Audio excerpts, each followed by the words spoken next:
Like, share, subscribe, hit the super chat on the way in. What's going on, y'all? What's going on? Yes, Mr. Z pushed the time back hours. Life was lifing. Y'all already know. Reckless. It's not that reckless right now, but I definitely couldn't do it before.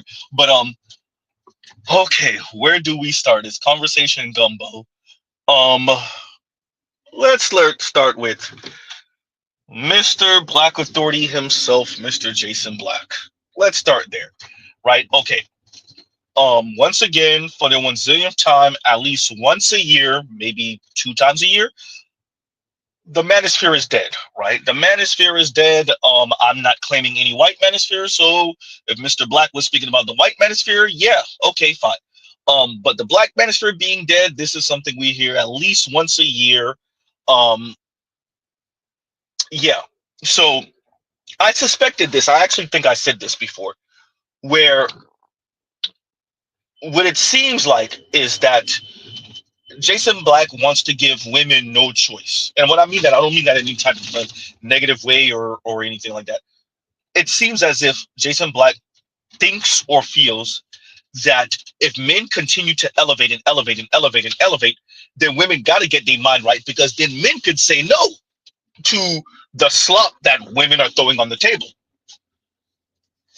Yeah, but the pyramid stays the pyramid. There will always be an average. So we can levitate the pyramid. We could put the pyramid on Mars. We could put the pyramid on Jupiter. We could put the pyramid on Pluto.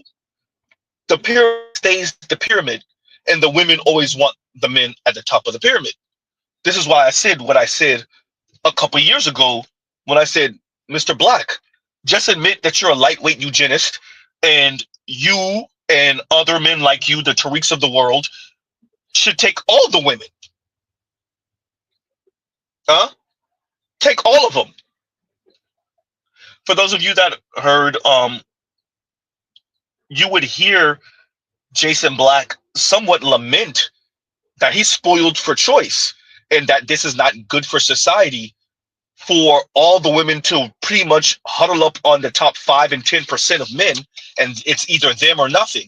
Mr. Z said this before. Mr. Black, you definitely have more money than me. You're more educated than me. But brother, you're not the only one with a systemic analysis. You're not the only one thinking about these things, right? Train tracks, train tracks, train tracks. If that gives you a second, right? You're not the only one.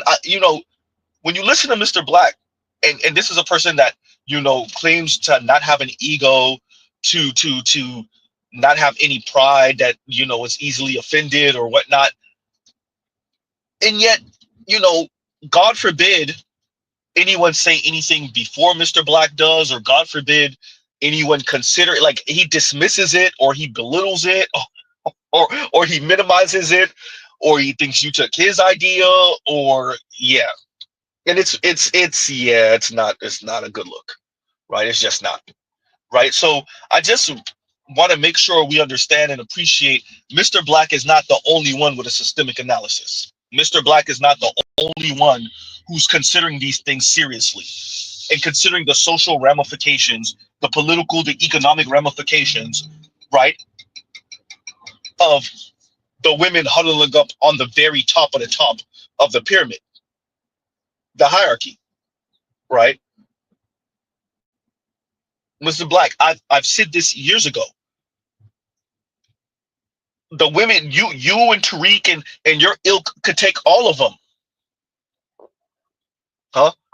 Because the complaint is, it doesn't matter how heavy shit C is. This is the other side. So what Mr. Black is saying to us is essentially, the women aren't scared. The women, you can't threaten, and he kind of goes in on Kevin and say, the buy a dog, die alone. The women aren't threatened by that, but they are though.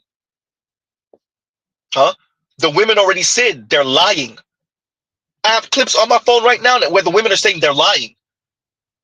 This is something you already know, Mr. Black. I'm not saying anything that you don't already know. I don't know if what you were doing today, or I said today, last night or the night before, was trying to give some type of encouragement to the young men, right? And to have them not feel defeatist or not give up, which, okay, fine. I appreciate that. But the women are lying. They're not okay with being single. And we appreciate that it's a temper tantrum, number one. Number two, Mr. Z has female siblings. Mr. Z is fully aware of how stubborn women can be. Women are human beings. Being stubborn is not just a male trait. Huh? Being stubborn is not just a male trait. And the women like Dawn, and we said it, as a matter of fact, Mr. Z has this debate with BGS, straight tracks, that a number of these women will rather be homeless, will rather be in their car than get on a man's program that they think is beneath them. You're not the only one saying this, Mr. Black, but the masses of women are just lying. Simply put, they're just lying. And I agree with Mr. Black also that what some of them are doing when they say celibate is that they're hiding the guy they're actually giving the vagina to. It's the FedEx guy, it's the post office worker, it's the et cetera, et cetera. And Mr. Black is right about that, but they're not always lying. The women aren't always lying, and yes, even the attractive ones, when they say they celibate, some of them are really celibate. I don't know why is this so hard for black men to believe. I have debates with brothers going back at least 4 years in this space talking about this.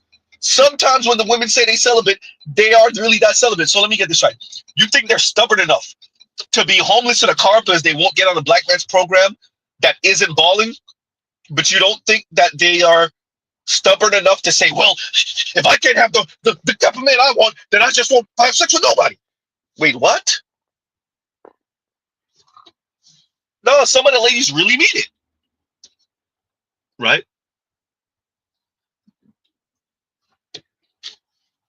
Some of the ladies really mean it. And I think it's okay to admit, like, some of the ladies really, really mean it.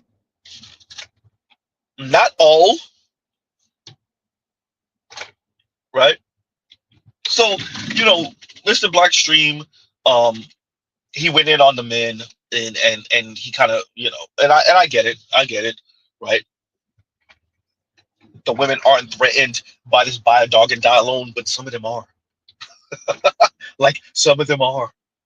We have the clips of them like complaining in their cars, crying in their cars. And the men really mean it too, because the men aren't popping up to speed dating events and matchmaking events, which should be for the most part like shooting fish in a barrel. And the men are not even showing up to that because, Mr. Black, we're leaving all the women to you.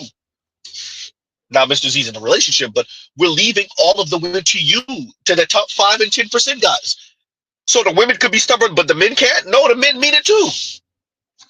Mr. Z is only articulating what Mr. Z knows the men and especially the young men are feeling. All right, you want it's either Mr. Black or nobody. It's either Tariq Nasheed or no one, huh? It's either whatever black male celebrity or no one. Fine then. And as you can see, Mr. Black, with your own two eyes, what happens when the men say, "All right, then we just won't show up to the matchmaking events. We won't show up to the speed dating events. We won't show up to the mixers." And that's not just an American thing, that's a global thing. You see it in China, like right now. The women have been very loud, especially on social media and the internet. That have made it epically. They have been supremely loud, walking around on a blowhorn. They have made it supremely. There's not even evident. They have made sure everyone knows it's either this type of man with this height and this type of income or nothing. This type of status or nothing. And the men said, I bet. We even have articles and research that's saying the men aren't even showing up to clubs. The women are going out more than the men. Dear ladies, we believe you. Mr. Black, we believe them. Now what? Huh? Huh? We believe the ladies. If the women can't be shamed to be with men that they think are beneath them. By the way, those are the men that are on their level. Mr. Black admitted this. If the women can, then why do we think we could shame the men into being with asshole, mean, condescending, rude, entitled brats who wish they were with a Mr. Black? Mr. Black, fine. The ladies listen to you. They know that you traveling, you going out, you moving and shaking. And one of these brothers tries to that doesn't know you, that doesn't know that she listens to you, that she works with, and that actually might make a couple of dollars more than her. He tries to talk to her, and she turns him down because she's holding out for a Mr. Black. So be it.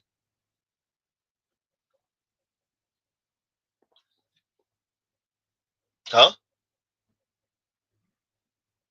So be it. The young men are saying to women and to the overall society, we don't owe you that. Ooh, goddamn. The society get and yes, it's yitch made, and yes, that's some sour grapes, and these are sore loser talking points. Who said they can't be sore losers? That costs the society something. Me and Mr. Black both know that. If it's just one black man over here in the corner crying to himself, that might not cost society anything. 10 black men, 20, 1,000, a million. Oops. And that's just black men. We're not even talking about all the other guys. Huh? We're not even talking about all the other guys. So Mr. Zeal just put that on the table right there. Yes, this costs your society something. Yes, it's the men sulking and saying, you know what, I'll just go monk. Yeah, it's really itchy, right? Okay.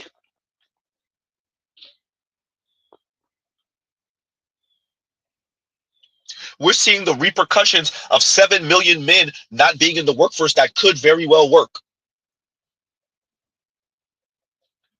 Huh?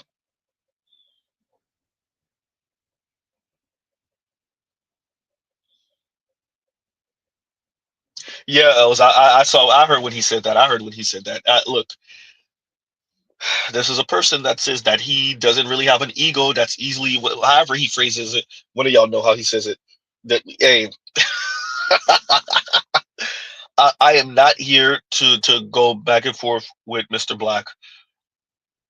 I will say this: no, you can have all of them, Mr. Black.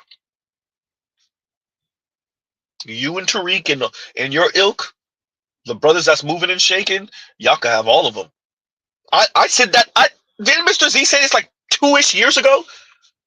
I covered the stream from Mr. Black like 2 some odd years ago. I said the same thing. Yeah, I bet it is kind of overwhelming being the top 5, top 10%, and the women are damn near trying to break your door down. Take all of them. Huh?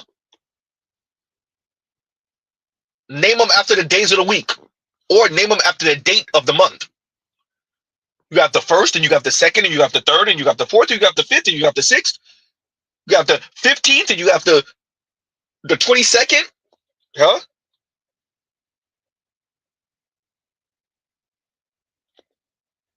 Ah. And Giovanni says, Z, do you ever go over David Carroll's videos? It's one I think you would enjoy. Send it to me. Send it to my email. Huh?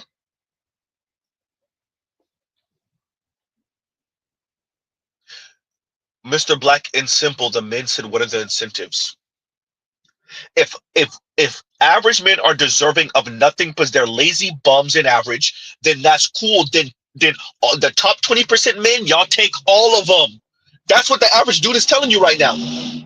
Yes, some of them are complaining. Yes, they're on the internet. Yes, some of them are complaining. Yes, we know this. We see our numbers. We see the algorithm. We see how many of these content creators there are. This is true. Yes, there are young men and there's men in general complaining. But the ones that are not, that through action, right? Through their silence, they are saying that. Y'all top 20% men can take all of the women. Take them. Huh? Now what? There's no incentives. It's either you're elite or you deserve nothing. Okay, fine. Let's live in that world. Let's see how it worked for everyone. Anyone want to say Marie Antoinette and guillotines? Let's see how it worked for everyone then. If you're not in the top 20%, whether that's economically, whether that's height, whether that's looks, if the top 20% men and just all the women think you deserve nothing except everyone's asked to kiss who's in the top 20%. And well, the men's asked to kiss who's in the top 20%. And then all the women's asked to kiss because, well, you're not in the top 20%. Then let's live in that world and let's see how it works out for everyone, including the men in the top 20%. Huh?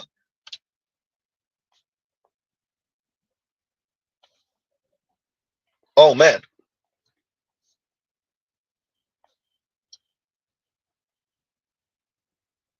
So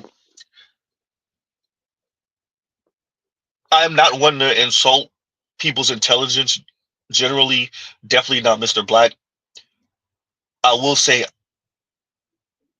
Mr. Black, you're not the only one with systemic analysis. And even in his comments right now, there's a number of men. The red pill never died. Now, I don't know if those are white guys. So, to be fair, but there's people in the comments. The red pill never die. The red pill never die. What are you talking about? I hear this all that. Look, Mr. Black, we've been hearing this forever. The red pill is dead. Yes, we saw Fresh and Fit and Angry Man say Kevin didn't help nobody and et cetera, et cetera. Yeah, we heard it. We heard it. Right. We heard you mention Rolo. We heard, yeah, Rolo was jealous of Kevin. We know this. Right. Huh? So once again, this idea that we'll fear men with a lack of respect. Y'all don't respect these men anyway. Oh, wait. If you don't work every minute of every day, if every single thought in your mind is not about making this money, then you deserve everyone's ass to kiss. Y'all already giving these dudes your ass to kiss. Where's the threat? Mr. Black, you said it wasn't a threat to the ladies to say die, buy a dog and die alone. What's the threat to the men? Oh, you ain't gonna get no vagina. They not getting it. They're not. Okay. What's the threat? Other men won't respect you. Us elite men won't respect you. You already don't respect them. You're gonna look like a loser to the women. They already look like a loser to the women. You're gonna look like a loser to the elite men. They already look like a loser to the elite men. And quite frankly, to be honest with you, I don't know if Gen Z really care if they look like a loser to anyone. Huh? Is this sustainable? Absolutely not. Absolutely not. This is horrific. Huh?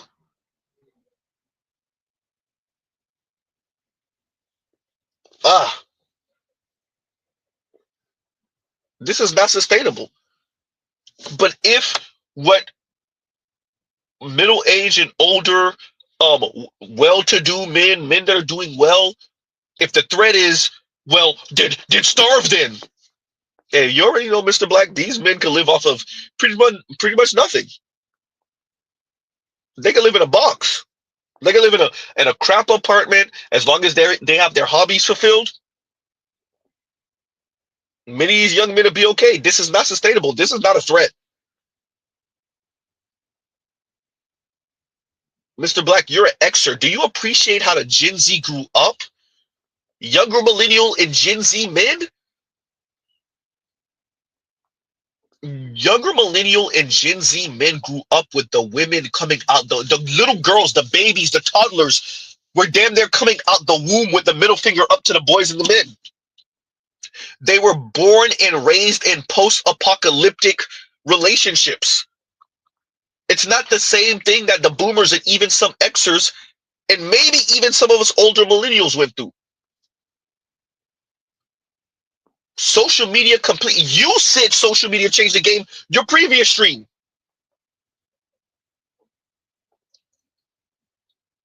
These young men grew up in the era of the lady saying, if you like me, link me, hit my cash app. That's the era they grew up in. You can't threaten them with, well, you know, the problem is y'all over here sulking. You can't threaten them with the women are not going to be attracted to them. You can't threaten them with that.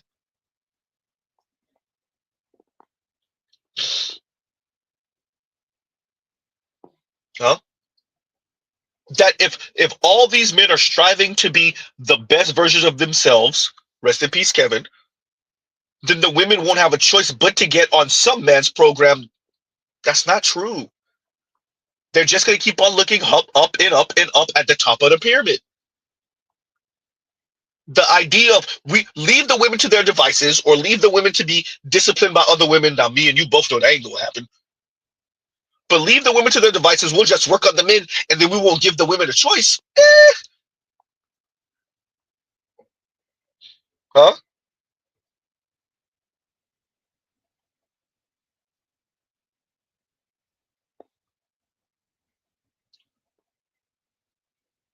So this threat towards the men, if it was going to work, I think it would have already. But okay, let's see. Let's try this for another few decades. We'll see. Huh? Let's try this for another few decades. So, okay, that's it for Mr. Black. Continuing. All right, everyone. Now, which one should I cover first? Let's cover this, but this is gonna take a little while. So y'all put on y'all seatbelts because we are reviewing waving the red flag. So this is why Mr. Z has this screen up. Fair use, fair use, fair use, fair use. We are going to be covering waving the red flag. That's Alvin, Josh, and Eddie. As y'all know, Mr. Z likes to say Alvin and the Chipmunks, Ed and Eddie. So yeah, we're covering it. Once again, fair use, fair use, fair use, fair use. Alvin is the brother to the right. Josh is the one on the top. Excuse me, brother to the left. Josh is the one on the top right. Eddie is the one on the bottom right. And we will be listening to them and what they have to say about this masculinity thing and black masculinity and what Mark Lamont Hill and Joe Budden had to say about this on Joe Budden's podcast. So we're going to be listening in. Once again, be mindful. This is a still, clearly this is an overlay, but for those of you who actually clicked the link to listen to this, yes, Alvin is the sassiest of sass. And I don't mean that in a homophobic way or whatever. I mean that in a sass the hell out of black men, condescend to black men. This dude takes being antagonistic to black men to a whole nother level. He has to be like a futuristic child of Kim Foster and her dude, because the sass is the sass you expect from like a 45-year-old broken-hearted bitter black woman. So you almost want to ask Alvin who the hell broke his heart, what black man broke his heart,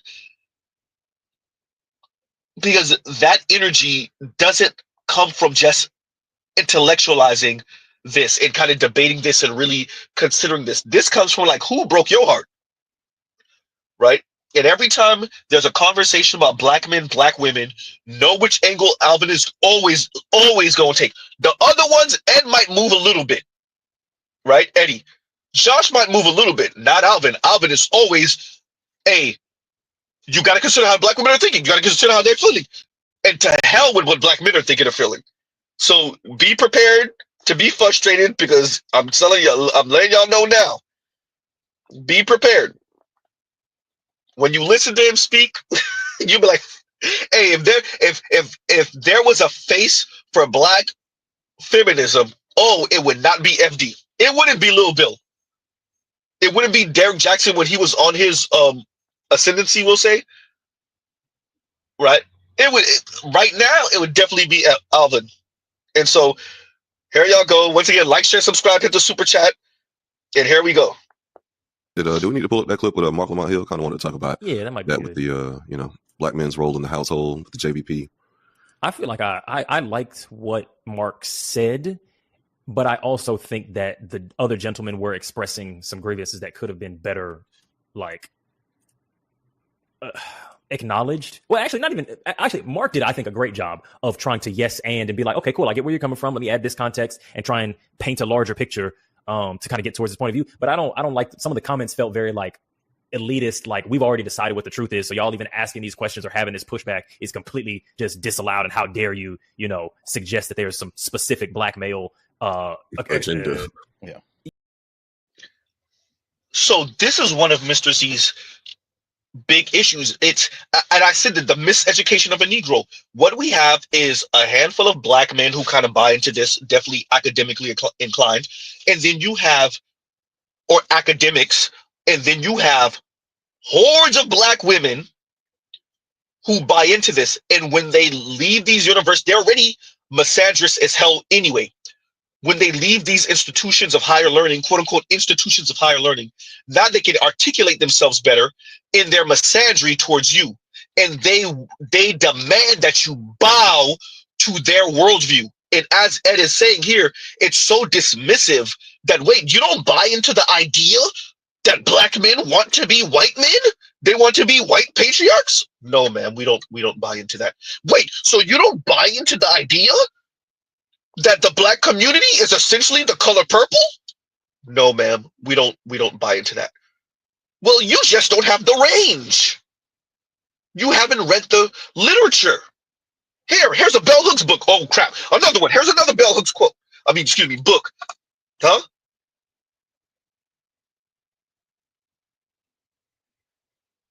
That's how you're hit in the black community as a black man. As Mr. Z said, they hide behind their intellectualism, and all they're really pushing is black man bad.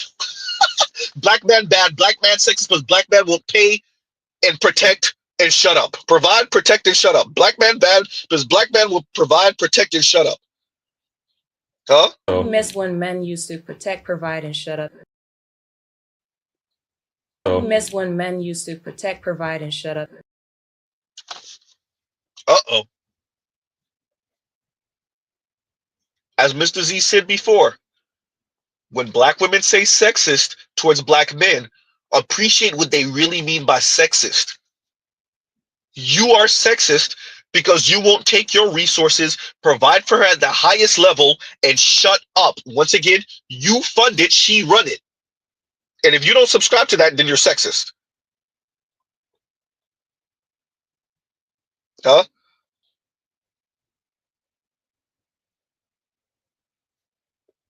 Wow.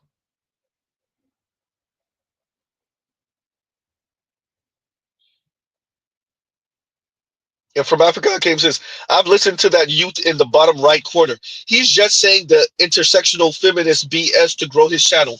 Look, do I think some of these people are bad actors?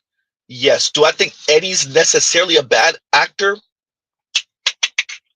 Do I think Eddie is not genuine? I think he is, but you can see he has trepidations. Like there's things that he's like, I don't know. But he knows he, like, for the most part, there's a consensus. This is what he's saying right now, right? There's a consensus coming out of black intellectuals that black men, and as I said before, black men are both failed white men and failed black women simultaneously. And because black men cannot be all-powerful, rich, elite white man or moral, just, heart of gold black woman, then he needs to just shut up and stand behind black women. Say it again, Z. Stand behind black women.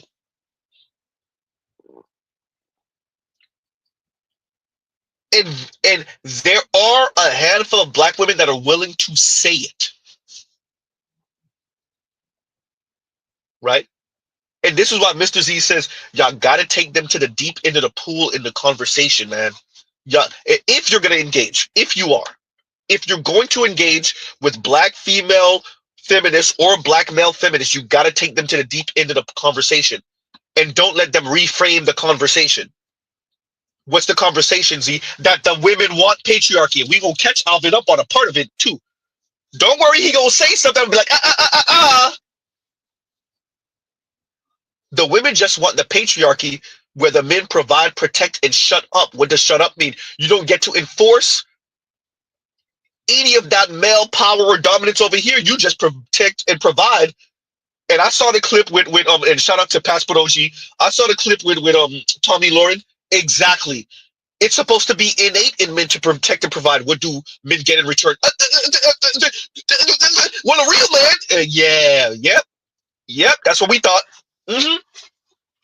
And remember, that's on the conservative side with Tommy Lauren as a white woman. Don't worry, Alba's gonna get real close to saying it on the left too, as a black man. Oops. Huh?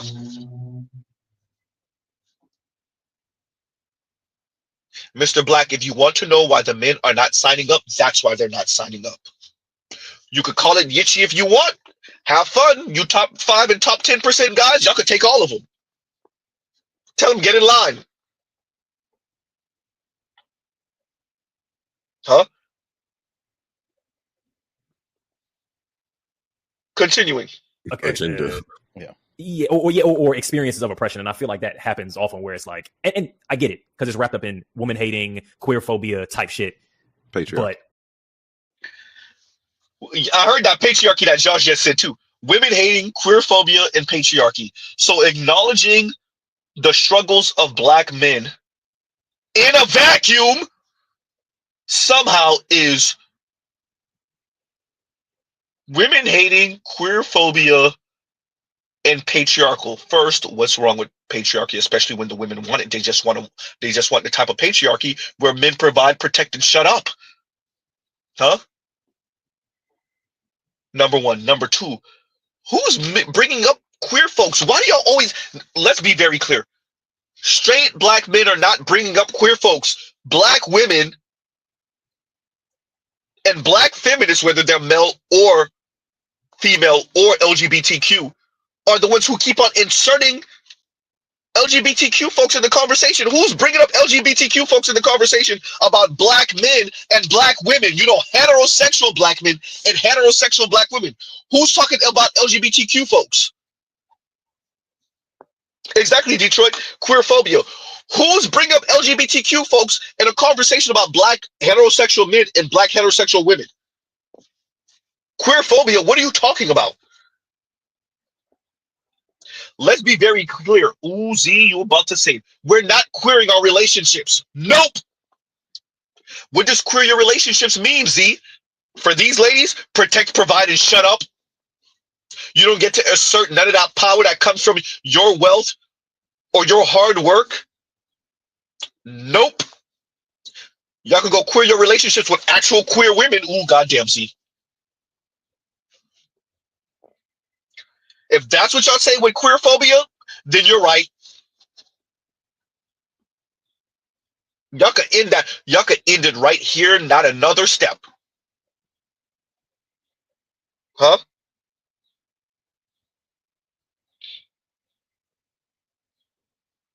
Uh-oh. Queer phobia? Who's bringing up LGBTQ folks? Queer? Straight black men are not inserting queer anything in the conversation. What are you talking about?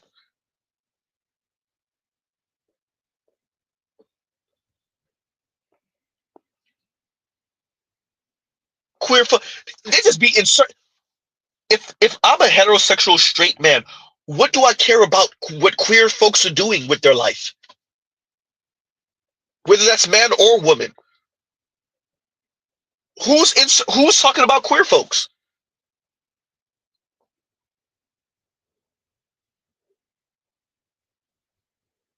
I ain't even gonna read that out loud, Passport OG. Exactly. Exactly. Right?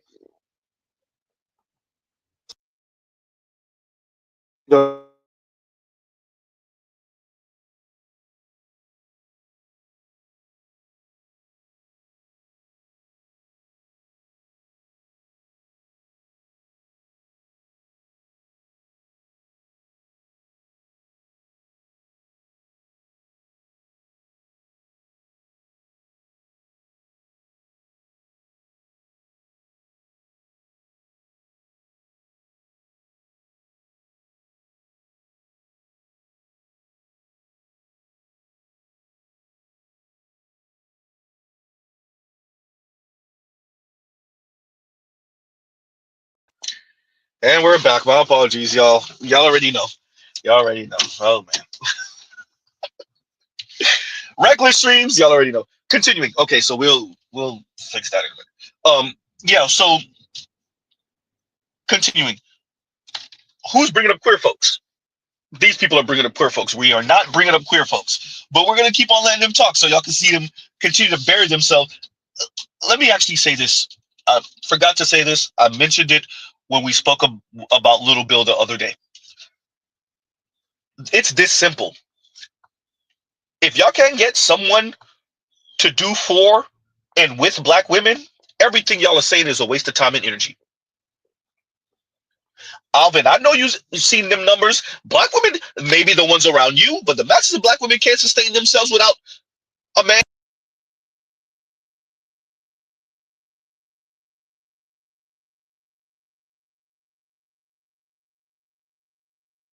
The least amount of wealth in America.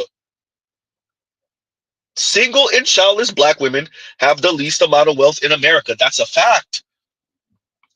So y'all, Alvin can give all the smug ass faces he want, means nothing. If y'all can't get black women subsidized, means nothing. It's that simple. And Mr. Z will say that to anyone. Huh? Mr. Z will say that to anyone. Continuing. I'm just like, black men will express, here's the thing that we experience, and then it's immediately like, shut the fuck up. Like, there's nothing that affects just black men. It's like, give me a second. Yeah, like, man, let's watch the clip. And I definitely want to hear Josh's thoughts on it, because I'm still trying to formulate my shit. TV show. Do you believe that there was a plan in effect made by somebody to take the black man out of the black household? Do you believe that? Yes. I think there was a plan that resulted in that, and they knew that was okay. In other words, the plan was to lock niggas up. There's a lot of bits there, because I feel like they're all coming from kind of slightly different places. So I feel like one thing, and I've got like a million thoughts, but I'll just say one and then I'll shut up and see what y'all think. But one thing is the distinction between, was there a plot to destabilize black families specifically through the removal of black men, versus was this kind of just a collateral damage of a decision to remove social democratic kind of safety net mechanisms and profit off black people through the prison industrial complex? The distinction between those two seems like so irrelevant to me that it doesn't make sense for Mark to bother disagreeing with that, because that seems like conspiratorial conjecture to me. I think. So I think that's important to say. When we tell black men it's a figment of your imagination, or it's not exactly what you think. So what really happened is that they just were trying to take the money out the house, and like the collateral damage was that like black men got hurt and like black women got hurt. And like, make sure that we gotta say black women got hurt too. Once again, they have to insert so in other words, we have to intersectionality black women. Now black men, there's no intersectionality. Whatever affects you affects black women equally. Ooh, goddamn. Prison industrial complex, right? Black boys not knowing how to read, right?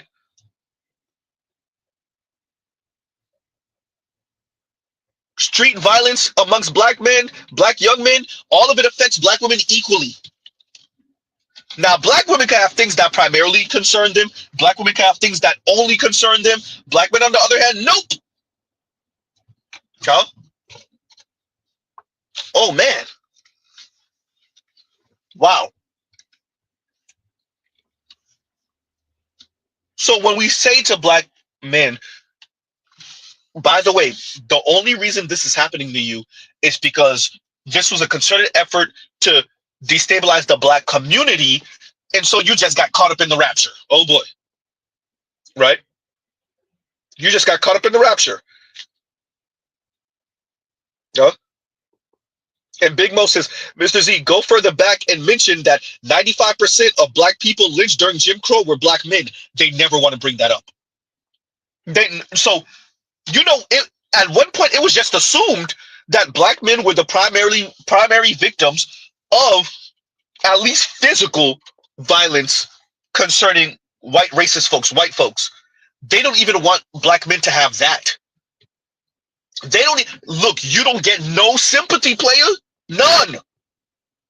No sympathy, no empathy, no nothing. That is reserved for black women get to be the sympathetic figures. You, on the other hand, are just some loser who just can't get right. Huh? And if If we acknowledge your plight, then your plight is one-to-one linked to black women's plight. It never exists in a vacuum. We won't even say it disproportionately affects you. And if we do, it's just a throwaway line. We don't really mean it. Huh? And this is what Ed is speaking to. You can see this is kind of annoying Ed. Alvin, on the other hand, is with it. He's about dismissing black men. He's about being aggressive and antagonistic to black men. He's about it. Huh? He's about it. Oh, man. Huh? Dr. Thunder says 67% of slaves were men. Doc, we get nothing. Black men get nothing. Huh? Hey, KMS, testicular cancer impacts black women the most. It does, because when it's time for them to have children, they can't find any seed in the seed bank. Ooh, goddamn. Huh? Isn't that how it was? Look at how it was framed just a year ago, earlier last year, with Ebony K. Williams and this whole thing about black male seed, right? The women didn't actually care about you. It was not about you. You were being selfish because not enough of you have donated your seed so that black women like her could do their boss girl thing. I don't need no man, and I'll raise this baby, test tube baby, by myself. It wasn't even framed like, why wouldn't black men want to donate their seeds? Maybe it's been decades of black men ain't-ish, centuries, but decades of black men ain't-ish. Maybe black men should be encouraged. Maybe we should stop talking down to them and stop, no, it was none of that. Oh, no. It was framed purely in women's interest. Huh?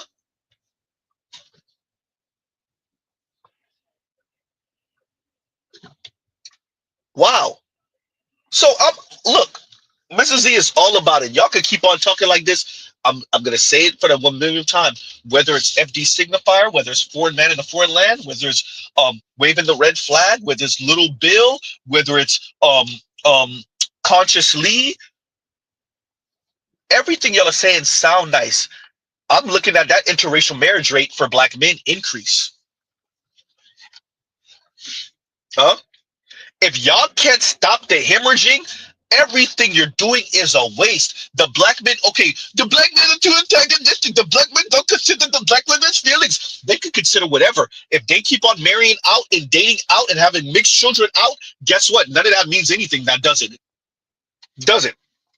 Doesn't mean anything if black men say, you know what, fine, I just won't talk about it. And where's Maria? Ooh, goddamn.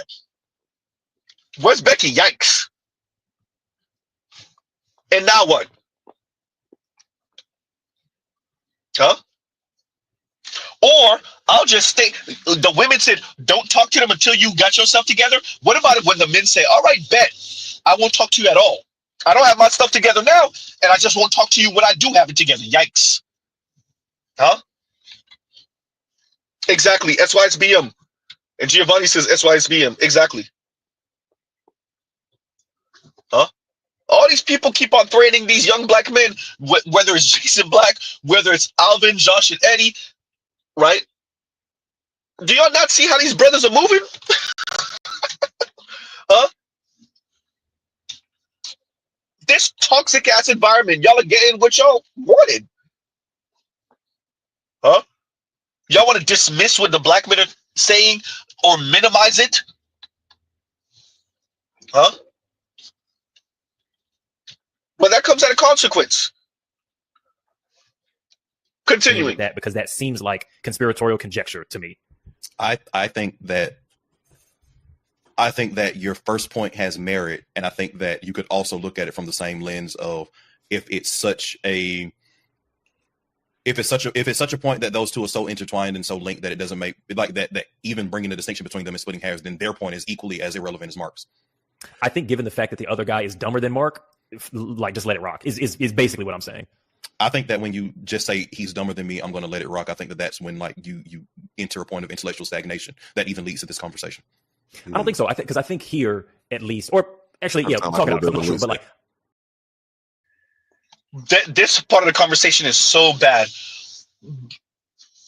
If we're gonna ignore the insult of calling the other person dumber, they're just not as educated as Dr. Hill is, Mark Lamont Hill, right? With that, what Eddie is saying is like, if both of them are essentially saying the same thing, then why not let the brother say, you know, it was a target on black men? If essentially we get to the same place, and what Alvin is saying is, no, that's intellectual stagnation. Really, what Alvin is saying is, no, you got to check them Negroes every single time. You don't let them have nothing. You don't let them have anything. Intersectionality has informed me that you got to be antagonistic and aggressive and sassy and mean and dismissive at everything these Negroes say. You don't let them have any.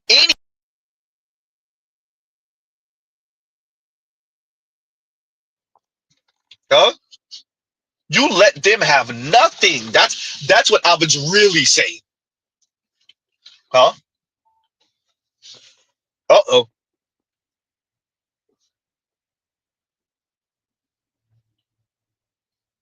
Especially concerning black women.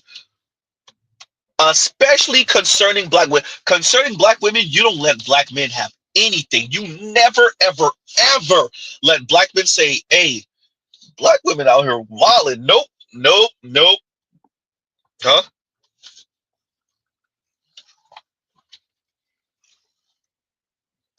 Y'all see how he frame it, but this is really what it is. Continue. I think there's this elitist thing where it's like, I need to badger you down because I've got these degrees, as opposed to understanding that like you're, and maybe I should have said less educated rather than like dumber. I feel like it's like, yeah, you're a person, I'm a person. The things that we disagree about are largely irrelevant. I maybe have some more statistics and some more words to throw around this idea, but your kind of folk knowledge is largely getting the picture that we both agree on. I'm here to add context to it. I don't need to argue that you down about a slightly conspiratorial element of what you said. But the other thing is, all of what Mark said to me. Yeah, Eddie, but Alvin disagrees because we have to. He's a black man and he's talking about black women. No, we got to nip that in the bud. We got to be disrespectful and dismissive and belittling and insulting. Right? We can't let him have anything. Nothing. So I hear you, Alvin. Excuse me. I hear you, Eddie, but no, Alvin said, nah, nope. Huh? Continuing to it, I don't need to argue that you down about a slightly conspiratorial element of what you said. But the other thing is, all of what Mark said to me, and I think this is maybe also key to my, it's like 2% pushback, but key to my little bit of pushback is I didn't see evidence in what Mark presented, which that doesn't mean that it's not there. You know, it's a 9-minute clip, but I didn't see evidence to suggest that conspiracy isn't there. Just that he gave context for the mechanisms describing the end result that the other gentleman had identified. Translation, what Eddie is saying is, I didn't see evidence from Dr. Mark Lamont Hill that targeting black men wasn't part of the plan from the U.S. government, from corporations, from the corporate sector, from America, from white folks. Hey, y'all notice, this is dangerous. I really mean this. Let's pause on this real quick. This is dangerous when it comes to, all of a sudden, when it comes to checking black men, ain't no racism no more, y'all. When this is some of the scariest thing. You think these people are so goddamn smart, right? When it comes to checking black men in quote unquote defense of black women, ain't no more racism anymore. Y'all notice that, right? This is what Eddie is saying. Like, there's no evidence that what these brothers saying didn't happen. There's no evidence that there wasn't a concerted effort to get black men out the home. So, like, why stress that and, like, recontextualize it? Because it's black men talking about black women and black family. And all of us, we got to make black men the conspiratorial loser Negroes that are just losers. No, there was no plan to get you out the home. There was no plan to make sure to elevate black women above you. There was no plan on none of that. Nope. You're just a loser. Huh? And we're walking, if you notice, and that's why Mr. Z is so vigilant about it, even concerning black women. That's why I frame things the way I do. we get real close to sounding anti-black racist. We get real close to sounding anti-black in quote-unquote defense of black women. In quote-unquote defense of queer black folks. Huh?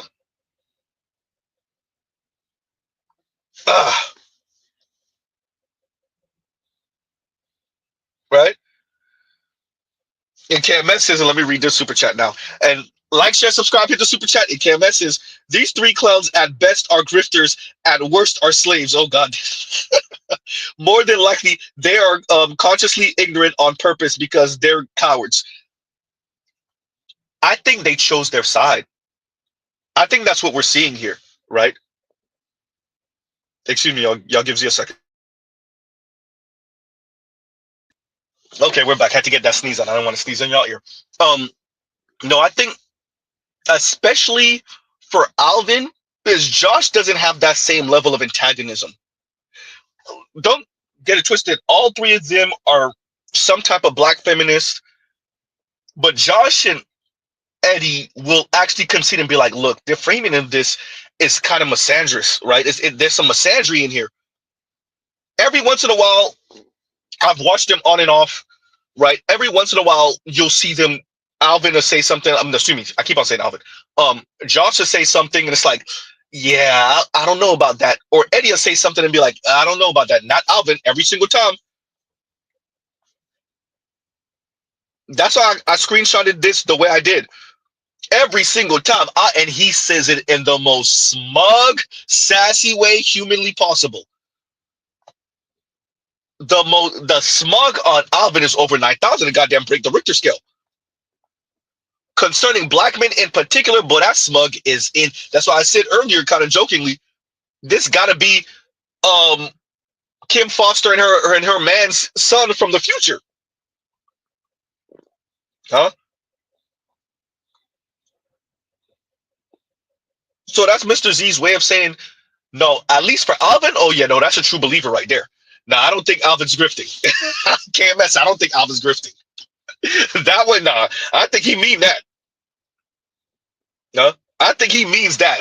Hey, that smug, either he mean or he's a great actor. Because the smug, you don't have that type of smug unless you mean it. Especially concerning black men, man. I mentioned when I said it, you would have thought that Alvin was a 45-year-old broken, bitter black woman with the smug concerning black men that he has, right?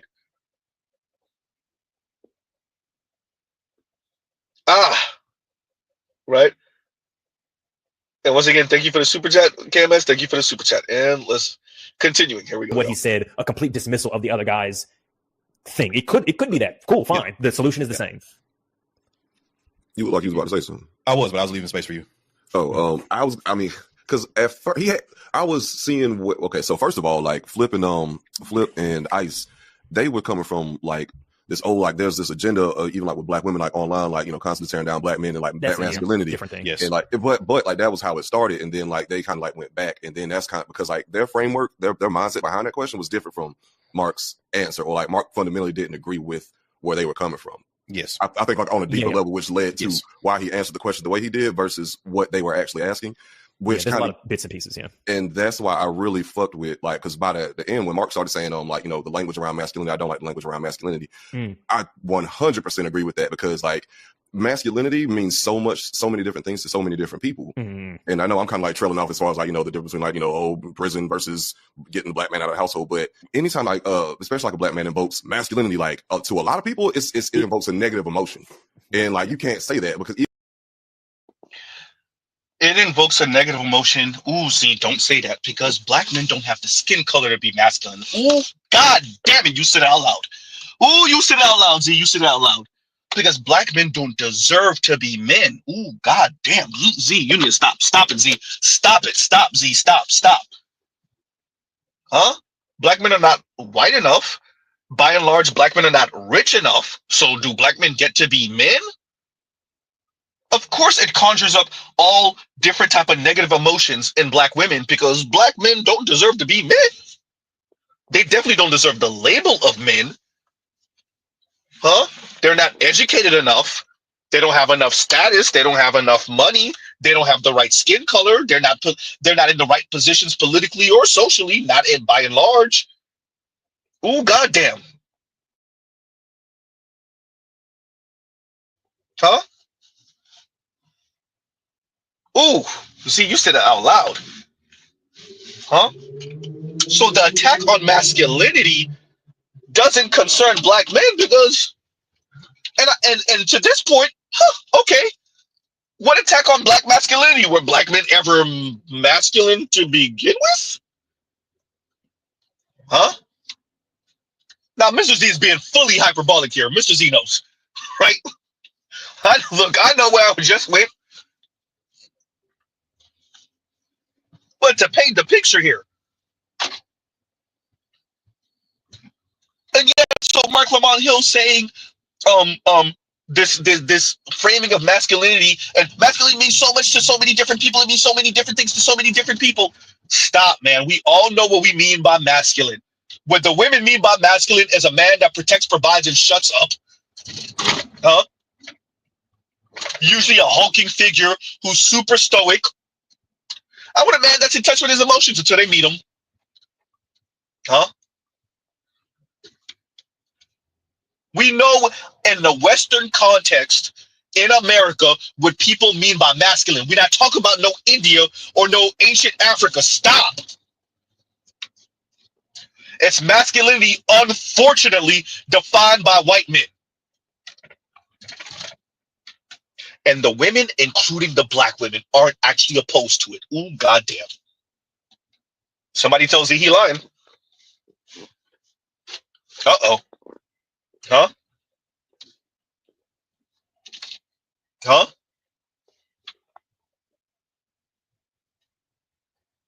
Yikes. We need to give women, there needs to be like a study done when you give women only two choices. Empathetic, kind, loving man, in our case, black man, who's like 5'7", and who at most is gonna make $45,000 a year and is gonna adjust with inflation, clearly, right? Choose that guy to be married to for the rest of your life, or we're not gonna make it too crazy, or the guy making, let's say, 150, and that's gonna adjust with inflation also, who's 6'1", chisel chin, but is a complete asshole and has the propensity to be quote unquote verbally abusive and sometimes emotionally abusive. And see how many women choose the 150 some odd $1,000 a year guy. There needs to be a study done where you're like, no, these are the two choices. Choose one. Huh? Because everybody's acting dumb. Like we don't know what at least a good 70% are going to admit to.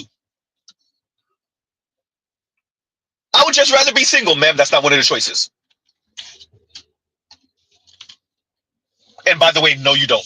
No, you won't. Huh? Ah. Huh?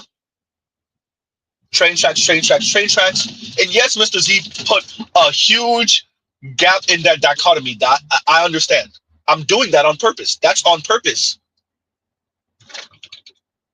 Because these conversations are not real. These are like immature conversations people are having for something clear. Huh? All this emotionally available. The women don't care nothing about that, bro. They really don't. That's just some rhetoric that they threw together because upper middle class white women are talking that crap. Ooh, goddamn. Upper middle class white feminists are talking that crap. That's the only real reason black women are using that type of language. Unless black women want to say that their fight and white women's fight are the same fight. Ooh, goddamn. Are they?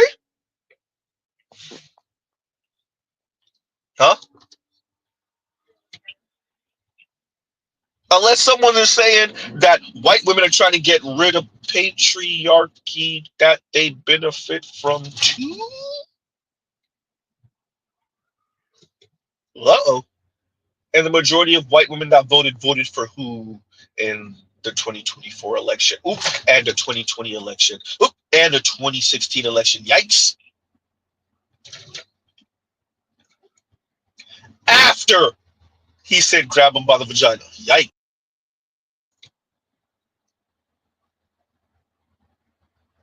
Anyway, continuing. To a lot of people, it invokes a negative emotion.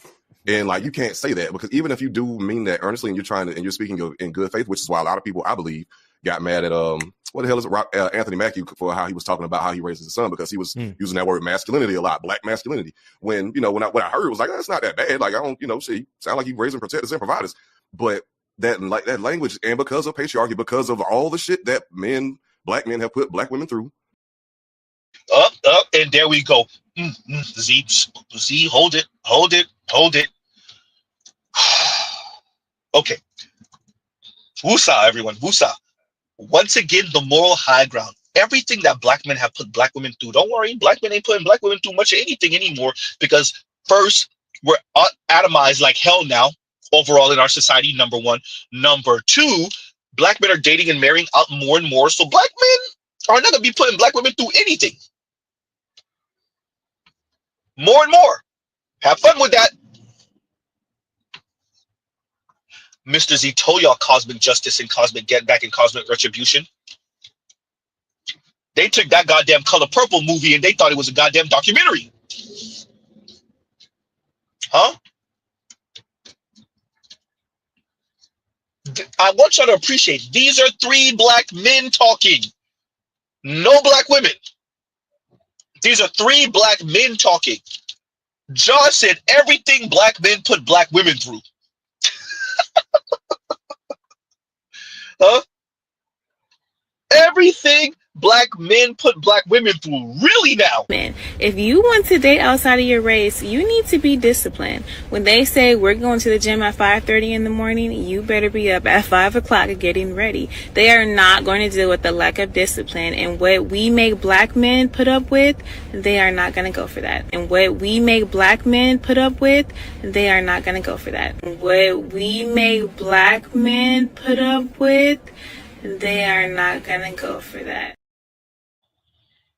Whoopsie. Yeah. What was that again, Josh? Josh, what was that again? Huh? See, when we start talking to black women, everyday black women, not these weirdo chicks y'all around, these academics and the ones that know how to frame it perfectly to say, we're always the victims of black men, and black men do it so wrong, and the colorism and the featureism and the texturism and the sexism. Huh? When we let random black women talk, well, that's how they talk. Uh-oh. Huh? When we let random black women talk, you know how they talk? That if you are broke and I choose to deal with you, I will belittle you. It is what it is. Huh? Josh, that's how they talk. Z, please, for the love of God. Z, don't play the clip. Z, please. I got to torture y'all with the munchkin, y'all. I'm sorry. I got to torture y'all with the munchkin. Right? She look like she hiding from me right now. Where's she at? There she go. There you go. Like, share, subscribe, hit the super chat. As a man, if you don't have house core job, don't look for a woman with house core job. And for the men that complain about women that do that, look for a man that has all three, and they don't have all three. We can do that. We are women. You want us. You need us. Y'all want one thing from us. And mad because we boss y'all around because you're a fucking servant. You're a provider, right? You're a protector, right? You're a security guard and you're a goddamn assistant. Know your place. Stop being contradicting. And bow down. Because I'm sick of it.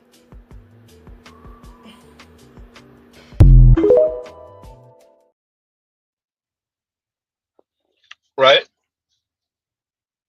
Yeah, what we put black women through, Josh? What we put black women through? Uh-oh. Yikes. See, there's the way y'all speak, and then there's the way that regular women speak when they're not trying to play victim of black men. See, these women know when they get around the Alvins of the world and the FDs of the world, when they get around good white folks, they know how to play victim. They know how to play the black men. They're always abusing us, and they're the verbal abuse and the colorism and the featurism and the texturism and the sexism. Huh? When they're in academia, oh, they know because white women are paying them to say that. White women are elevating them for them to say that. Yeah, in the black community, what did May say? They put us through a cruel tutelage in the black community, black men, and they just reenact reenact their best rendition of color purple talk. Somebody tells you he's lying. I'm just saying. Someone tells you he's lying, huh? To the point where you have 3 black men regurgitating this crap. 3 black men regurgitating this crap. Because y'all don't know how to talk about black women like they have agency and they make decisions. And sometimes those decisions are middle finger to black men, screw over black men, play victim of black men. Huh? Use the anti-black racist mechanisms against black men. Ooh. See, you wasn't supposed to say that part out loud. Huh? And while doing that, using the anti-black man mechanisms, the racist mechanisms, the white racist mechanisms against black men, still play victims of black men. Oh, huh? Continuing. But like, black men don't look at it that way. Like, hey, we are the architects of this fucking problem that we're in right now. So black men are the architects of this problem that we're in right now.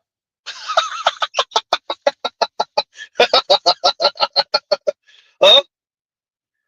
Black men are the architects. Whew. Huh?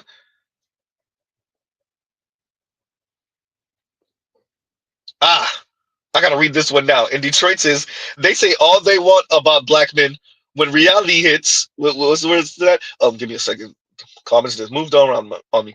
And once again, Detroit says, and thank you for the super chat. Like, share, subscribe to the super chat. And Detroit says they say all they want about black men when reality hits. We don't have the capacity. I got you, brother. I got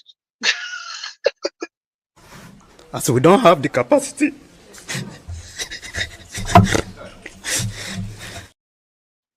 Huh? It's gonna look bad. It's going to look bad. We already see the article about an increasing amount of kinless black women and how sad that is. It's gonna get worse. Millennials, for all of us in relationships, for all of us looking to be in relationships as black men, whether it's with a black woman or not, I want you to appreciate how many black women, especially for us millennials. Gen Z is gonna be worse. Gen Z black men, I want y'all to buckle up. Millennials, though, for us millennials, be prepared for the kinless black women, especially as we start approaching our 50s. I'm saying it now. Especially when we start approaching our 50s. How many of them would have never gotten married, never had children, not because of any medical condition, just because they were out here doing the do, never got pregnant? Okay, cool. Never got pregnant in their 20s. Okay. 30s, yikes, last call for alcohol, early 40s, and then the door just closed and it was done. Never got married, holding out for Jason Black, ooh, goddamn. Huh? They were holding out for Jason Black, goddamn. Huh?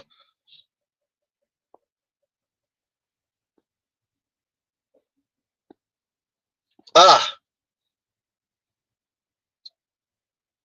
so that I agree. I agree. And then once again, Detroit said, um, they say all they want about black men. When reality hits, we don't have the capacity. So we don't have the capacity.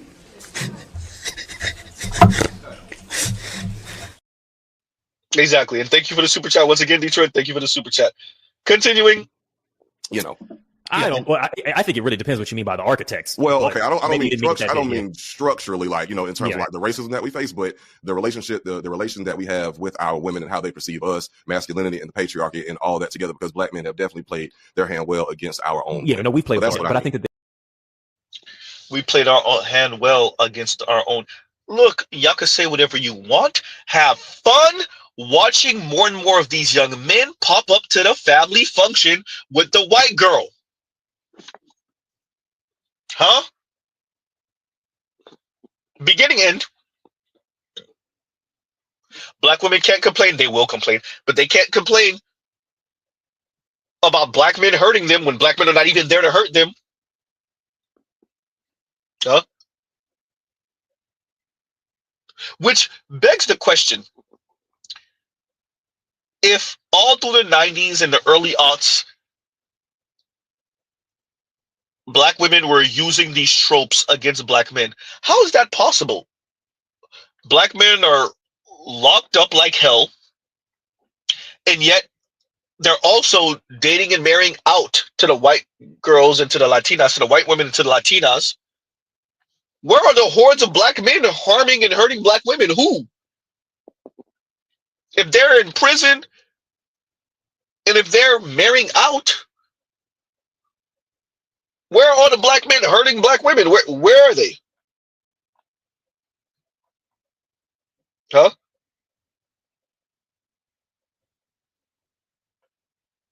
Ah, right. And Lion says there's that guilt, quote unquote guilt, that compromises black men admit to, right?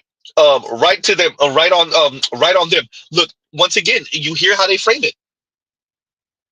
There's this cosmic justice, and I guess for black men, it's the cosmic guilt, cosmic retribution. Y'all hear Z say these type of things, and then I play for y'all why I say it. Y'all have heard Z say this for years now, and now y'all see why. Josh is literally saying it right now. Huh? And what that means is I kind of understand why black women act the way they do. You know, a lot of this is on us. It may not be on me per se, but I'll give her some grace when she's going off on me and when she's being sexist and mean and condescending and rude, sassy for no reason, unwarranted sass, snarky for no reason. I get it, because we black men, once again, one big Negro, we did black women wrong. Oh boy. Huh? Yikes. And let me read this one now. And Better You says, and thank you for the super chat. Like, share, subscribe, hit the super chat. Better You says, Alvin can be summed up in a single statement. F them Negroes by any means necessary. That's really his attitude. If you check out the channel, it's not just this one stream. That Alvin has the smug on his face every time they talk about it. He's just constantly smug. But really concerning black men, bro, that smug breaks the Richter scale. Huh? Breaks the Richter scale. Continuing. No, we played part, but I think that there are other. Fuck, there's so many parts. Sorry, I'll let Alvin. Yeah. All right, folks. I want to tell you all about our brand new card game that we're putting in pre-sale orders for now. That it's shipping in April. It's called In All Seriousness. It's here, just like our podcast. It's got a range. It's got a spectrum. You know what I'm saying? It runs. It's got nuance. You know, it's got polar ends. Every single card has two options: one thoughtful, intimate question to spark deep conversation with the folks that you know are close to, and another that's a just completely dumbass bullshit question to keep things completely unserious. You decide the vibe, just like we do every single episode.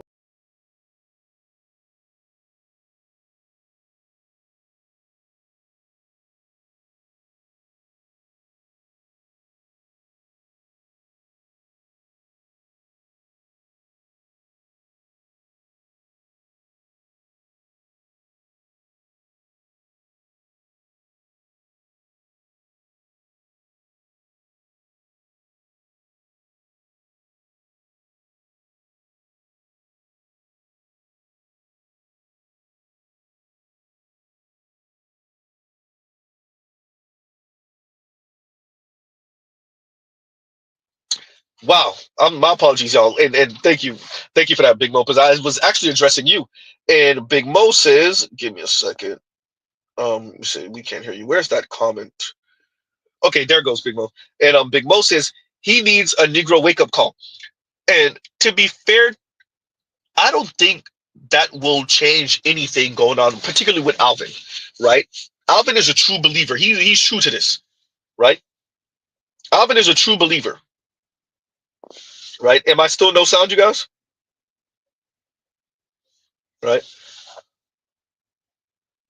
Well, I think you guys can hear me now. But yeah, Alvin is true to this. He mean what he says. He means what he says. He mean it the way he say it, right?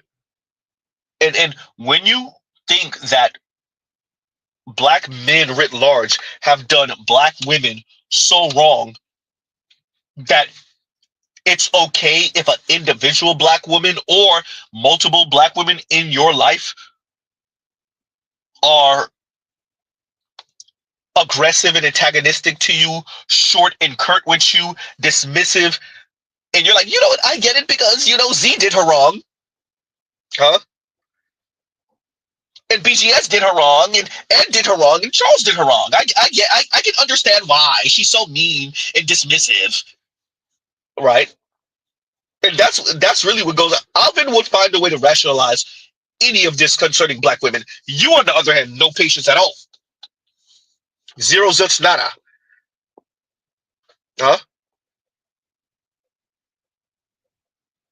We cover things like this to show you your cousin at the family get-together who's trying to probe you to find out why you pulled up with the Latina. It don't matter what you say. This is what he thinks. Huh?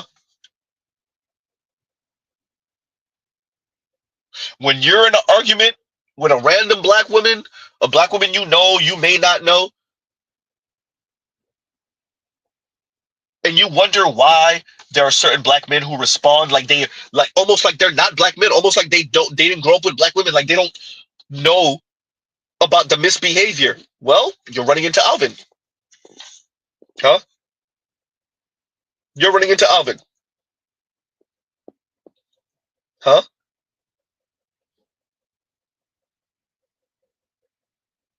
And this is what it looks like. And this is what you have to avoid. These guys are not your allies. They will talk crap about you with black women behind your back. And they'll let her talk crazy about you. Continuing. We do every single episode. And plus, it's double the cards of our last card game. So it's 100 prompts. That's 200 total prompts. Pre-orders are live now. So if you grab yours early, you get a discount. And if you're a member of the channel on Spotify, Patreon, YouTube, any of those, you get an additional 10% discount, which the code for that is in the Discord. So all the folks in the Discord have already been using that. Like I said, game ships in early April. So don't wait. Go to shop.wavingtheredflag.com to grab that, lock in your deck, and get ready for some of the deepest and dumbest conversations of your life. Now back to the show. I love it. Deep and dumb. Yeah, you know what I'm saying? Thank you for rocking with us. And I'm forgetting one thing. Oh yeah, don't forget to sign up for, become a member. Definitely, you know what I'm saying? Become a member. Has perks and benefits. You get access to the full episodes now. So definitely that's a huge benefit. And then you get also access to like the full recordings, the lives that happened before, the access to the Discord. The community is growing day by day. Like every day I come in there, it's like somebody new in that motherfucker. Like say, hey, our numbers grow daily, my brother. Yes, indeed. Steadily, slowly and steadily, because it's still a very, very small business. Don't ever get it twisted. It's a very small one at that, baby. You know what I'm saying? So thank y'all for being here. And yeah. So Josh hit the nail right on the head. I think the way he came at them is because their conspiratorial element had a basis of nothing. And I frequently say on this podcast, when we have conversations about things in this realm, I say I have a study and you have a feeling. You look at Alvin trying to flip what some men often say to women, get out of your feelings. I have a study, you have a feeling. Ooh, first of all, that's really good, Alvin. I might use that. I've gotten really close to saying something like that, right? Like really close. I pretty much said exactly what you just said, but that's really good. I might use that. You have a study. I mean, I have a study, you have a feeling. You have a feeling, I have a study. That's good. That's good. That's a good one. Huh? Oh boy. But brother, do you really want to go study with us? Alvin, do you really want to go study with us over here in the Black Manosphere. I'm not talking about Joe Button in that podcast. Do you really want to go study with us? Research for research? Black women having more children? Black women having more children out of wedlock? Huh? Black women in their DV rate? Ooh, goddamn. Black women in their same-sex loving DV rate? Do you really want to have that with us? Paternity court fraud? Ooh, goddamn. Paternity fraud, excuse me. Do you really want to have that back and forth with us over here in the Black Manosphere? Huh? And this is not to say black women are some type of special evil. No, power corrupts and absolute power corrupts absolutely. And what has happened in the black community for decades is brothers like you for decades have covered for misbehaving as black women, whether she's educated or not, regardless of class.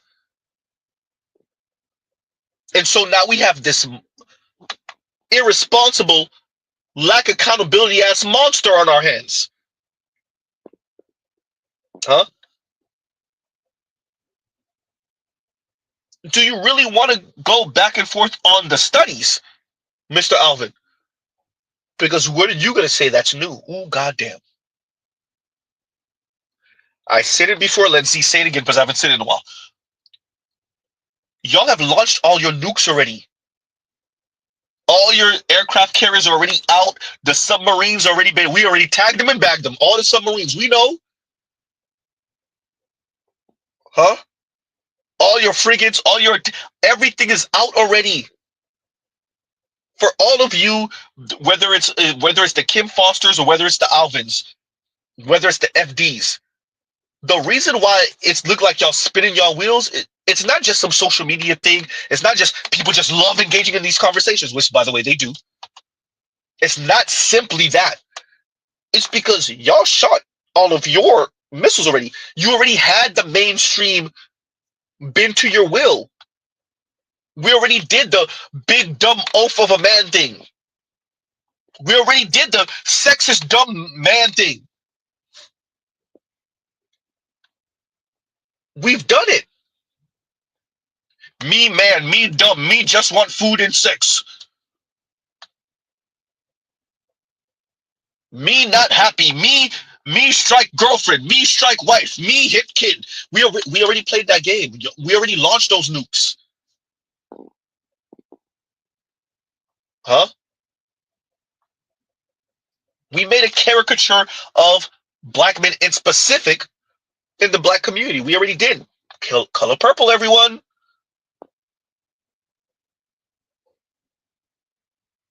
Huh?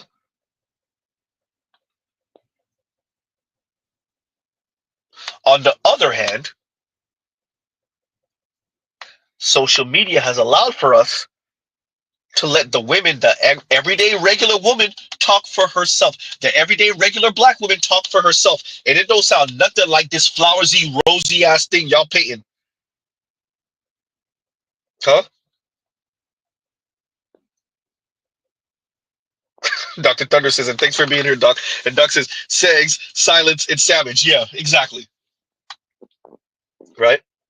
As if that's ever truly been the relationship between black men and black women. Y'all got to pick a struggle.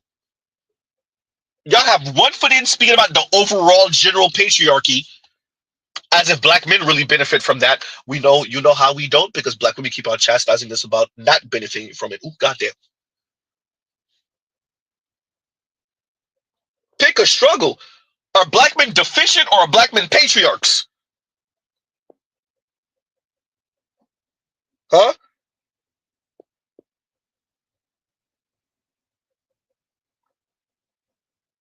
Pick a struggle. And Adric says, no munchkin clips. And thank you for the super chat. Thank you for the super chat. Like, share, subscribe, hit the super chat. And Adric says, no munchkin clips. That's his super chat.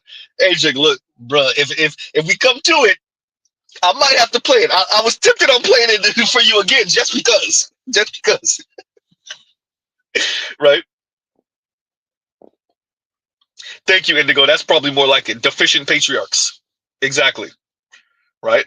Deficient patriarchs. Don't worry, I'm gonna go say something. We gonna pause on it in a second. He's gonna say something in a minute. And continuing. People were basing their stance on per them. A feeling. Oh, you see on these Twitter groups and on these Reddit, you know, posts, like that's what these women is all about and what these women is doing to, and like, look how he's mocking other black men. Look how he's mocking the brothers off of Joe Budden's podcast. This don't look like or sound like sexist drivel to you? Racist, sexist drivel? Oh, I forgot. We could do that to black men. We could talk about black men like that. Huh? So y'all thought Z was joking when I was like, me, man, me want sandwich and sex and shut up. Isn't that how Alvin's speaking right now?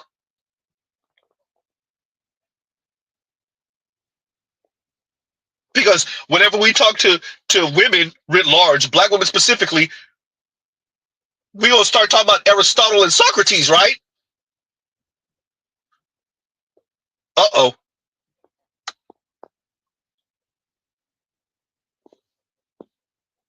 Yikes. Let me read this one now, actually, too. And Two Watchful says, and thank you for the super chat. I'm shocked Z hasn't been super petty today, Tax.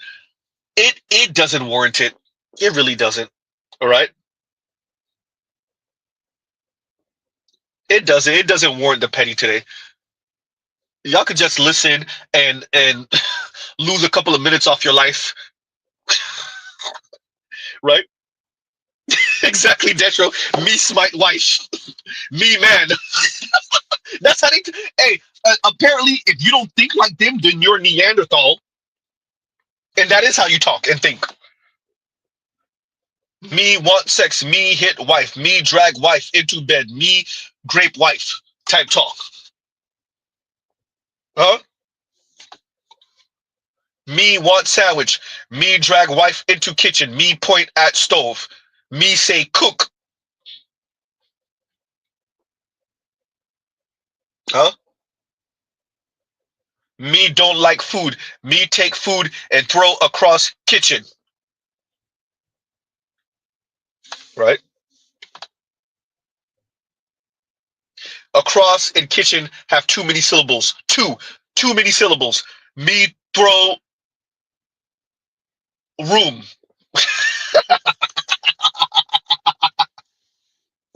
Huh?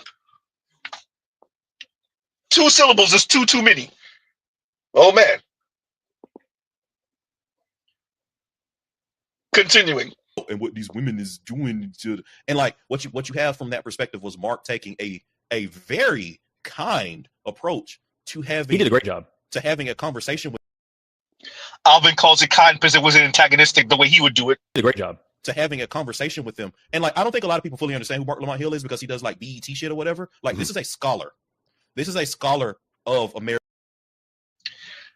It doesn't matter if it was a scholar or not. Y'all still be condescending. It'll be a brother that thinks just like you, that's off the street and that got nothing. They'll still talk condescendingly to black men because, of course, why not? Especially in quote unquote defense of black women. Y'all need to stop getting y'all anti-black misandry off, hiding behind black women and hiding behind quote unquote protecting black women or doing right by black women. Yawn.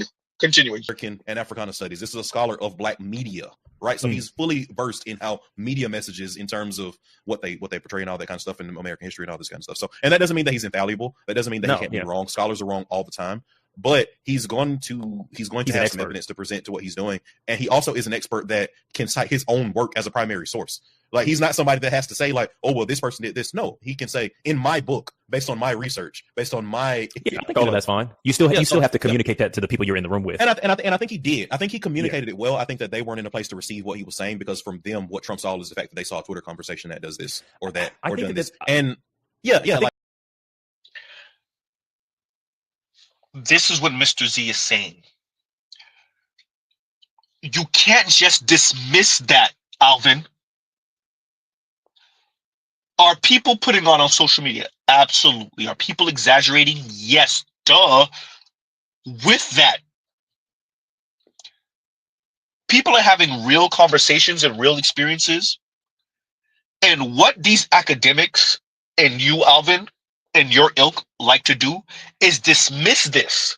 Unless, of course, it's coming from black women. Now, their word is law. In their experiences, in their conversations on social media, it's real. Now, black men, on the other hand, if black men cite something that they read or saw on social media, now we got to question them. Black women, on the other hand, we just take it at face value. Huh?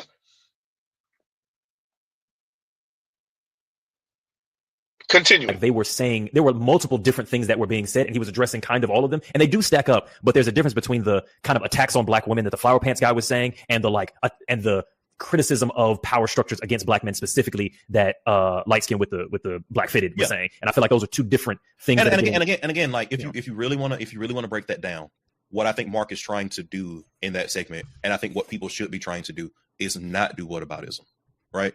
I think that we can have conversations. Hey, black men, when it comes to you, there's no whataboutism. You can never talk about your plights. They can talk about their plights all day, every day, twice on Sundays, but you can never talk about your plights because whataboutism. Talk about finding a really weird way to minimize. Continuing. Have attacked both black men and black women in a way that is productive to that conversation that doesn't make black men feel left out or black women feel left out. So for me, as a person who is trying to and let's be very clear about this. No man is above the patriarchy. There's not a single man in the history of men that is above the patriarchy. So I'm not holier than thou, but as a person who's trying to slowly divest himself and has been trying to slowly divest himself from certain aspects of the patriarchy. And there you go. That's what I was waiting for. This is why I'm covering it. No. You do not get to divest from certain parts of patriarchy. Oh, no. You either divest them all the way and tell your lady, oh, by the way, you paid half these bills. You doing half the stuff. If somebody come bump in the night, you coming down these stairs with this gun with me, right? Oh, no, ain't no divest. Oh, no, Alvin, you see that 1 foot in, 1 foot out. See, that I told y'all, protect, provide, and shut up. You don't get to insert a certain none of that man stuff. That's what they're saying. That's what they've always been saying. I'm glad he said it. Certain aspects of patriarchy. Oh, no, ain't no divesting from certain aspects. You gone all the way. And whatever women deal with you, just tell her, hey, by the way, I believe in 50-50 across the board all the way. And if that make me a yitch, so be it. Oh, no, ain't no divesting from patriarchy halfway. Certain aspects of patriarchy. Nope. You think you slick, Alvin, huh? Oh, you think you, Alvin, you think you slick. Oh, you think you slick. Nope. Certain aspects of patriarchy, y'all should have saw that coming, right? And Mrs. E will get quiet for a little while. Y'all go ahead. Well, we're going to try to finish this, but I'm going to come back to that point. Continuing. Black women have also been impacted by something as a slight against what I've been through as a black man. So I think that what Mark is trying to do is trying to say that we're in this together from point A to point B, from the 60s to now, from the Good Times episode to the BET Awards last year. And we don't have to have this whole thing where we have to say like black men were especially targeted to say that black men have been targeted in addition to black women in order to have a conversation about how we move forward. And again, if I get the whole argument of like men's spaces and all this kind of stuff, cool, whatever. But my whole thing is like, if you're a secure man trying to divest himself from patriarchy, it doesn't hurt you to say that, like, yes, I have. F what you're talking about, Alvin. You hear this? Secure man stuff? In other words, whenever black men bring up their plights, they always got to include black women in it. Black women could talk in a vacuum about whatever they're going through, but not black men. Absolutely not, man. You can kick rocks with that. Nope. That, like, yes, I have things that like impact me. That black woman was right there with me next time, because every single stat that you look at from every single situation, which is what Mark was trying to call out, every single piece of that puzzle had a black woman that was also hurt from that same situation. Right, pulling black men out of the household. I think was not a specific thing. It also hit black women. Because I don't want this to devolve into a bickery thing, because I think that there's as much as I love, our fucking matches or whatever, but I'm going to try and raise this so that it doesn't become that, because I don't think it'll be productive here. I think that you're kind of begging the question, because you kind of said like, okay, I kind of get the concept of men's spaces and talking about a particular issue specifically in a moment and focusing on it. And then kind of very quickly we're like, but if you're secure, then you shouldn't need that. Seemed like what you were kind of putting forward. No, but I'll explain your point. Yeah. Okay. Yeah. And yeah, if that's a kind of not quite a correct characterization, fine. Clarify that once I'm done. My thing is, in a given moment, focus matters. And if someone says, hey, the prison industrial complex affects black men disproportionately. I don't think that that's inherently an attack on any other gender besides black men. And it's okay to focus on that in a particular moment when we're talking about a particular thing. Now, I understand that shit is so wrapped up that oftentimes black men struggle to articulate that without trying to blame gay people and women. So I do understand there's that real big difficulty, because you can see Flower Pants was like struggling to form a sentence about black men's specific oppression that didn't blame black women. So I understand the trepidation around focusing there specifically, but I don't understand this idea, and it's come up before. I don't understand this idea of that there's something inherently unattractive or bad about going, hey, here's a thing that affects black men specifically. It's not to the disadvantage of anybody else. In that moment, we don't need to say yes, but also that is whataboutism, because sometimes there's shit that affects just black women or just black queer people. And for this particular conversation, we focus on that specifically in that moment. We don't have to say what about black men. The same applies here. So I feel like we only play this game with black men. No. So here's the situation, right? Here's the situation. If I'm in a situation where like a bomb goes off, right? If I'm in a situation where a bomb goes off, lots of people get hurt. Yes, I'm going to be concerned about treating my wound, right? And that's normal. That's natural. What I'm not going to say is like, man, I'm wounded. They only wanted to get me.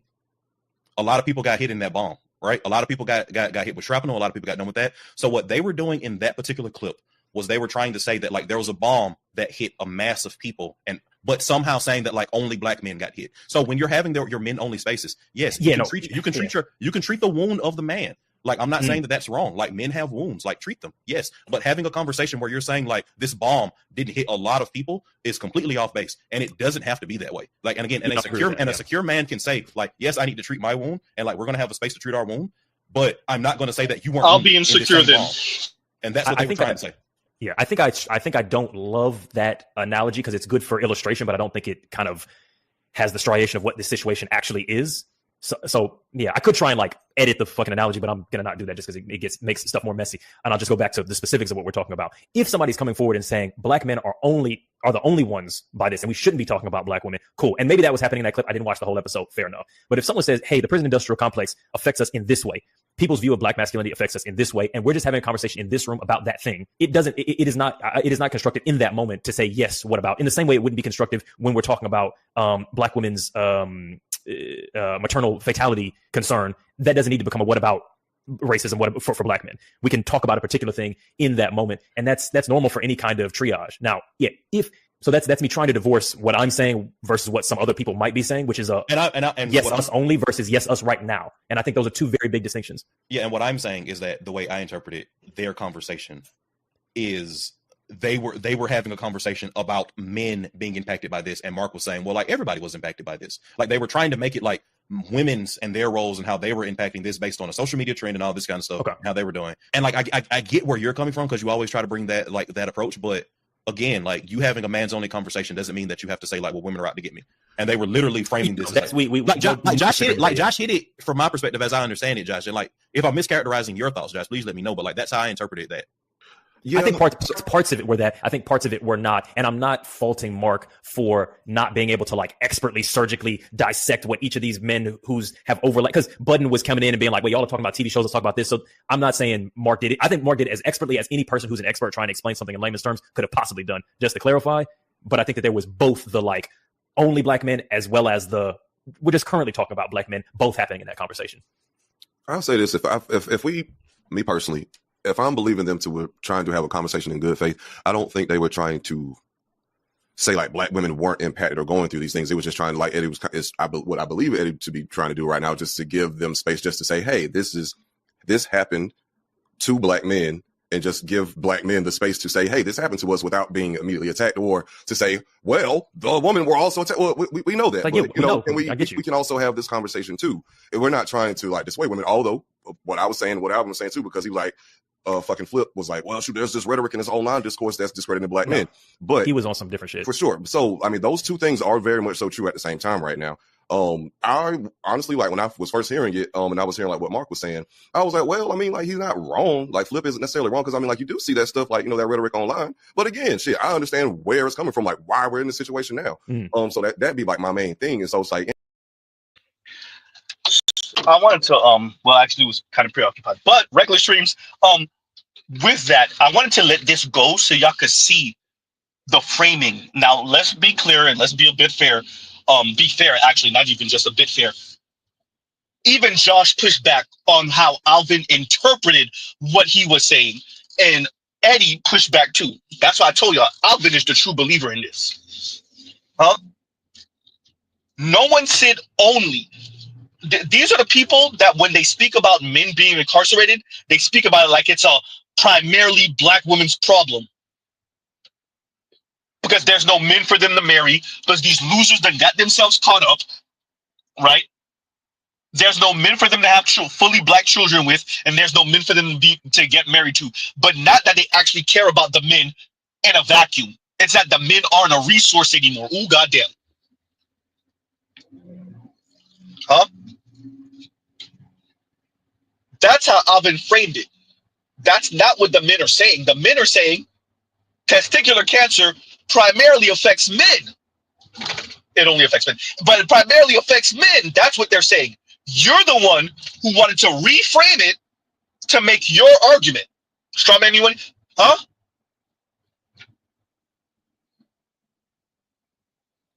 And it's a good thing that as much as I disagree with Josh and Eddie, they caught that like, no, that's not what we're saying. And that's probably not what the guys from Joe Budden's podcast were saying. No? I want you to understand, when y'all run into some of these old heads or some of these folks at work, some of these men you thought were going to be mentors, and you tell them about an issue you're having with a woman, specifically a black woman, and you see how they dismiss you or minimize it or try to recontextualize it for you to understand. Let me tell you where she's coming from. And Mr. Z is about being somewhat sympathetic when it's needed. I'm not going to be out here telling y'all what the white guys are saying. Sympathy is the problem. I'm not saying that. Huh? But these guys like Alvin, who try to recontextualize it in a way to minimize what you're saying,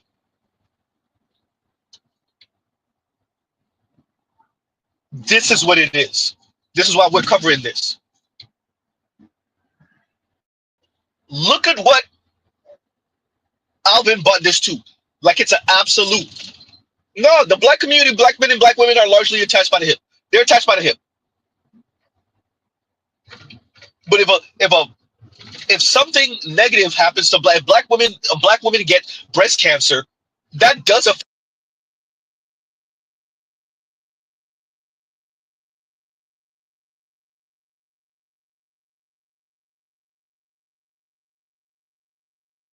all about him. And we understand that when we're talking about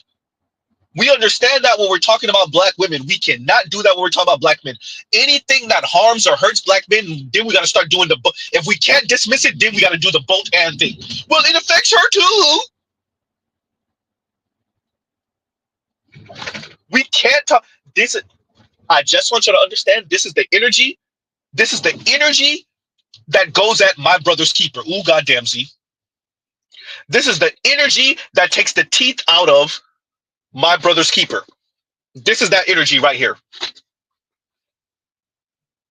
Alvin is showing you the energy right now. Because isn't that what the black women were saying? What about black girls? What about black women? What about black girls? These are the same women, by the way, that want their daughters to be able to practice hypergamy in the next 10 to 15 to 20 years. But we defang anything that is supposed to uplift black boys and black men if we don't just outright throw it in the shredder. Huh? Alvin just pulled this in front of y'all.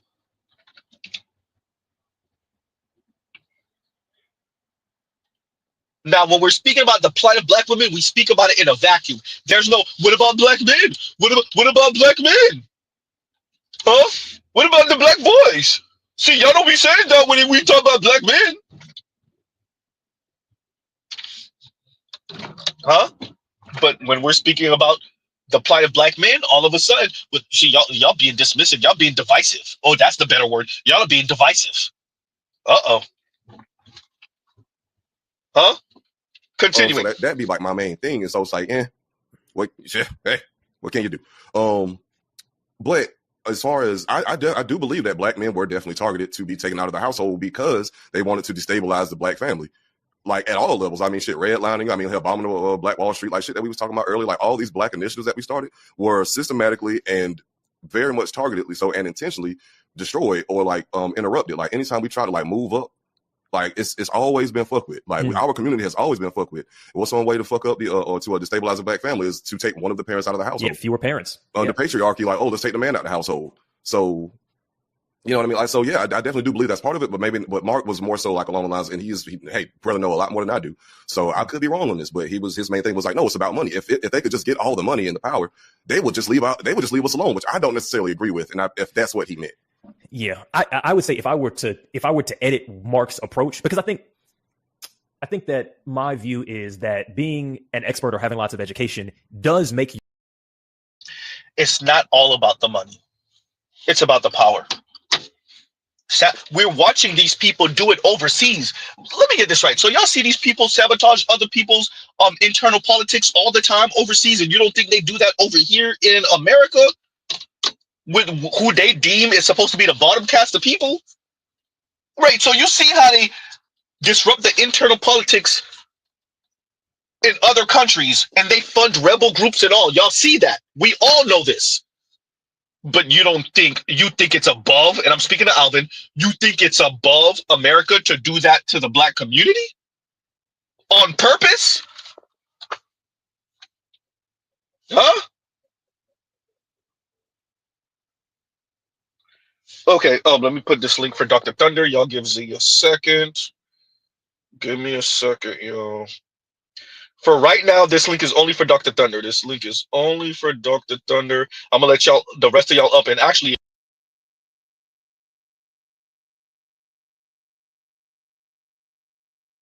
in the back. So that link is only for Dr. Thunder. And while Dr. Thunder is coming up, I'm gonna try to see if I play a few more seconds of this.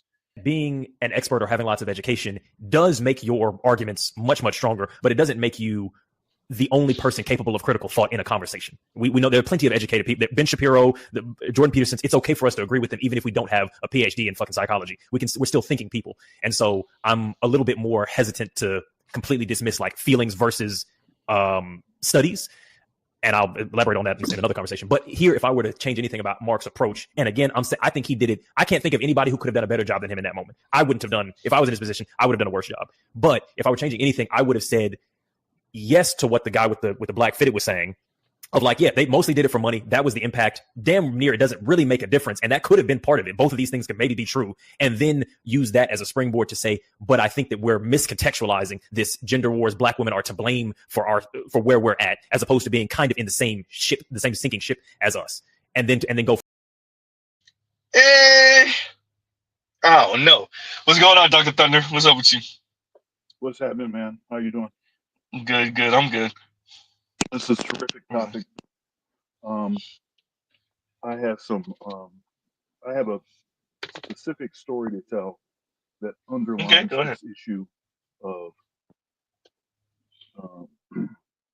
centering Black male issues, even amongst liberals, and them being programmed to say, "But what about Keisha?" So I had a composition. I commissioned a composition, and it was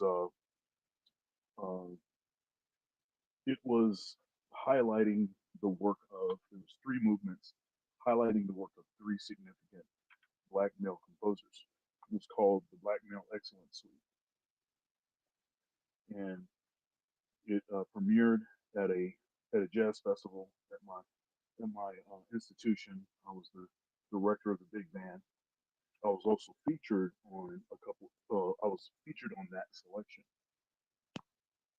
I did a talk contextualizing what the piece was about, highlighting the excellence of Black men rather than a lot of the stuff that we see in the news, a lot of the negative press. Doc, I gotta interrupt you for 2 seconds. Telescope is saying your volume. You might be coming in a little low. Okay, give me 1 second. You sound clear as hell to me now, right now. Oh, I do? Yeah, you're clear now. You're clear. Is this better? Yes, sir. Yeah, you're good. Okay. All right. So this piece was written for Dennis McCrell, who was a former director of the Count Basie Orchestra. John Clayton, who's super prolific. He actually wrote the arrangement for. It was during the Gulf War when Whitney Houston had the Star Spangled Banner that was trending. Yep. He wrote that arrangement. And then the third one was Slide Hampton, who's a kind of jazz royalty, one of the legends of the trombone, who is also a terrific composer. And so I did a little talk contextualizing why it was important to highlight these figures, and then I took it on the road, as it were. Took the band down to Florida for a big jazz conference, and some of the students in the group, I heard through the grapevine that they were complaining about us doing the Black Male Excellence Week because they said it was racist, and that in particular, what about Black women? So one thing that's interesting is, so we're talking about white kids. I don't even know how many Black women they associate with. So that's interesting. And it's also interesting that it's racist if it's Black men, but not racist if you highlight Black women. Exactly. Right? So that's kind of it's one of these things that I see happening in academia all the time. I put in your chat earlier, it's interesting that centering Black male issues is a tipping point both for Democrats and Republicans. Both they neither party really has anything for that issue, and they tend to push it to the they tend to do whatever they have to do not to have to address those issues. And then the other thing is the compositions that I had written for big band. So we're talking about the idiom is jazz. So what exactly is racist about highlighting the primary architects of this music? I'm not sure how that even works, but it's something that I'm hearing this as much from liberals as I hear it from Republicans now, this colorblind talk. So this is more evidence that the civil rights movement has been completely and totally co-opted by issues and things that were not primary in the beginning. Were not things that that were even in the central point of the civil rights movement. The civil rights movement was all about race, and in particular, Black people. That's what this was about. So now we've gotten to a point where addressing issues, if they are Black male oriented, because of the maleness, they also have an issue with the Blackness, so they won't address it. But if it's female, some kind of way, they've figured out a way to be able to still center those issues without a bunch of folks coming out the woodwork and calling it racist. It's fascinating. My apologies, Doc. So while you were speaking, what I kept on because presenting this is going to be it's not going to be difficult. It's going to be a problem because, simply put, they've weaponized Black feminism and Black women uplift against Black men, against the masses of Black men, so that you can't speak positively or do something for the upliftment of Black boys and men in a vacuum, even if, and that's it, a hard if we acknowledge.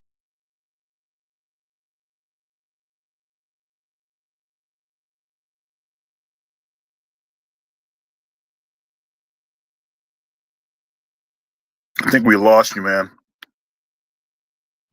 My apologies. I have to say that all over again. Okay, so if you're lucky enough to get other members of this society to acknowledge that Black boys and men have very specific plights, whether it's violence, whether it's reading level, whether it's academics, whether it's college enrollment, whatever endeavor we're trying to uplift Black boys and men in, if the remedy doesn't include black girls and women, then it's sexist.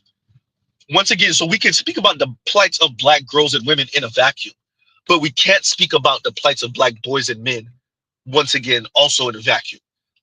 And this, and I watched Dr. Richard Reed's kind of have an issue with this also, because how is this supposed to work? And the thing is, it's not. That's the whole thing. It's not supposed to work. This is how you keep the internal politics of a community all type of weird. And this is done on the. I just don't have it in me to believe that we have all of these elite institutions in America, all of these Ivy League schools, all of these think tanks, billion-dollar think tanks, and somebody's telling me nobody's thinking, well, if we uplift the girls and the women in a vacuum, and then when we uplift the boys and the men, we're going to uplift the girls and the women again, but the women want to, if they choose to, if they're heterosexual and they choose to get married, then they tend to want men who are doing better financially than they are. How is this supposed to work? Right? Like it's not, go ahead. I'm sorry. Yeah, there's no way that can work. I'm starting an all black big band, and we've got a performance coming up on May 3rd. And this is actually something I've wanted to do for the better part of 20 years. But it was the kind of thing that you have to kind of wait for the right timing and then the right sort of support mechanism. Because as silly as this seems, it will be a political statement. It'll be considered a defiant, militant political statement for me to put together an all-black big band. In particular, it's all men. I would have put a woman in there if there was one that could cut the part in the area that I'm in, but it just doesn't exist. But that's I think that's problematic, and I think that part of how that's able to happen is because of this sort of this multicultural context, which tends to take all of the intellectual property of subordinate societies and then say that this is our, art, this is our music, jazz is American music, this kind of thing. And then so when you see an expression in the music that is actually much more accurate with respect to the makeup of these bands, if you look at, like, for instance, what was happening in the Cotton Club, that was an all-black band playing for all white patrons, right? But it was an all-black band. So that's where this music comes from. And so, yeah, and we're going to highlight Count Basie and Duke Ellington. That's all the music that we're doing, all stuff from those two bands. But that's going to be considered a political statement and militant. And that's a really strange, it's a really strange kind of thing. Now, I'll venture to say, if a black woman wanted to do an all black woman big band, I think there would be absolutely no issue, and it would just be something that would be celebrated. And it's crazy because, again, the primary architects of black music have been black men. You still have everything that you have now without the input of black women. Okay, you still have everything all the significant stuff, you still have that. I'm not suggesting that black women had no impact, but all of the significant stuff, the heavy lift, it's all been the effort and the intellectual property of black men. We had a great one just pass away, Quincy Jones. Yep. And Quincy Jones actually, he did everything. He played in the Count Basie band, and actually we're going to play one of his charts. He played in Count Basie Orchestra. He's one of the trumpet players, and he was also a primary composer and arranger for that group. He did everywhere from that to Michael Jackson and Whitney Houston, and just really an incredible career. But these are the kind of figures that are just, when you look at Black American music, it is chocked full of these folks, these kinds of this kind of talent, this kind of vision, creativity. And the fact that we can't just highlight it just because we should, I mean, I think that tells you everything that you need to know. Yeah, no, for anybody that want to come up, y'all can start coming up. But no, Doc. So when you were speaking about Quincy Jones and other Black composers and Black musicians who have, like, contributed and just created whole genres of music out of whole cloth, right? Just out of nowhere. The problem I think our society has now is the dichotomy that's growing in who is going to be able to express manhood. Like, while you were speaking, and I was thinking about these artists and these musicians and this talent and how they're highlighted or not, what happens when they pass, and whether we decide to throw dirt on their name or not, and as I thought further, who gets to have their legacy untarnished, right? Who gets to, and yeah, I know. Every once in a while, Mrs. Z come up with something profound, but who gets to keep their legacy untarnished? And what I think is happening is more and more, and the more and more I think about it, it's a certain type of academically inclined, if not just straight up academic, Black women who feels the need, or who this is her quote unquote work or life's work, and it's really about, in their mind, highlighting Black women, uplifting Black women, but at the expense of Black men. And like, that's the part that is like not said, because it's not supposed to be seen that way. And that's what Alvin is getting to, that I'm covering right now, is like, no, that's Black men's interpretation of it. No, that's exactly what's happening. Stop telling us don't believe our lying eyes. That does, what I'm saying is, the way the system has constructed this is to hide its racism behind Black women's uplift. A couple of years ago, I covered the Goldman Sachs loan for Black women on a grant. My screen locked again. But yeah, I covered the $10 billion that was supposed to be going to Black women. And what you found, allegedly, was that Goldman Sachs was in major trouble, and they have never lost a lawsuit that the U.S. government has charged them with. They have never lost it. So Goldman Sachs never lost. But finally, the U.S. government was about to get them on them colluding with, what was it, Myanmar? It was one of the countries in like Southeast Asia where they sold them some super bad goods, and like this time the U.S. government was going to pin them on it. And this was the time where they they donated that $10 billion to Black women. And it's like, for goodwill. This is like a goodwill gesture, and they would have bought that up in court as, look what we do for the community and look what we've done for America.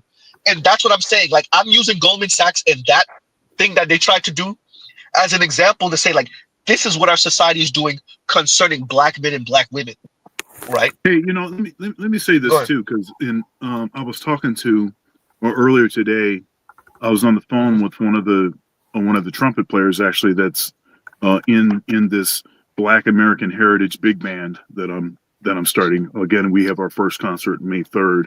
I definitely will be videoing it, that concert, and uploading it to my music channel for those that would be interested in that. But I was talking to him on the phone, and he's got a Black daughter who's also a good musician. And of course I expect Black men with daughters to to be somewhat sympathetic to certain issues. Mm-hmm. But one thing that I said to him was, this, with respect to this, what about black women? That is not used because they actually care about what happens to black women. Exactly.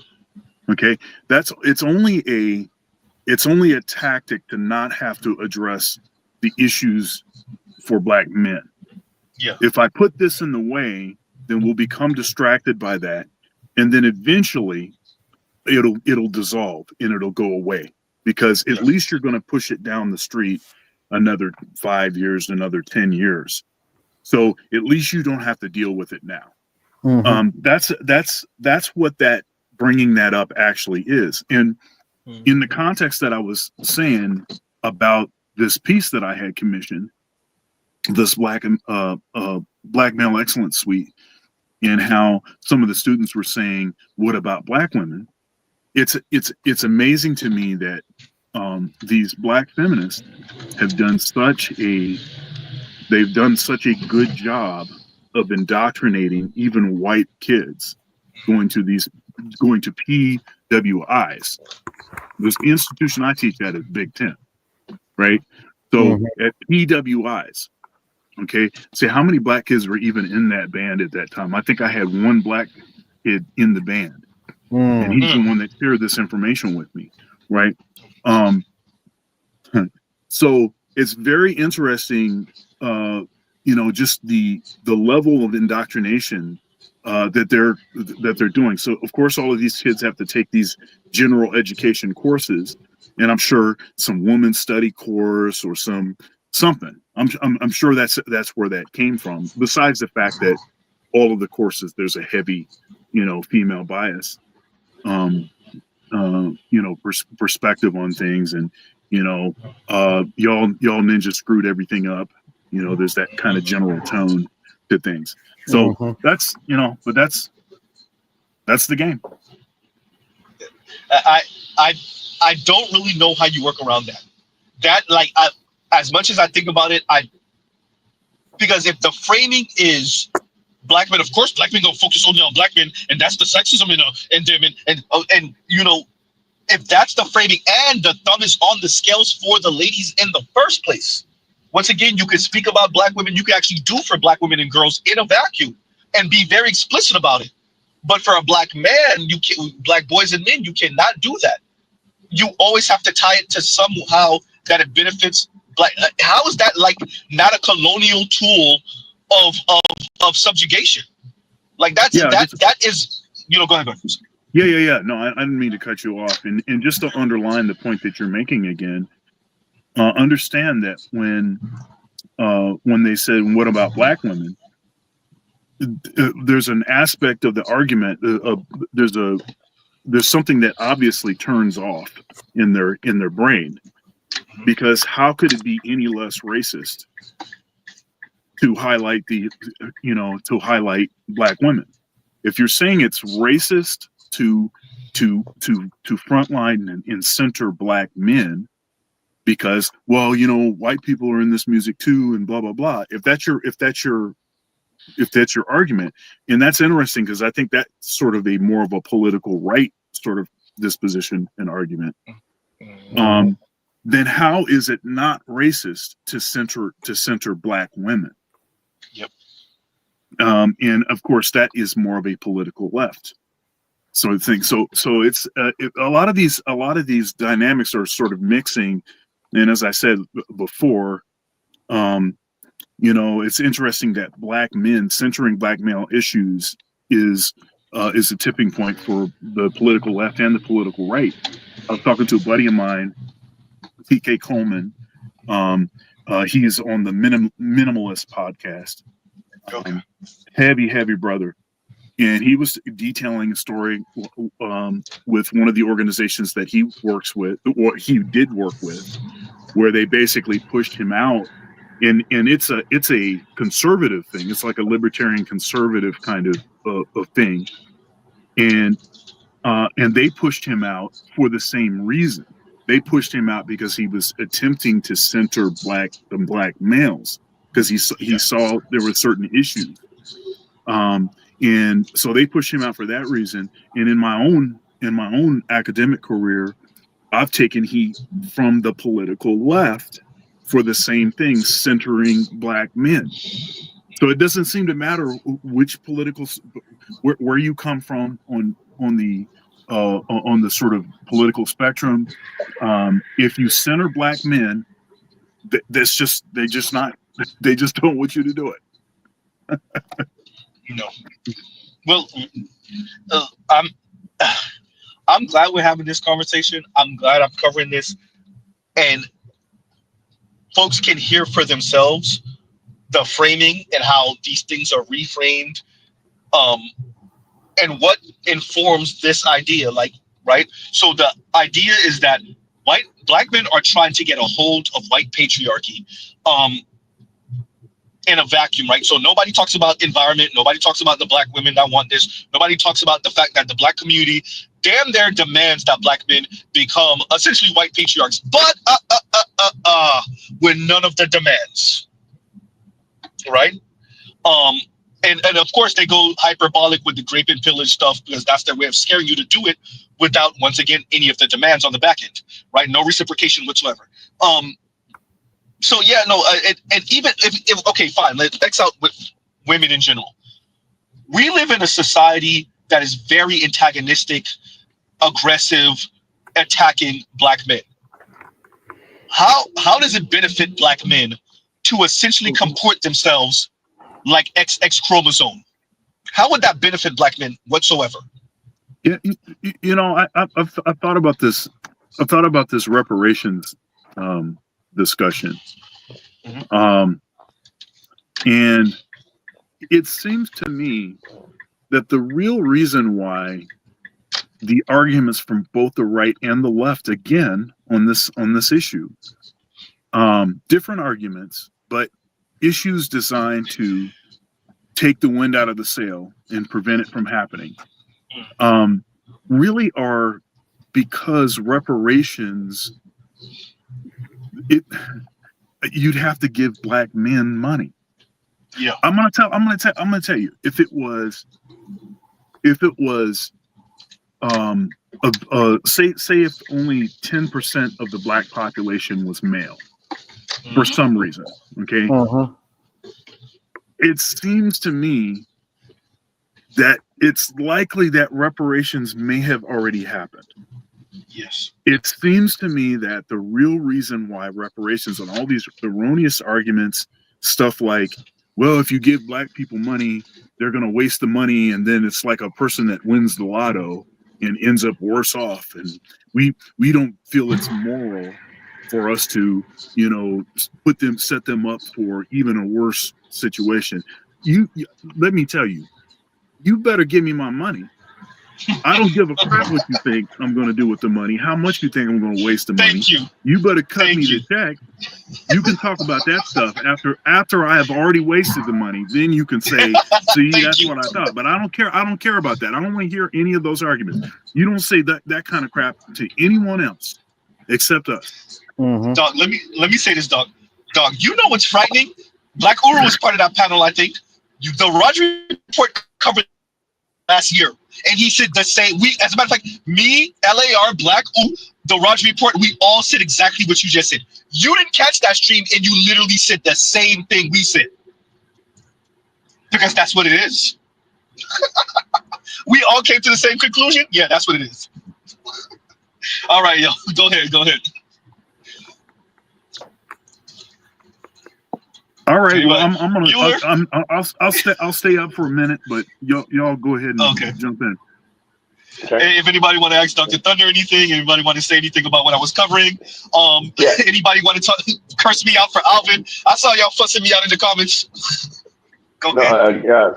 If I can speak to Dr. Thunder, once again, thank you so much for your contributions. I greatly appreciate it. I'm a big time fan of your content. Can I don't be complimenting other Negroes on my channel? I'm playing with you, apologies. No, I mean, I'm playing with you. I had to do it because Roger did it to me, and so I did it to him, and now I got to do the Dr. Thunder. Dr. Thunder, get me back. Go ahead. I mean, can we entertain the notion of maybe this is the issue of just vocabulary, and then maybe what they're really seeing black men as is the tethers of the black community? Because if you think about it, the best way to describe black men as far as the lack of benefits we're receiving is saying, hey, we showed up in America in 1985. We brought the crack epidemic, crime, and gangster rap. And the reason why we had to lock them up is because all they've done has been chaotic since they've been here, since 1985. Because if you go back behind, if you go past that, if you go back into, 60s and on down, you start to see, they really do the desire, they really do earn and deserve the benefits they're not being received that's been allocated towards other entities, black women and white women. So I think it could just be an issue of just vocabulary. We're really seen as the tethers of the black community, and those black feminists. That's the reason why they're able to have their talking points. Their whole talking points and theories is based on the notion that we just showed up here. They don't deserve anything. If you really look at it from more of a holistic standpoint, or at least that's my interpretation of it. Because you start bringing in the real history of the black men in America, you can't deny us what is owed to us. And I mean, unless you start to put the starting clock at 1985. Dr. Thunder, you want to get that, or Black? You want to get that? I want to get at. I mean, because to me, it just seems like it's easy to sell that devoid of any context. Devoid of any context. Oh yeah, man, they're just tethers. They just showed up here and they're trying to get in on our benefits. Well, yeah, I think what you're speaking to is just this, and I did a show this. I guess the show was yesterday. It was my open panel show where I was talking about how men in general, like we're not really we're not loved and admired for our humanity. Okay, women get that benefit. Men do not get that benefit. And especially black men are treated like disposable and are treated like utilities. And matter of fact, it's to the extent that even our range of emotion is doubted that even we have emotions often. And so I think it's easy if you treat someone like they're not a human, like they're subhuman. I think it's easy to dismiss any even valid points that they make. It's easy to not address any of their issues. It's easy to bypass them, trivialize them, marginalize them, disproportionately incarcerate them, disempower them, destabilize their communities. It's just easier to do that. So I think that there's something to what it is that you're saying. I think it's more nefarious than that as far as the dehumanizing thing. I think what it is that they realize that we are all too human, and that you just didn't earn it, and or there's no way I can benefit from it. It's sort of like the kind of the theory I'm playing around with now called the black man testicular cancer theory. We have all the processes and protocols for things to eradicate whatever issue you may have, but since it doesn't directly impact or benefit someone else that's not you, I'm not going to receive no funding, and we're not going to do nothing about it because you didn't earn it. You're just a tether. You're part of a greater entity. You know yourself. But you don't think that othering? It seems like a sort of othering that you're mentioning. You don't think that perhaps what's animating that is some sort of dehumanization of black men? Well, I mean, I think, and I don't want to speak this out of respect for you being on the panel, but once you get started getting into the dehumanization of a person, then you start to go. I mean, you go a couple steps to the right. Steps away from Auschwitz. I'll respect for you, Dr. Thunder. I'm trying to stay away from that part of the conversation. We a few steps away from Dachau. That's where we at right now. Could I maybe posit this, kick this into the conversation? Go ahead. I'm sure we've all seen the Boondocks, and there was a part where Ruckus was basically like, "White man is God's gift to humanity, and how do we do him? We march, Breathing up we the white man's ear. we complain, we vote." I think there's an element of these folks done been high on their own supply, and they've been high for a long time. And I think we're kind of seeing some of that with some of these policy decisions. Like, oh, you didn't know you was the majority of SNAP recipients. You didn't know you was the majority on Medicaid. You thought that was just for the poor Negroes. Yeah. And I think some of it is these people really truly do believe some of that crazy shit. And I think that partially animates some of it. I think some of it too is the fact that we're kind of unique in this country in that we've given white supremacy the most trouble. Everybody else has sought to assimilate, and because of that assimilation and them keeping their head down by getting a little bit better spot, so to speak, they haven't really offered the same resistance that we have, and we more or less been the only group to really kind of give white supremacy any trouble. And I think some of this is some get back. Like, yeah, that's like oh, go ahead. I'm sorry. Oh yeah, no. If I can just jump in real quick, I won't be long. Earlier this week, so I've added a segment to my show called Throwback Video, and what Throwback Video is, I'm playing videos from old videos. Like I played one from 1977 earlier this week. It took basically 3 shows to get through that video. It was a debate on the Steve. I can't think of his last name right now. No. Steve Howard or something. I can't remember his last name right now.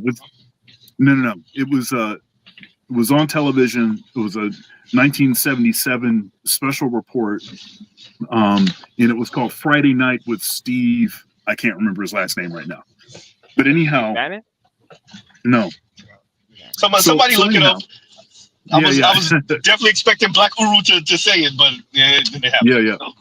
So anyhow, it was a debate between David Duke and Jesse Jackson. And it was that was a great conversation.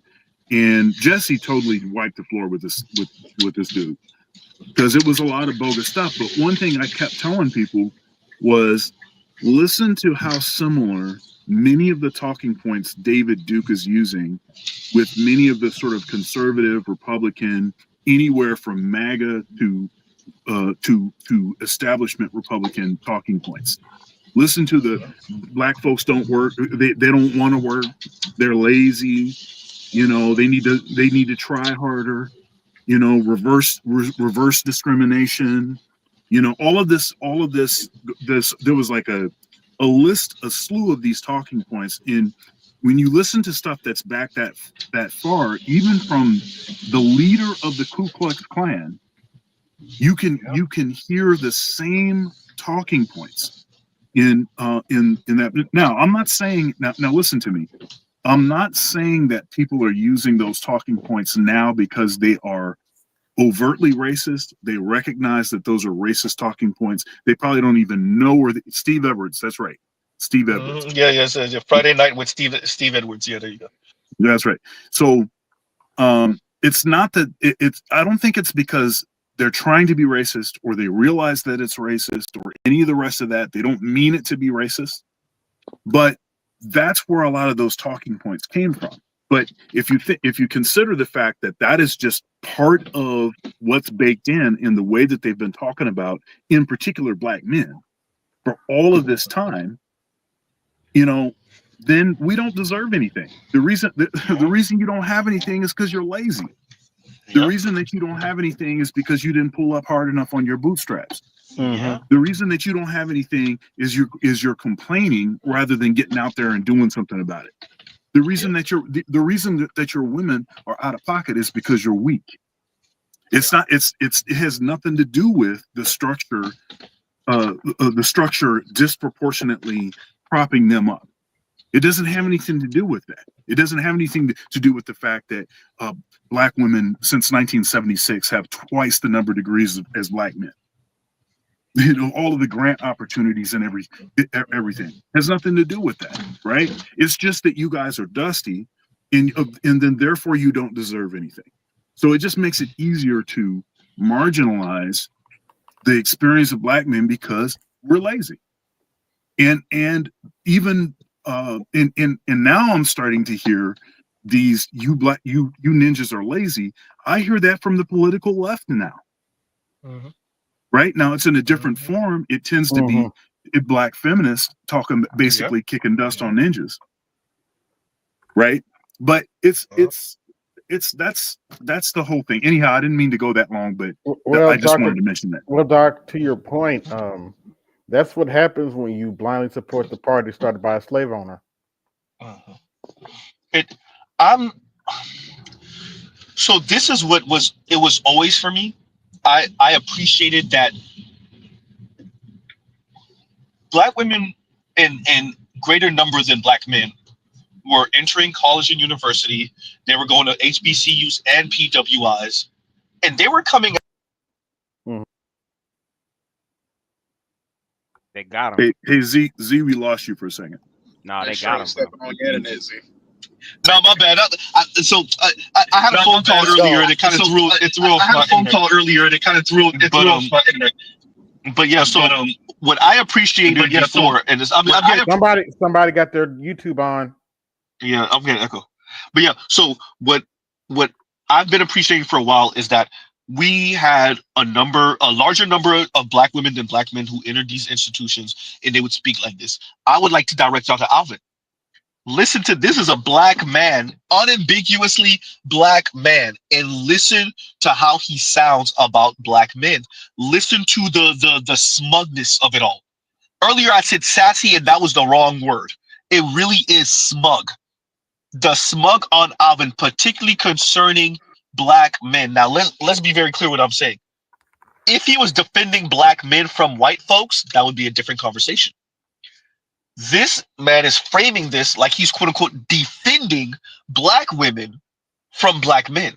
And so it's okay to be smug, antagonistic, dismissive, belittling, right? And that's essentially what Eddie and Josh, especially Eddie, is telling him, like, we have a tendency to do this in the black community. We have it, and you're watching Eddie try to say it without saying it. No, say it.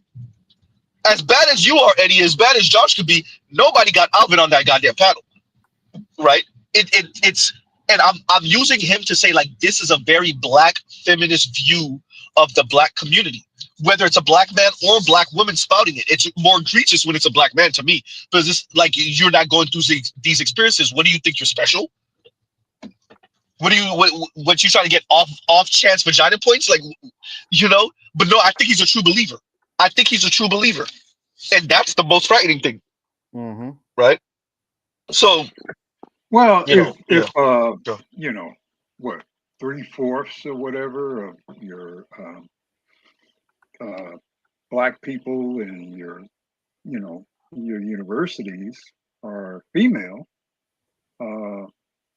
if you have these required sort of feminist, womanist training programs, either directly themselves or they're sort of intertwined in other social studies programs, influencing telling of history, combined with how several generations of black men have been raised in primarily female-led households or largely female-led households. I mean, it shouldn't surprise you that there are a lot of Alvins out there. I remember, I was in HBCU as late as early as the late 70s. I finished up in the early 80s. And I saw the feminism as it was happening at a black university. I saw, first of all, you did have growing numbers of females sort of dominating the classrooms, dominating the administration of the university, which then began to influence the teaching, influencing administration, influencing even the environment in the HBCU, where there was this sort of, this was like say late 70s, early 80s, still very much in the throes of second wave feminism. I saw at a black school the gynocracy manifest quite boldly, going back over 40 years. So the Alvins don't surprise me. They're sort of like fruit from a poisonous tree. Wow. Yeah, no, I'm like I said, the worst thing that ever happened to these people that I could actually do these things with StreamYards now. Because I play this for especially for young folks because I know they're running into this, and this actually, while I was playing it, it was reminding me of some of the stuff that G would say, right? Like when he would speak to the elders about kind of what him and his peers are going through with their mothers and aunts and whatnot, the girls in their life, the women in their life. It would be dismissed and belittled, or better yet, minimized is the better word. Dismissed or minimized, and that's what you see Alvin doing here. Now, it could be seen as recontextualizing it, but let's be very clear. Even the way he was speaking about Mark Lamont speaking to black men, and be clear, Mark Lamont had that conversation. Then there's the conversation that I have linked in my hysterical. But then there's the conversation that I have where he's speaking about the difference between black men dating out and black women dating out concerning what's her name? Quinta B, right? It's the same thing. Once again, we got to minimize what you say in black men, and we got to recontextualize what you're saying about black women and how it's not the same, right? So this is the end result, as Black Guru was saying, of decades of a black feminist ideology. Is no matter what we're speaking about, no matter what subject we're speaking about, if it concerns black men and black women, we're going to minimize at best, dismiss, if not insult and belittle when it comes to black men, and we are going to recontextualize.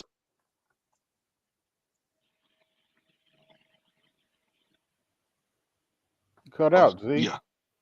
No, I was saying at the end, all I just said is just don't believe your lying eyes. That's what it comes down to. Just don't believe your lying eyes. Well, right? here is the intellectual dishonesty that I see. Like you have, what's his name, Alvin or whatever says, yes. He references studies and others represent.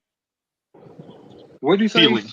Something. He said you have a feeling and I have studies. Yeah. Right. Well, I mean, I listened to that whole video. I don't recall him citing any studies at all. And then he also made the point to assert Mark Lamont's, academic standing, which is meritorious. I'm not taking anything away from him, but I don't recall Mark citing any particular study that supported his argument in that Keating-Brunson debate. Not once. I didn't hear him say. I heard him say, and I may misquote him, forgive me if I do, but he seemed in reference to high status black female friends or associates of his. He didn't reference to any sort of study or independent review or analysis of anything. And that's what they often do. They'll often assert position. What's the fallacy of authority or whatever? I think that's the that's one of the logical fallacies. Yes. Where you by virtue. Yeah. I was gonna that's bring what that up. they appear to be doing. Go ahead, Doc. Yeah. That's interesting. I was going to bring that point up. It's a plea to authority. So so what he's doing is he's saying, okay, he's got a degree, so he's able to X, Y, and Z, and then he can actually reference his own book because as a primary source. So this is what he's saying. The issue with this is I don't care if you have a doctorate or not. I don't care if you had any schooling. I don't care if you only made it past an 8th grade education. I don't care if you're an autodidact. I don't care what. None of that stuff matters. What matters is the argument. And then also I would argue that at this point it is important not just to have one study. You need multiple studies. You need multiple studies because we know that quote unquote studies are used often as a means for propaganda. So basically what they'll do is they'll say, okay, this is the conclusion that we want to arrive at. I need you to come up with a method by which to prove this conclusion.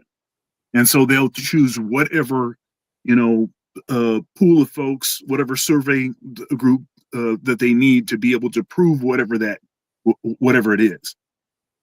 And so that's why you need multiple studies. A lot of those so-called studies that you'll see in like Ms. magazine or whatever it is, that stuff is complete and total propaganda.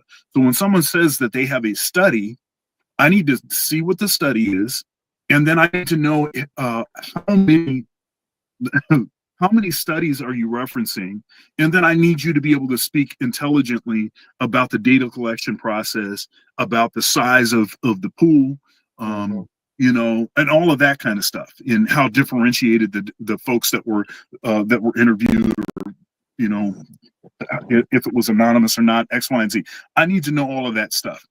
So that was a total bogus thing. That was like these folks that get on and talk about how they do research, but really all they did was watch a bunch of TikTok videos. A deep dive. Give me one second. Let me answer this real quick. And Kevin Miller says, "Let me guess, the dude in the lower right corner is Alvin." I knew y'all wanted to say that was Alvin. No, I know, because the hair and the look. No, Alvin is the heavyset brother on the left. I screenshot it this way on purpose because they would switch out who gets the quote unquote big box. I could do something with that statement. But yeah, so Josh is the one on the top right, excuse me. Eddie is the one on the bottom right, and Alvin is the one in the left. So yeah, but and Alvin, y'all heard him. Anyway, continuing. Go ahead. I think was that you, KMS, or whoever that was. That was me. I was just gonna say, I think. So what I heard when they say study is this: they studied their emotions and then they spoke.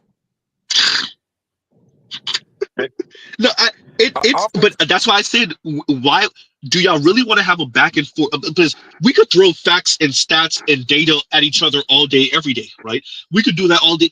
Here's the difference between what I would say what we would present and what they would present.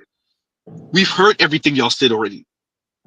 We've heard everything you said in context of how you're going to say it. On top of that, y'all don't entertain what we say. Y'all dismiss it out hand. And that's why them boys voted for Trump. God damn, so you wasn't supposed to say that out loud. But yeah, so you're that's what I would say. But go ahead, Better. You go ahead. Yeah, and it's even, I put it like this: a lot of times when I hear them speak, I often just hear two names: Kimberly Crenshaw, Bell Hooks. And the thing for me, I'm not the most studied in Bell Hooks. I almost made it through one of her books. But I find her to be very problematic just from the material that I've made it through. And it's like literally reading somebody who she could not handle what she proclaims and espouses she wants. She talks about having this new type of man, but when she herself admits when she's had that new type of man, she was a bitch to him. Leon, I'm gonna need Leon. If you're listening, damn, you probably at work.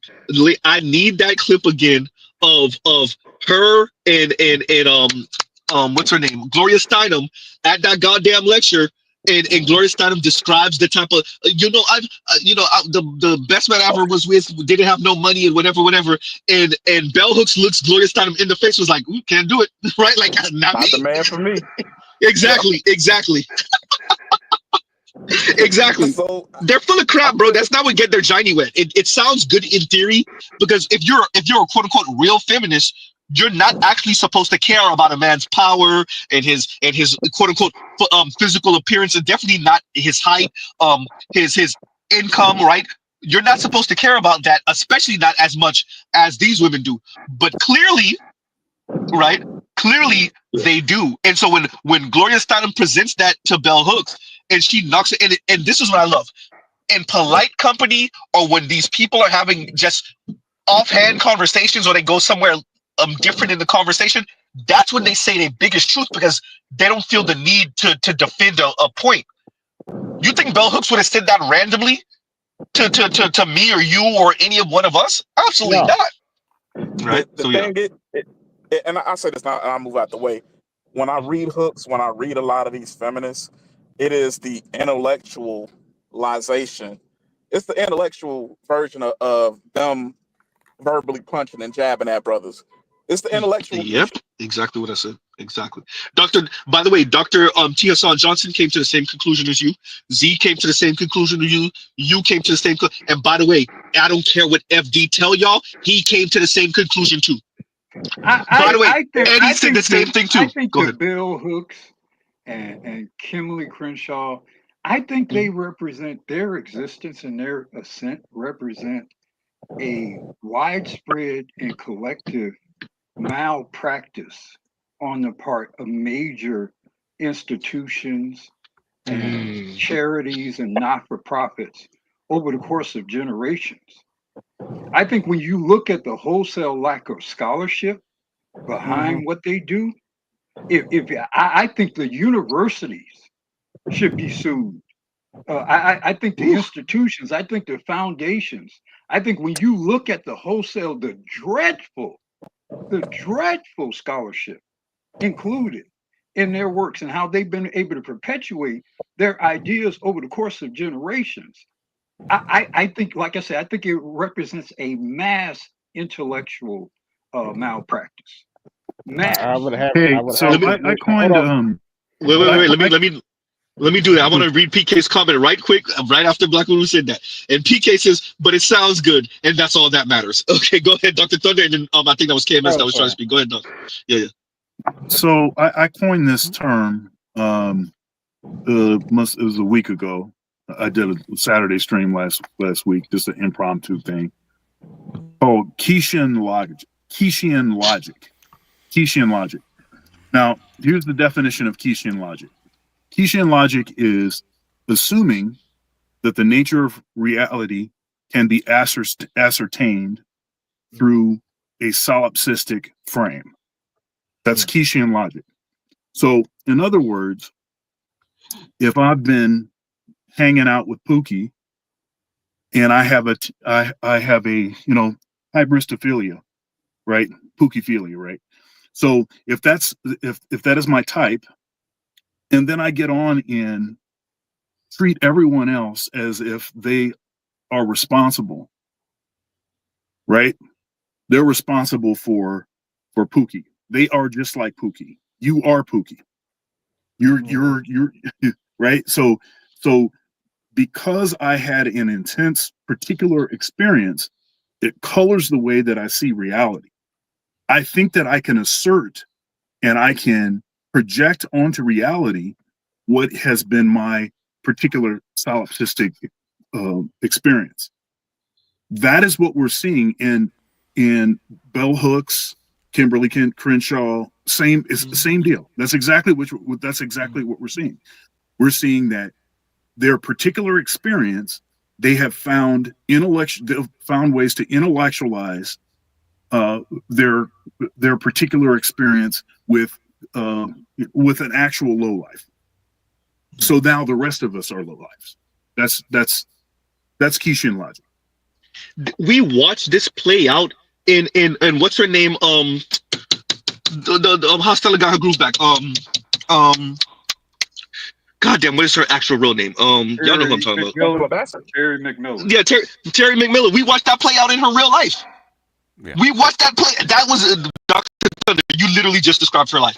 The lady was rich and famous, went to go meet a LGBTQ Jamaican brother out of all people, bought him here, married him, and then she's over here fighting him in the middle of the streets. You got to read her first book, which is Mama, right? Which is how she's raised. Yep. She talks about her mother, okay? She comes from a struggling family, okay? And she's a climber. You got to be careful about climbers, okay? When they still got it in them. Of course it's still in them. Of course it's still in. Look, if you read Terry McMillan's books, her main character is her always picks the same kind of guy. Okay. Me and AB did that at the same time, because that's in the law. No, it's the same kind of guy, good looking guy, not expressly smart. That she's smart as in. Okay. Just he works with his hands, but the thing is, he represents the kind of guy that she can control. It's in all her books. Yeah, what was the book Wesley Snipes? Go ahead. I'm Wesley sorry. Snipes and Sly Nathan. Disappearing acts, right? Yeah, same thing. So this same. In other words, basically, okay.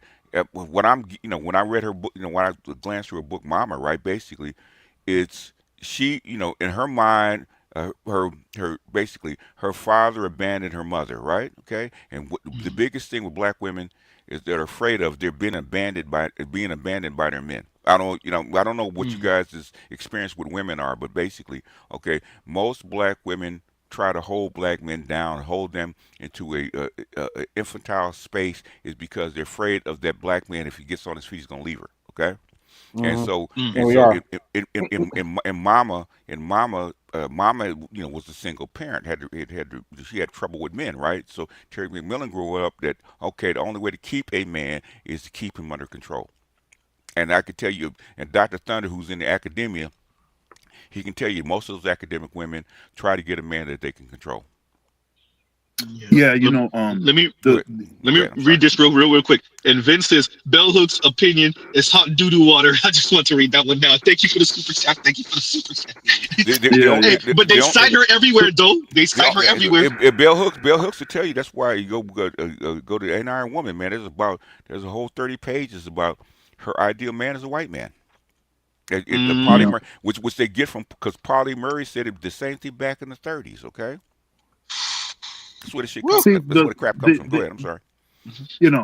That's cool. Good to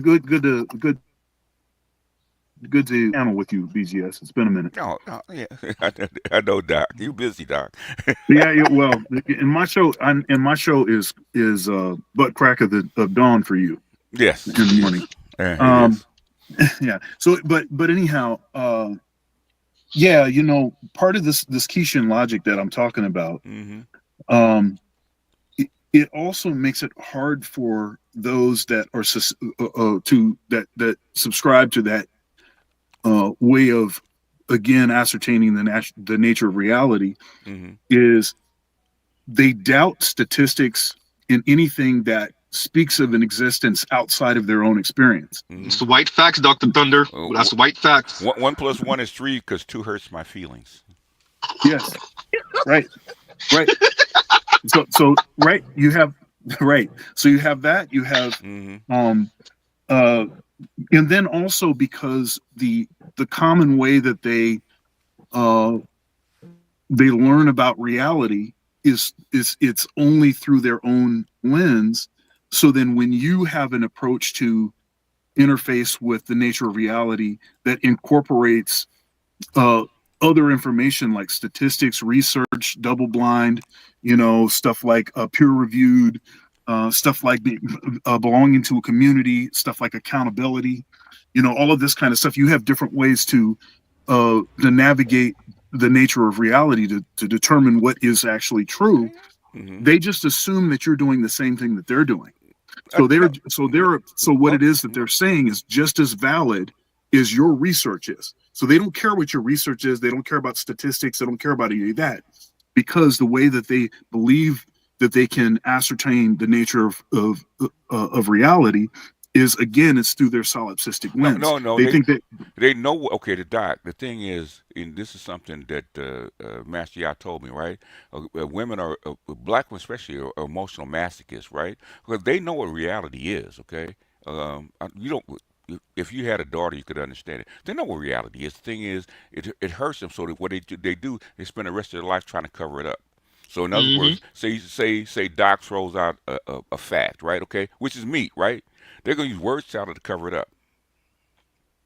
How do you bury a piece of meat? You take a whole bunch of salad and you and dress it, and you cover it up so you can barely see the meat. It's in there, but you can't see it. Mhm. Okay. So, And so, I go think ahead. that's a, I think that's a I got a quick distinction without a question. difference, though. Go ahead. I think that's a, hold up. I think that's a distinction without a I hate difference, to though. be the bearer of bad news, but everybody cannot have a perfect man. There's not enough perfect women to go around. And even if there See? I They pressed know that what by reality accident, is. Doc. I pressed that by accident. I didn't mean to press that. I was trying to flip to another page, but actually, that was gone. That was gone. But yeah, I've talked to enough of them, right? Okay, and something that Dr. Neal told me about the Pauli Murray, right? Okay, what's her name? What's her name? What's her name? They call her Professor Crunk. What's her name? Brittany Cooper. Brittany Cooper. Brittany Cooper's got a whole chapter in her dissertation about Pauli Murray. Whole dissertation. She knows exactly where this stuff comes from. But she mention that stuff in her work?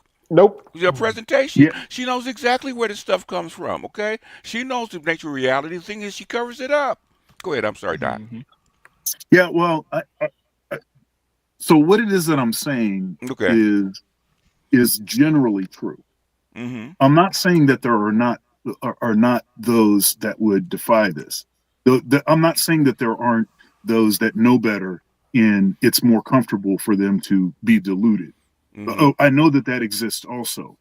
But what it is that I'm suggesting definitely does exist. The distinction that you're making, it's the conclusion, the outgrowth, the whatever, is no different. You still end up in a situation where when you try to have certain kinds of discussion with a certain type, it's not going to matter how true what it is that you're saying. They're going to have an approach to disproportionately highlight their own experience over anything else. And this is why, again, those that have a lot of trauma, they've been hanging with Pookie. This is why all they can see in black men in general is the qualities that they were familiar with in Pookie. That they were taught. And that's why that they were taught. I mean, I got a question related to that. Is that the reason why I believe the story just broke maybe about earlier this week? Those two women that were killed on conjugal visits. The killer with the guy was a black male, but he was on. He's already an inmate. Yeah. Excuse me? It's a conjugal visit means he's an inmate. Yeah, that's the conjugal visit. Yeah, he was an inmate, but he had murdered I think he was a rapist. He had murdered like 3 women, and he was still getting conjugal visits. And I think one of the victims was an African American, was a black woman. It could have been. What I'm saying is, what is it? What is it? What's it? Jackson said. She said like a moth to a flame, right? Burned by desire. Yeah, Janet went, yeah, like a moth to a flame, like a moth to That's a flame, the way love by goes. desire.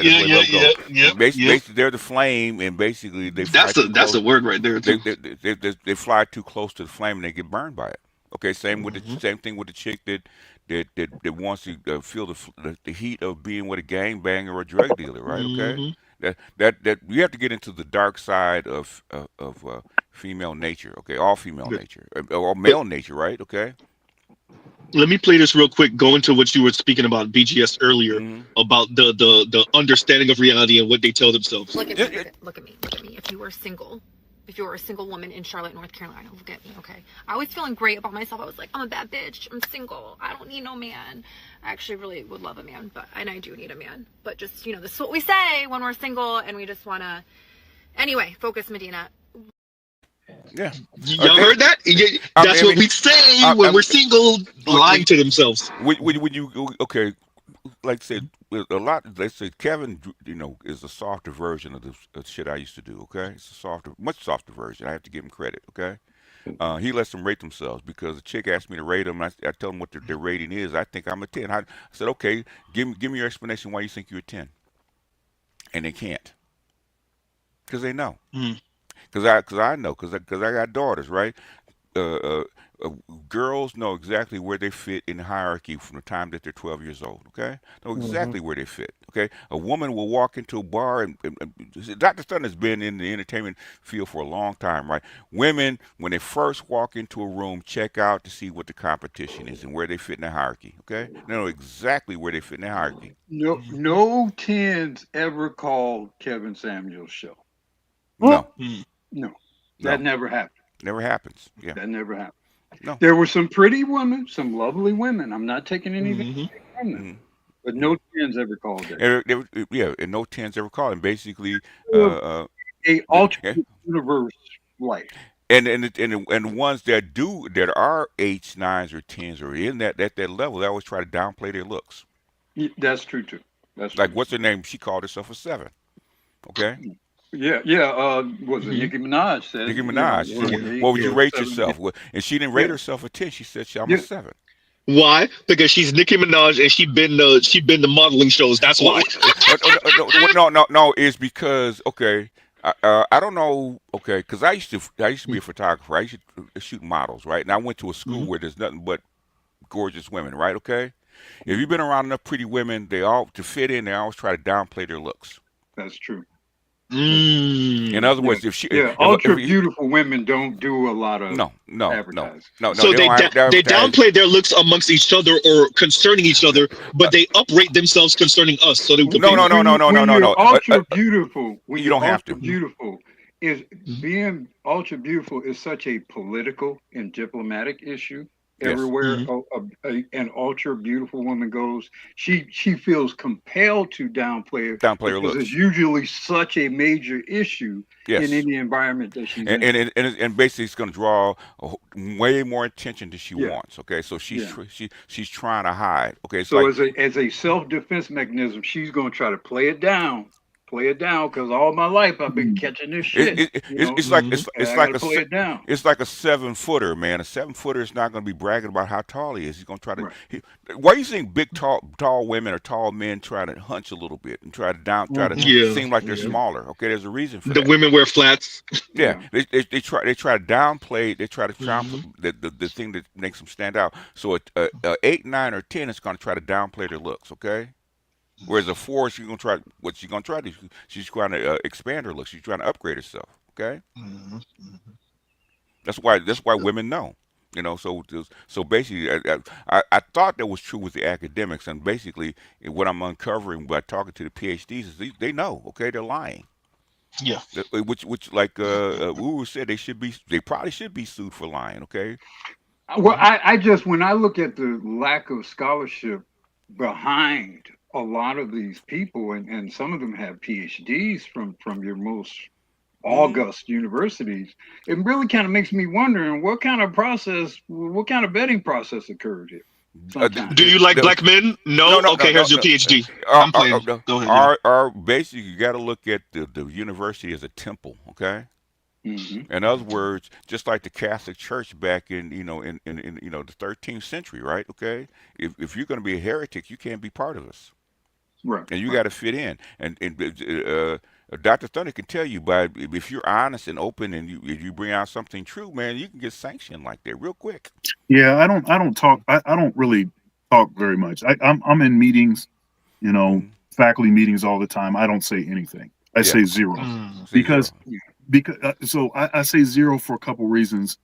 One is if someone directly asks me something after I haven't said anything, it's given me more time to kind of figure out where the middle point is to read the room, right?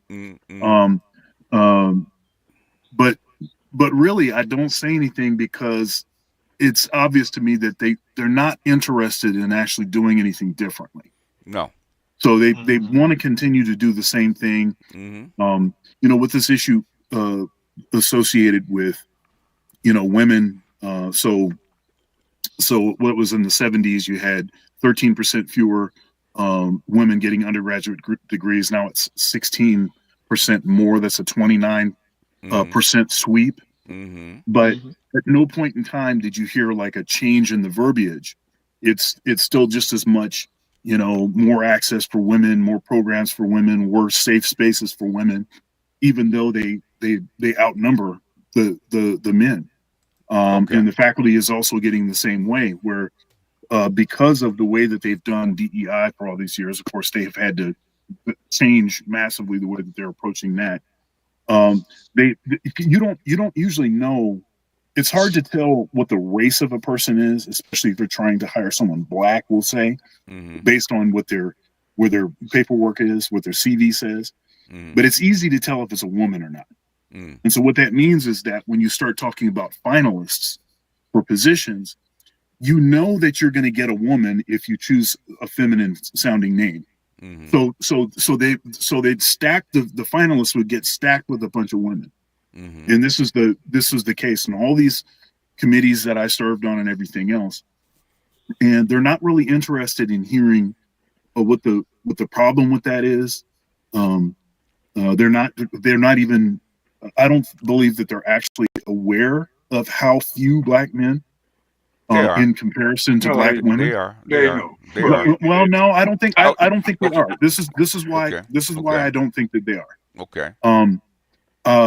So at one point in time in my in my job, all of the people above me were all women, all the way up to the president of the university. Okay. And I interviewed the president of the university, which I consider to be a nice lady. She, we had a good conversation. She at least asked some questions that seemed to express some concern about some of the issues that I raised about the disproportionate, the overrepresentation of black women, the underrepresentation of black men in the academy. And she genuinely was surprised by that. I had the same conversation with the executive dean, who also did not know that with the divisional dean, the dean of the College of the Arts, who also did not know that, and then the chair of a committee that was to lead to the hiring of who was going to be the next director of the School of Music. They also did not know that stat. I mean, I 20,000 fewer black men in the academy as professors than black female. They don't know. They don't actually know that. So this is part of what I'm saying. Although I know that it is the case that some people know better, they definitely know better, and they're lying about it. I also think it is true that there's a lot of folks that actually don't know better, but because they haven't really been held accountable, they don't actually need to do the research to find out. So when you brought to her attention, what did she do? One of them is I think launched a vendetta against me. Well, now I got to challenge your prior. Hey! Let me get the count laugh from Sesame Street. Dr.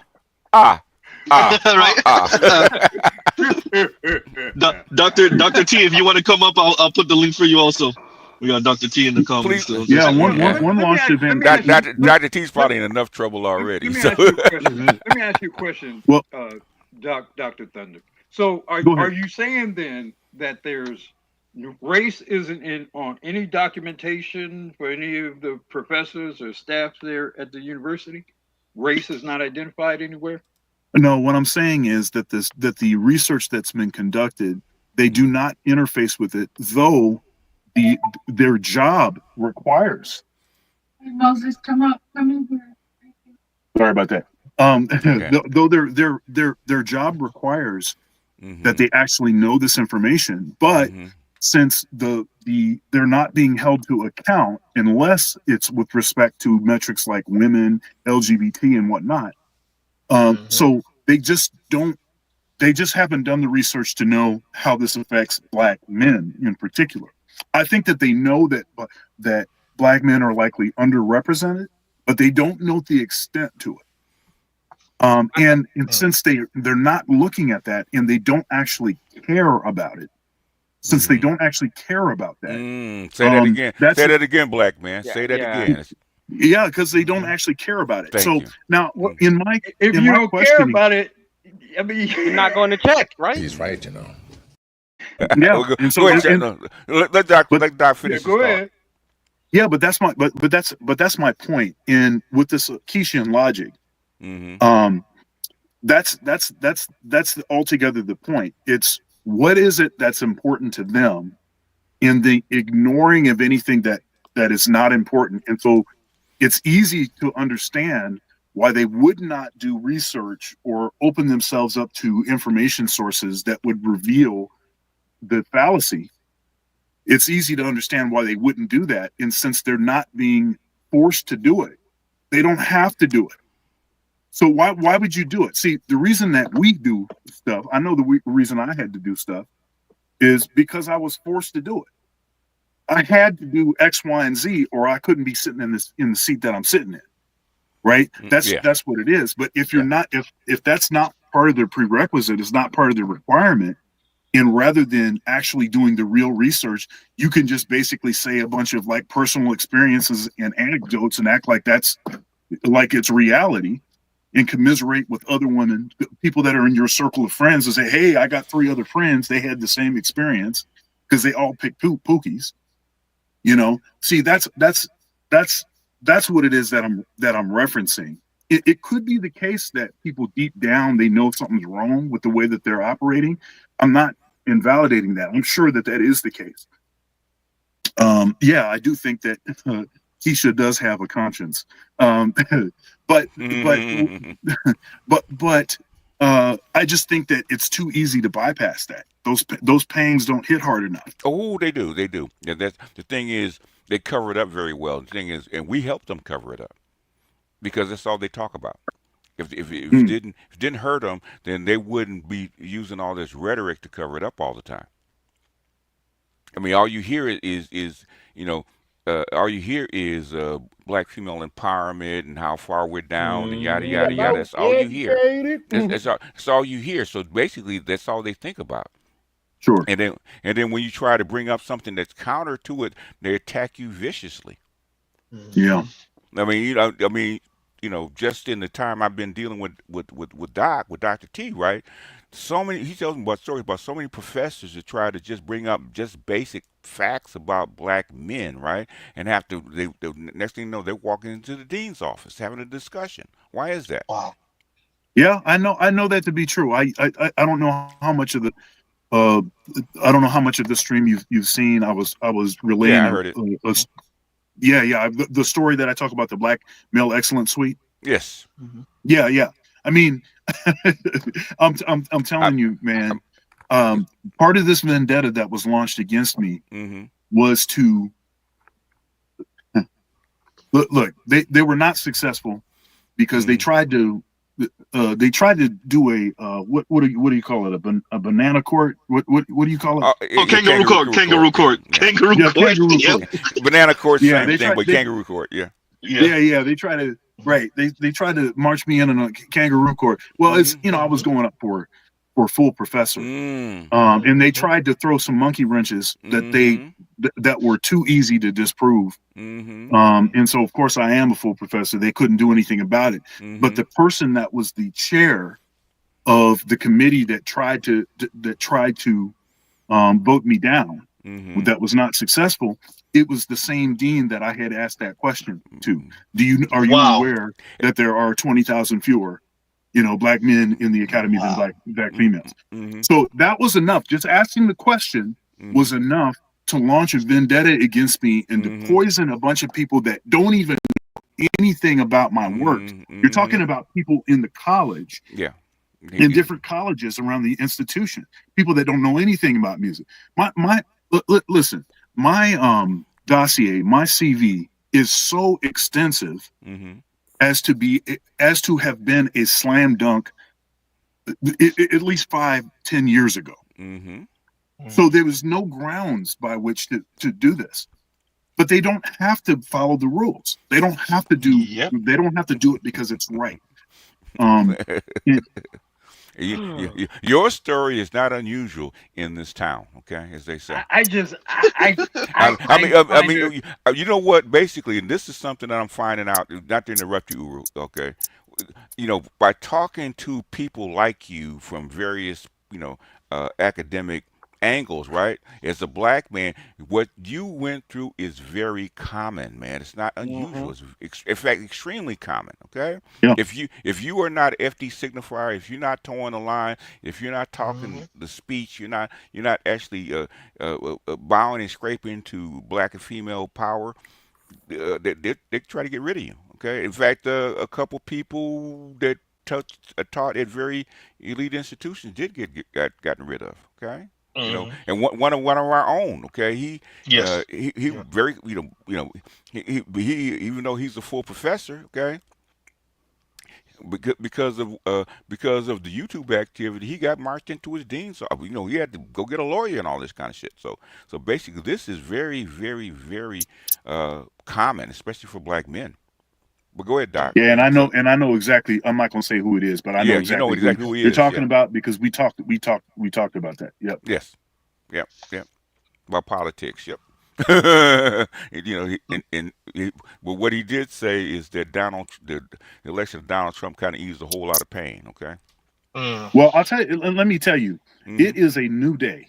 Let me tell you. Let me tell you something. Let me tell you something. So, Don't say too much now, Doc. Right, exactly. Well, the thing is it doesn't matter now. I'm full professor. You can't do nothing to me. Okay. I mean, unless I well, check it out. Unless I violate some federal law. Yes. I mean, I mean, I can go. I can cuss everybody out. I can throw chairs. I can do all kinds of stuff, and they can't do nothing to me. So I'm not worried about that. But what I will say is, what was I saying? Okay, so with respect to like the gender stuff. So let me tell you how much of a night and day, just flip a switch, how much of a change there's been. There is a bathroom that I frequently go to. There's a men's restroom, women's restroom, and then it used to be called all genders. Right. Okay. As soon as this ninja got in, it switched from all genders to just restroom. Let me tell you, man. Let me tell you. And that is the sentiment across the board. I even noticed this. This was crazy too. This is hilarious. This is crazy. There's a student, and I don't have any issue, and I'll call people whatever they want to be called. If you want me to be called this name or this pronoun, I don't care about that. If you ask me, okay. Now you can't force me to do anything. I have freedom of speech, and I have academic freedom, which means I can use whatever materials to teach whatever I want to in my class. So that's how that works. Okay. But if somebody is cordial and polite to me, then I'll call you whatever you want me to call. If you want to identify as a dog, you can identify as a dog. None of that stuff matters to me. But I noticed that one of the students who is a talented kid, and so obviously he's XY, wearing a dress. Okay. That's what he wants to do, and I don't have an issue with that. But I did notice that after Trump got in and the policies at the school changed, I saw him in some jeans. Toned it down. Huh? So now look, I don't wish for anyone to feel as if there's a target on their back, because I know what that feels like. I don't want that for anybody else. And to the extent that makes people that identify LGBT, that it makes them feel that way, that's not something that I celebrate. But what I do notice from this is that kids, folks that are under a certain age, there's been a lot of experimentation with gender identity based on what seems to be allowed and has been normalized. And that when I saw that, I was like, oh, I see. So now you're not confused anymore. They never were. Let me read this from Mr. Anyhow, Donnie Mac. I got to get going, but I'm going to be listening. I got to Okay. go, but I'm going to be listening. Appreciate you, Thanks for Doc. coming up, Doc. And Thank you very much. And thanks for not Always getting yourself in appreciated. too much trouble. So Right. we don't want to get you in trouble. Hey, Doc, just let me know. I said I'll never delete a stream, but if you need to, just let me know. No, none of that. None of that. Doc is pretty good about staying out of didn't- trouble. Right. Yeah, Doc is pretty good but about staying out of trouble. but then again, I didn't say anything. I don't think that was controversial, and I've been respectful, and like this. And so, but that's a game that they try to play. They'll try to play like you're calling people out by their name and you're doing X, Y, and Z. No, I don't. I don't use profanity on my platform. I don't make fun of people. I don't make fun of how they look. I don't do any of that kind of stuff. No. They just don't like. The subject matter at all. They just don't like my ideas. They just don't like what it is I'm saying. And it's okay for you to not like my ideas, but should you be able to launch a vendetta against me because you don't like my ideas? Is that what they should be doing in the academy? Well, that doesn't make any sense. Two hurts their feelings, man. Yeah. All right, so I'll see y'all later. All right, Doug. Thank you for coming up. Let me read this from Mr. Donnie Mack. He says, "Abandonment, greater than adultery, greater than abuse." Abandonment is the worst. Abandonment is the worst. Yeah, abandonment is the worst. Yeah. Hey, it's scary because you said abuse is the least. Well, because abuse goes both ways. Yeah. They claim abuse, but they don't talk about the abuse that they dish out. I think men committing adultery to women, that's lower than abuse. Well, the thing, part of doing the business. The reason because a man can be adulterous and provide a woman the absolute world. Exactly. And may not lay a finger on her. So the only thing she's really losing is the fact that he's also putting his dick someplace else. That's the adultery is the least thing that a man can do to a woman. You know why? Negatively. You know why, Ooh? It's because black women cheat more than you do. That's why. Exactly. Well, so then that's a whole other thing. I'm just looking at the equation here, but you're right. I mean, you being a single man. I mean, when you was out and about, basically before you got married, how many married women hit on you? A lot. A lot. And they were older. They were all older. Now that I think about it, they were all older, and in some cases quite a bit older. Some cases I even knew their husbands. And that puts a whole. No, I know that, but no, I'm not saying that. Black, I'm saying that puts a whole different element. There's like lines to hell. To me, there's levels to hell. You could end up in hell, but you ain't on the first level of hell, right? How is she gonna get mad at you for cheating, commit adultery when she been doing it the whole time without you knowing about it? Yep. I told y'all I ain't been to church recently, but when I do go to church, there's certain married women I don't even go around for that reason.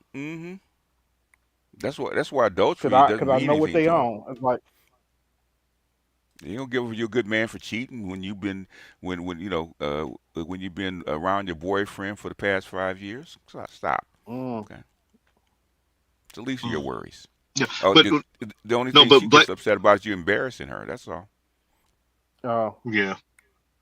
No, but Black, what I was saying earlier is it's a whole different calculus when it's somebody that they know their man, and they still are hitting it. That's level of egregiousness, and like that's to me that's. But you try to get both of us to a treacherous woman, that's treasonous, bro. Knowing or being associated with the man, that's part of the juice. That's part of the fun. Yeah, you're right. Oh yeah. Yep. The thing is, if you. The thing is, I really listen to women, right? Okay, and the first thing a woman will ask you, which one of her friends are you most attracted to? Okay, she's trying to figure out which one to keep away from you. Exactly. Because she know they'll cheat. Or what they, and also sometimes they will tell you which of the ones that they think that like you. Yeah, they will. Yeah. I got that. Yep. Yeah, sometimes they'll tell you. Yeah. The first thing a woman will, because we was been married a long time ago. Your wife knows what your type is. Okay. Oh yeah. Exactly what your type is. Yeah. put like this. When I go down to Africa, right, and into Uganda, right, she know exactly which one of her friends think I'm attractive. Really? Tell us more, sir. And she does a very, very good job. I mean, when I come over with her friend, be like, "Oh, girl, you didn't cook him nothing to eat yet? You didn't cook him nothing to eat yet? Ah, I might. That's what she said. I might. I see an opening, huh? Yep. If you don't mind, BGS, if you don't mind reading actually, let's have Black Uru read it because might be better announcer voice for this one. And Doc, if you don't mind reading this for Black Uru, if you don't mind reading this for Dr. Thunder. There we go. Get my words mixed up. Okay, Dr. Thunder, can you plug my show? 8:30 a.m. Eastern Time, Monday to Friday, with an open panel on Friday. Thanks, bro. At Mr. Black in Effect. Hey, Rolling Thunder, yes. There you go. Rolling Thunder. Y'all check them out Monday through Friday, 8:30 a.m. Eastern Time, and there y'all go. From my understanding, what I was kind of hearing the back end go kind of conversation is almost as if people couldn't really understand that like women can be treasonous. It's like bro, say that. Can be. I mean, no. That's what I'm saying. It's like certain people like they're still struggling for the fact of like, oh, this person can really betray you, and I'm like, yes. Simply put, Zulu, this is one of my biggest issues. It's women are human beings. Why is it that we put all the negativity of human behavior on men in the men and on the men's court, and then women are like, and as much as y'all talk about this equal thing, y'all surely do have a weird way of exhibiting it when it concerns women. Women the most. If you think about it, the thing that really protects women the most is the ego of men. Yes. That protects women more than anything else, because women are able to do a lot of nasty stuff because our egos very often can't handle the implication and the truth of their betrayal. Yeah, I would say women get treated like children, but actually that's an insult to children because we wouldn't let children get away with some of the shit we let. Yeah, and we'll beat children. I agree with this. I agree. Beat children's ass. Well, at least some of us will. Okay, but I gotta read. Like when the women, we hear about women cheating. BGS mentioned women cheating. Well, it's easy for a woman to cheat if most men don't want to even consider the possibility of her cheating. Yeah. Oh yeah. I got to talk about that. I got a request for you, BGS, and Zulu. And Two Watchful says, and thank you for the super chat. He says, tax, LOL. So if y'all don't mind doing that again, please, and thank you, Zulu and BGS. Tax, and a bonus. But Leon, if you wanted to say anything, go ahead. And I know AB, you might wanted to say something. Go ahead. And thank you for the super chat, Two Watchful. So yeah, today's a vacation day for me, but I've been listening. I got. I see you chilling out. I saw the I saw you. Hey, if y'all don't know, so whenever I bring Leon up, it's not all the time, but every once in a while he'll do some crazy stuff before he blocks his screen off, and he'll show around the house or something or whatever. So yeah, it's always funny, and then he'll block it, right? But AB and all them know I be doing retarded stuff in the background. The bell hooks, white girl. There's like 5 videos, but both of them are like 45 to an hour, 40 minutes long. Which one was it? Was it when they were old and retired? It was older. Younger? It was older. It was. I want to say this is probably this is in the aughts, maybe. Okay. This is in the aughts. Yeah. Because I think I'll clip it. Yeah. And I'll if anything, I'll look for it too. Because I want to use that now that I know how to use StreamYards a little bit better. I'm definitely gonna use that to throw in people's faces. I wish I would have had that. The one that she wanted me to use when I spoke to FD the second time. That's the one I'm talking about. Yeah. And I was sitting down. My mom was down here, and they all went to Florida with my mom. But I asked her about it, and she was like, "That's from this book." And I was like, wait. So I was researching it. And I think when everybody downloaded those PDFs of bell hooks, it just all of them were labeled "Ain't I a Woman?" But that's the salvation of black love and whatever else the title is from page 88. But I think all the PDFs, when I looked online, all of them were labeled "Ain't I a Woman?" You know. Let me read these real quick because y'all hit me with these. These are some dope. First, Kareem says, more, and thank you for the super chat. Like, share, subscribe to the super chat. I gotta read this one now. He said, more women are Cersei Lannister than we think. God damn, not Cersei. God, that was one evil ass bitch. But if you really think about it, her dad and them made her that way too. Helped to make her that way. I'm not gonna say made her that way. Helped to because no, the dad was a whole monster, bro. If you really see the way he thought and he moved, that's why his own son killed him. Right? But yeah, oh goddamn, if y'all didn't watch this show, I'm sorry. I just but y'all don't know which son it was. Y'all don't know which son it was. So yeah. But yeah. Thank you for that. He said more women are Cersei Lannister, not Cersei. hey, ew. There's bro. also something really disgusting about that too. If y'all know why I just said ill too. I know what you're saying. All I'm gonna say, I'm actually gonna fight you on that one, but we ain't gonna go there. We ain't gonna do that right now. Not on the show. Not on the show. What, that the dad made her that way. I'm not gonna say made, but maybe influences a softer way. Bro, you're her dad clearly, right? Helped to influence her that way. Because look, the son was weird. The only one that had some sense was what's his name. All I'm gonna say for this one, because the Lannisters had their own way of doing the stuff. The Starks had their own. Everybody had their own covenant, and everybody raised their children differently. So you gotta kind of. That's true. So even though quote unquote, I was about to say, oh, they just raised at the top, but even the people at the top raised their kids differently. So and they had different personalities. So Cersei was demonic. See, that shit was evil, bro. Into her own because the brothers were not that evil.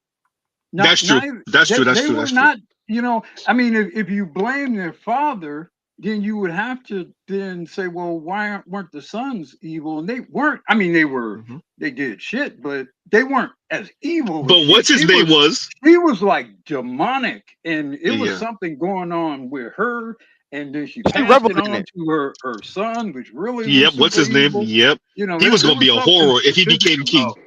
It was something he was going to be a about problem. her. Yeah. Well, as a matter of fact, let me take that back. Yeah, Joffrey did become king technically for a little while, right? So, like, he was a monster. Yeah, he was a pro. Oh my god! I don't want to ruin the show for anybody that didn't watch it. I don't know why you still ain't watching it if you plan on watching it. Come on, man. Exactly right. Hey, look, hey, bro, this is why you got poison, bro. Poison. That's when you got poison. Die. Get out of here. Right, and you got poisoned by the soft people too. They were weren't they like the softest out of all of the lords? They was the most ruthless, bro. Like, I mean, they got a softer veneer. That's all it is. Their elegance is a little bit more elegant. No. I'm not talking about the Lannisters. I'm talking about the one that was supposed to marry Joffrey, and then Well, okay. I see what you're from the Sand people or something like that, right? The Sand people or something like that. Okay, I don't remember. Yeah. Yeah, but we trying to recreate the whole show. So, like I said, Matt says he was Caligula. What? He said Joffrey was Caligula. Joffrey was Caligula on their ass. And let me see. And Detroit says, "Ancestors, sit your black ass down." Martin Luther King voice. Detroit, where that came from? I'm lost. I mean, I wanted to. Thank you for the super chat. That go ahead. Sorry. No, you're good. You're good, Black. Go ahead. Actually, Cersei and her brother are actually Caligula in the main. Yeah. So they definitely were Caligula. Yeah, they were Caligula. Before you go, Black Room, let me read this one now too. Then, Eric Dedman says black women are Cersei Lannister of the black community. Oh man, they are going.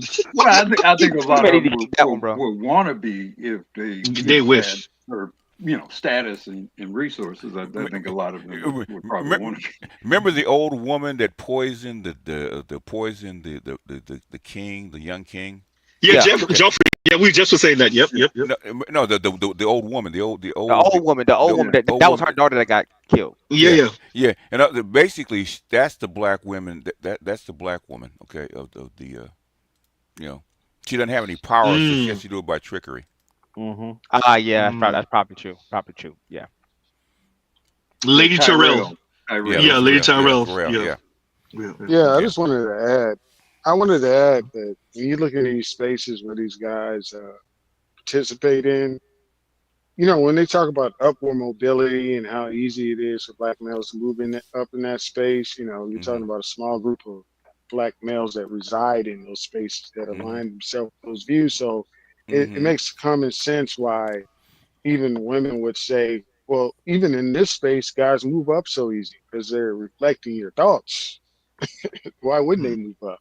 You want them to represent and point down to the uncivilized black males to see me, I'm doing good, and blah blah blah. Yeah, if y'all did this and y'all aligned yourself like this, it would work out for you too.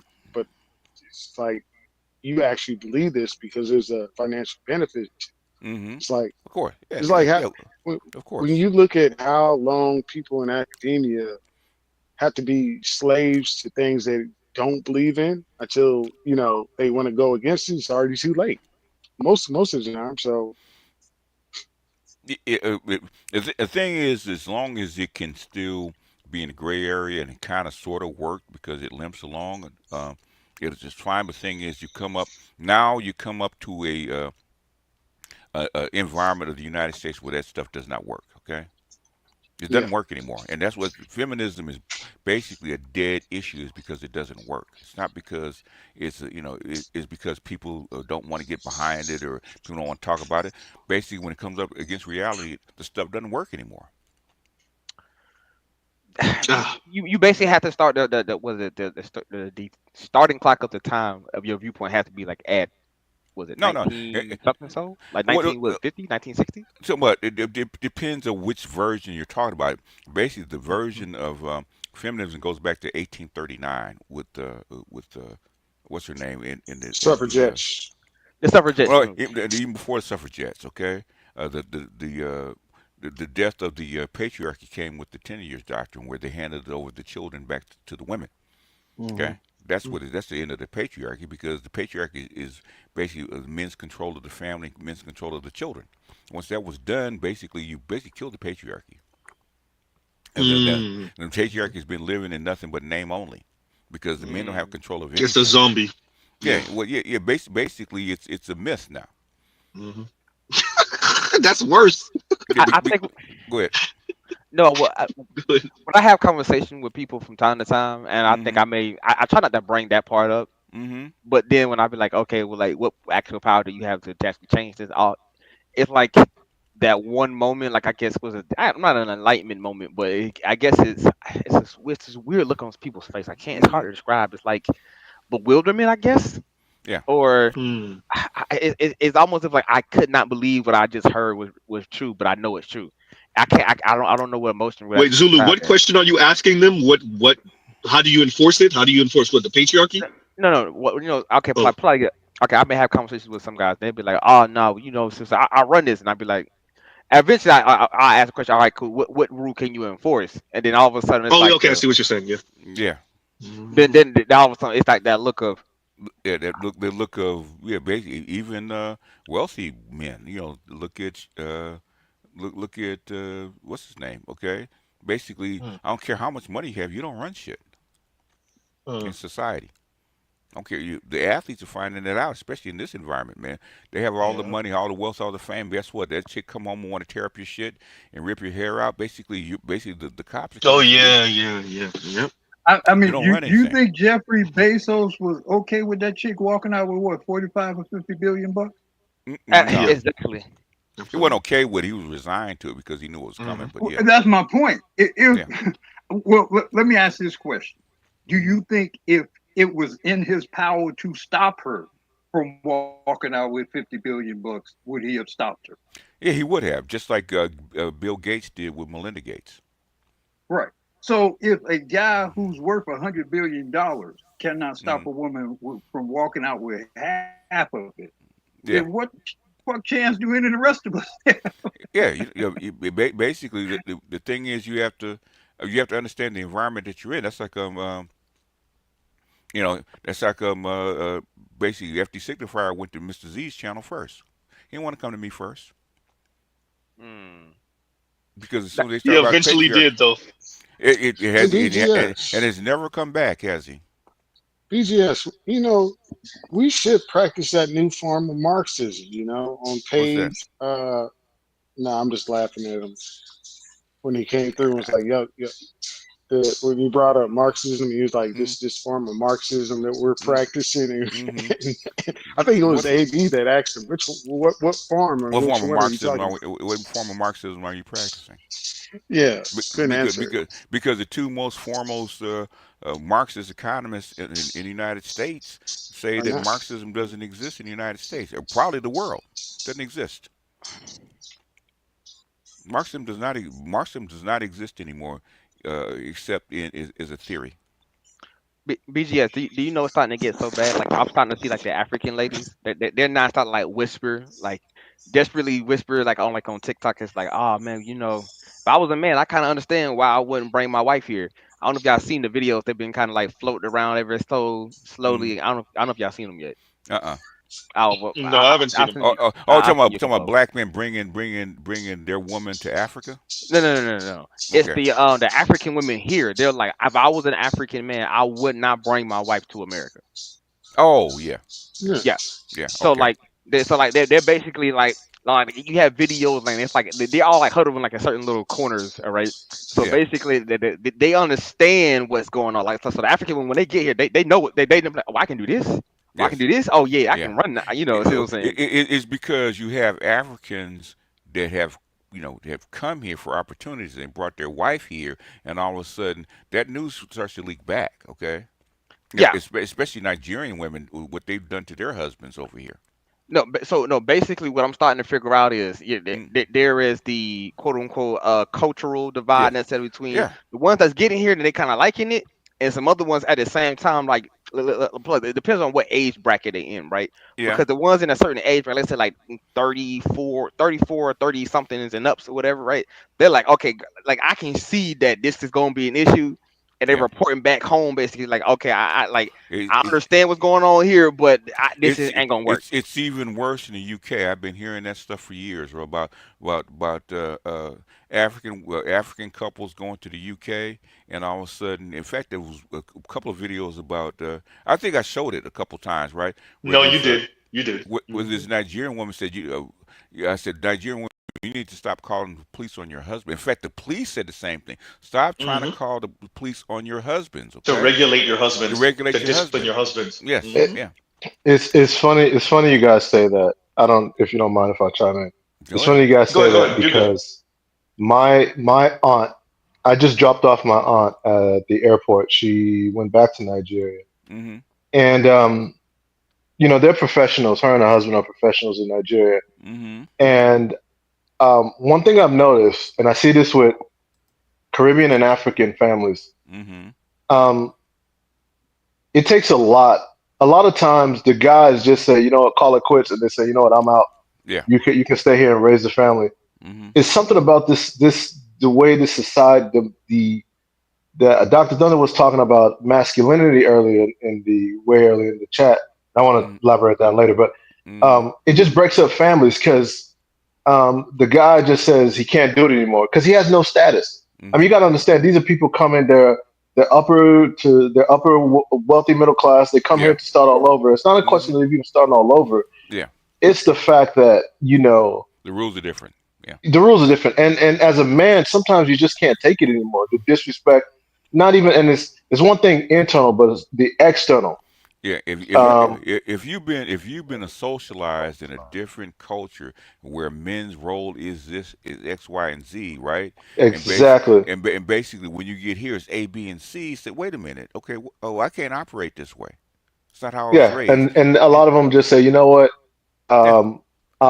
you Yeah. stay here, raise the kids, or they make some type of arrangement. And some of them just quote Deuces. it's Yeah. yeah, Deuces. Yeah. They say deuces. it's. I see a lot of it. I mean, I was reading a story. Mm-hmm. This I don't know if you guys know this country singer. He's actually Nigerian, Mm-hmm. and same thing. His father just like, I mean, you can read between the lines. Mother's still here. Father's like, you know what, I'm gonna go back, Yeah. and they do it under the guise of starting a business. But it's just, Yeah. it's. I mean, I saw my parents are still here, but I saw what my pops went through. Just to now get credentialed in this society, and it takes a lot. You got to be a strong guy. You got to be. And once he accomplished his goal for being here, he bounced. Okay, said, okay, Yeah. I got what I needed. I'm going back home. I got to get out of here because Well. The this plan. environment's toxic. That's not really the plan. Is a lot of the times the plan is to establish here and then establish there. But once they realize that they Yeah, can't establish here, they're out. Like yeah, I don't yeah. think nobody wants to be away from their family, but it just gets. I mean, I see it. You don't feel like a man anymore. You don't feel like the uh you don't your word is not the buck Yeah. doesn't stop with you anymore. It's ground zero coming from a nuclear You explosion. know, unfortunately, okay, when I've been over there a couple times on the continent, right? Basically, what I notice is, okay, black women have a lot of testosterone, right? They can be mousy, they can be aggressive, right? But the thing is, what tamps them down from being overly aggressive is the culture. Okay, the culture will make sure that they're in check, right? Okay, put them when they get here, it's like an invasive species. Okay, they don't have no checks. Oh, I can be as aggressive as I want. All the stuff I've been holding underneath my tongue, I don't have to hold no more. Guess what I'm gonna do? And going to that BGS, the African brother that said the same thing. You played it. I think Yeah, Dr. T played him too. yeah, yeah, yeah. I mean, Basically, I wouldn't put it Again, on mouthy. just. I Go wouldn't ahead. say that. I wouldn't say that. I mean, quiet as is kept. I've known a lot of Asian Vietnamese women. Quiet as is kept. Will do that to the. I mean, it's just ooh, like I said. bro, no, There are no, factors within the society. No, a lot of ooh. Vietnamese women will. I mean, Ooh, they. ooh, not even close, man. Because I'm in California and I got a big Asian community, right? There's a They're not. They're vast. not that Ooh, that submissive. ooh, We gotta. ooh, I mean, ooh, man. I I'm understand. talking. I understand you're saying It's Ooh, ooh but comparisons, I bro. understand they're It's the not. ooh. comparisons thing, Ain't man. no. No, it's I'm talking about the Americanized version of the Asians. Okay, I'm not well. talking What Exactly. about. it is the Okay. stopgaps are taken. What it is the stopgaps are taken off when they get here, and this is why. I mean, I think what's that girl that married Jeezy? She said the same Oh yeah, thing. yeah, yeah, I mean, yeah. Shima. Filipino women. And even in it is well. It is known in the Filipino community that the women are the ones that work, that Brother, the but men once are again, don't. remember what I said earlier. What I'm There's levels to saying, hell. what I'm saying is, I've been on the continent, okay, and I've seen that. I can see just the only thing that's keeping black women from being hyper aggressive on the continent, okay, is basically the culture. The Say, oh, culture, yeah, but because that's everywhere, no, it's not everywhere, boss. It's not dude. everywhere. Okay, the Latinos here that come across the border, okay, that have new laws and speak the language. They don't act like that. Okay, that's because but you're okay. One thing you gotta understand is like if you come in here without status and you're trying to make it, you're starting as they're really not gonna do that. They're not gonna do that to it's only when Oh, maybe they become citizens or something like that you start to bullshit, see that type of behavior. Dude, bullshit. if they're coming in, if they're um How about a third generation Latina that don't act like that? How do you round? How do you square that circle? I, I was about I to say, let me mean, square this circle. JE, let Yeah, me say this. I There's have go ahead. numerous younger kin male kins who have Latino women, and they don't have these bro, problems. They don't have any All I the problem. think Latino y'all you and Wait, let guys me finish. got you Let me go finish. ahead. JE, real quick. We got elder privileges when BGS and or Black people talk to you. Let them go. Go ahead. All the Latino women that they're married to, they're highly educated, master's degrees. One of them, I think, is a physician or some sort of doctorate, and they're Hmm. still pretty traditional in terms of how they behave and how they present themselves. Look, I'm This is not what I one would to say, cape. I'm JE. not one to cape. Real quick, Go ahead, go ahead. JE. This is all I'm You saying. can defend them, but boss, at my 65 years, and I can tell you, who's 65 years, we don't know the difference because It's a difference, man. It's a I, difference. when I go to a family function right now, half the guys are actually with Latinas, right? And basically, you can see the divide between the Latina women that's been here for like 3, 4, 5 generations and the black women. Okay, and plus, I can tell the difference between African women that just got here. Okay, Exactly, bro. I mean, Mhm. I'm just gonna say this, bro. I'm talking just got here, okay, and come from a traditional society and got here, and now all of a sudden they become brand new. Where's that come Let, from?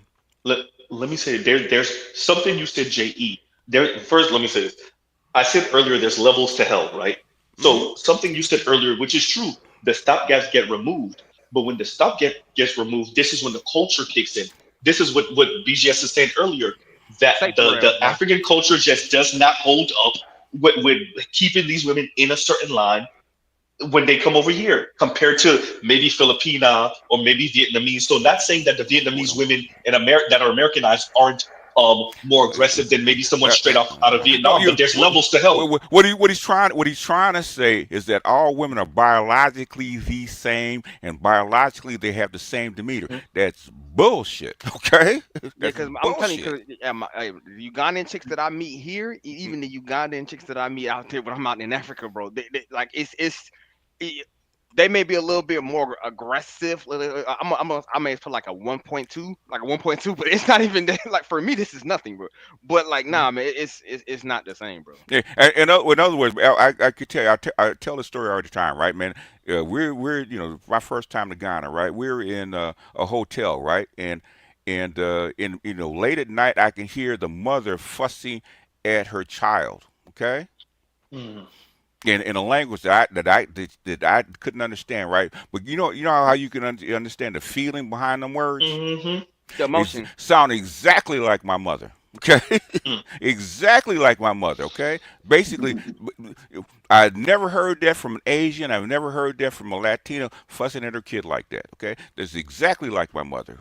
So the thing is, there is a biological difference. I mean, it's been proven already. Okay, that when they come over here, guess what? Just like when people get money, right? Okay, they have to contain themselves. When they get money, who they really are really comes out. Who gonna Okay, check and me, dude? this kind Anyway, of deals with. Go ahead. Go Go ahead. ahead. I was go going to ahead, say this yo. kind of goes back to my point I wanted to make earlier when Dr. Thunder was speaking Mm-hmm. about his band. Look, I think you got. I think you got to be careful when you say that because it really just does a disservice to young black males in the sense that they'll turn around and think um, that maybe the grass is greener on the other side. It What do you is. mean by that? Hold What do you mean by on, that? and sometimes it You may got be. no. You got to explain yourself. Yes, Okay. Yeah, hold on, let him and I land with will, that. Let him land with I that. will, Go ahead, go ahead, go ahead. I will. So, but what I will say is that it only deals with one aspect, which I don't even think is most. That's on the social, on the social life. I think our the our status in this country as black men is the reason why it's easier for women to do what they do. I think instead of and it's hard. It's going to be an arduous task, but it's not. you're not explaining yourself. That's why Hold I on. asked you. Let me finish. You okay? Go ahead and finish, man, because So you actually conflating like 4 or 5 other things with your explanation. no, Go what I'm ahead. saying is okay. So because what I'm saying is okay. I work in healthcare. I'm a Okay. professional, right? Okay. I get it from. No, I don't see any of this demureness from any of these women, whether it be direct or indirect. The knives are still out. So I cannot turn around and I'm meant say, by women though. No, let him finish. "Excuse Let him me." finish. Let Let him. him Go ahead. finish. Keep Let him going, keep finish. going, keep going. No, Yeah. no. So the knives still come out. So it's very hard for me to compartmentalize and say, okay, well, yeah, a Filipino. I mean, you're gonna in healthcare. Filipinos are notorious for that shit, right? So I cannot turn around and say in Mm-hmm. healthcare. Oh, so in my professional life, oh, these women are like this, but I'm gonna expect to come home and and um Have you dated a and still. Filipina? I can, but No, have you dated a Filipina? Actually, I have, yes. Okay, so is she like that at home? no. Um, there were aspects I saw, No. and I think Is she like a? There's always going to be a crossover and tie-ins with every woman, right? So a Filipino woman, is she like a black woman at home? no, no. As far Okay. as no, it's just. Have you dated a white? But Hold on. Have you dated a white woman? I don't know if you call it date, but I guess Or deal I've with a dealt with white them. woman? Okay, so does she act like It's a not, black woman outside dude. of possession? White women are very dangerous. I You didn't say got to be they're careful, dangerous. I BJ. didn't. White women are very dangerous. White women are very, very dangerous. I didn't ask you that. Okay. I didn't ask you that. I asked you. I mean, and you can No. support that all you want. Hold on. Go ahead. You're not listening to what I'm saying. Okay. He You're asked not you a listening to very what I'm specific saying. question. Or do they act like a black woman when they're with you? Do they act like a black woman? Yes. No, not up Okay. front. Okay, but they can destroy. They can when they I don't didn't get their ask you way. that. They I didn't can ask you destroy that. your life. I didn't They will ask you destroy that. your life. I didn't ask you that. I said, do they act culturally like a black woman? I said no, but at the end of the day, No. what does it matter when It it's the same end? No, it doesn't matter. When you reach the same conclusion. This is the word salad I'm talking about. Okay? It's not word salad. It's not word salad. I'm asking you very direct questions for a reason. It's not word salad. Yes, it is. I'm asking you very direct questions for a reason, right? A black woman doesn't act like a white woman, okay? Yes. A white woman doesn't act like a Filipino woman, okay? A Latina woman don't act like a Latina woman, like a Filipino woman, right? There's cultural differences, there's also biological difference why these people act like this, okay? They're not some cookie cutter. So are you saying these women are better make choices for I didn't say black men? I didn't say that. I said What he's saying is that those women they're are more different. Wait. JE, you're going too far because you're seeing it as there's something being implied. There's nothing being implied outside of what's being directly said. You're trying to dig for some what do you mean by this? Or what do you mean? No. BGS, that's why he asked you a very specific question, and you went to white women are very dangerous. We already established this. We know that. Remember, we know this. Cool. Cool. Real quick. Something Black Rule says all the time. A black woman will tear down the bricks while you're trying to build the house. White woman will help you put the bricks up and then tear down the house after the fact. A white woman will help you build the castle and try to kick you out of the castle. Yeah, exactly. They steal the house from them. So, but there's a difference there.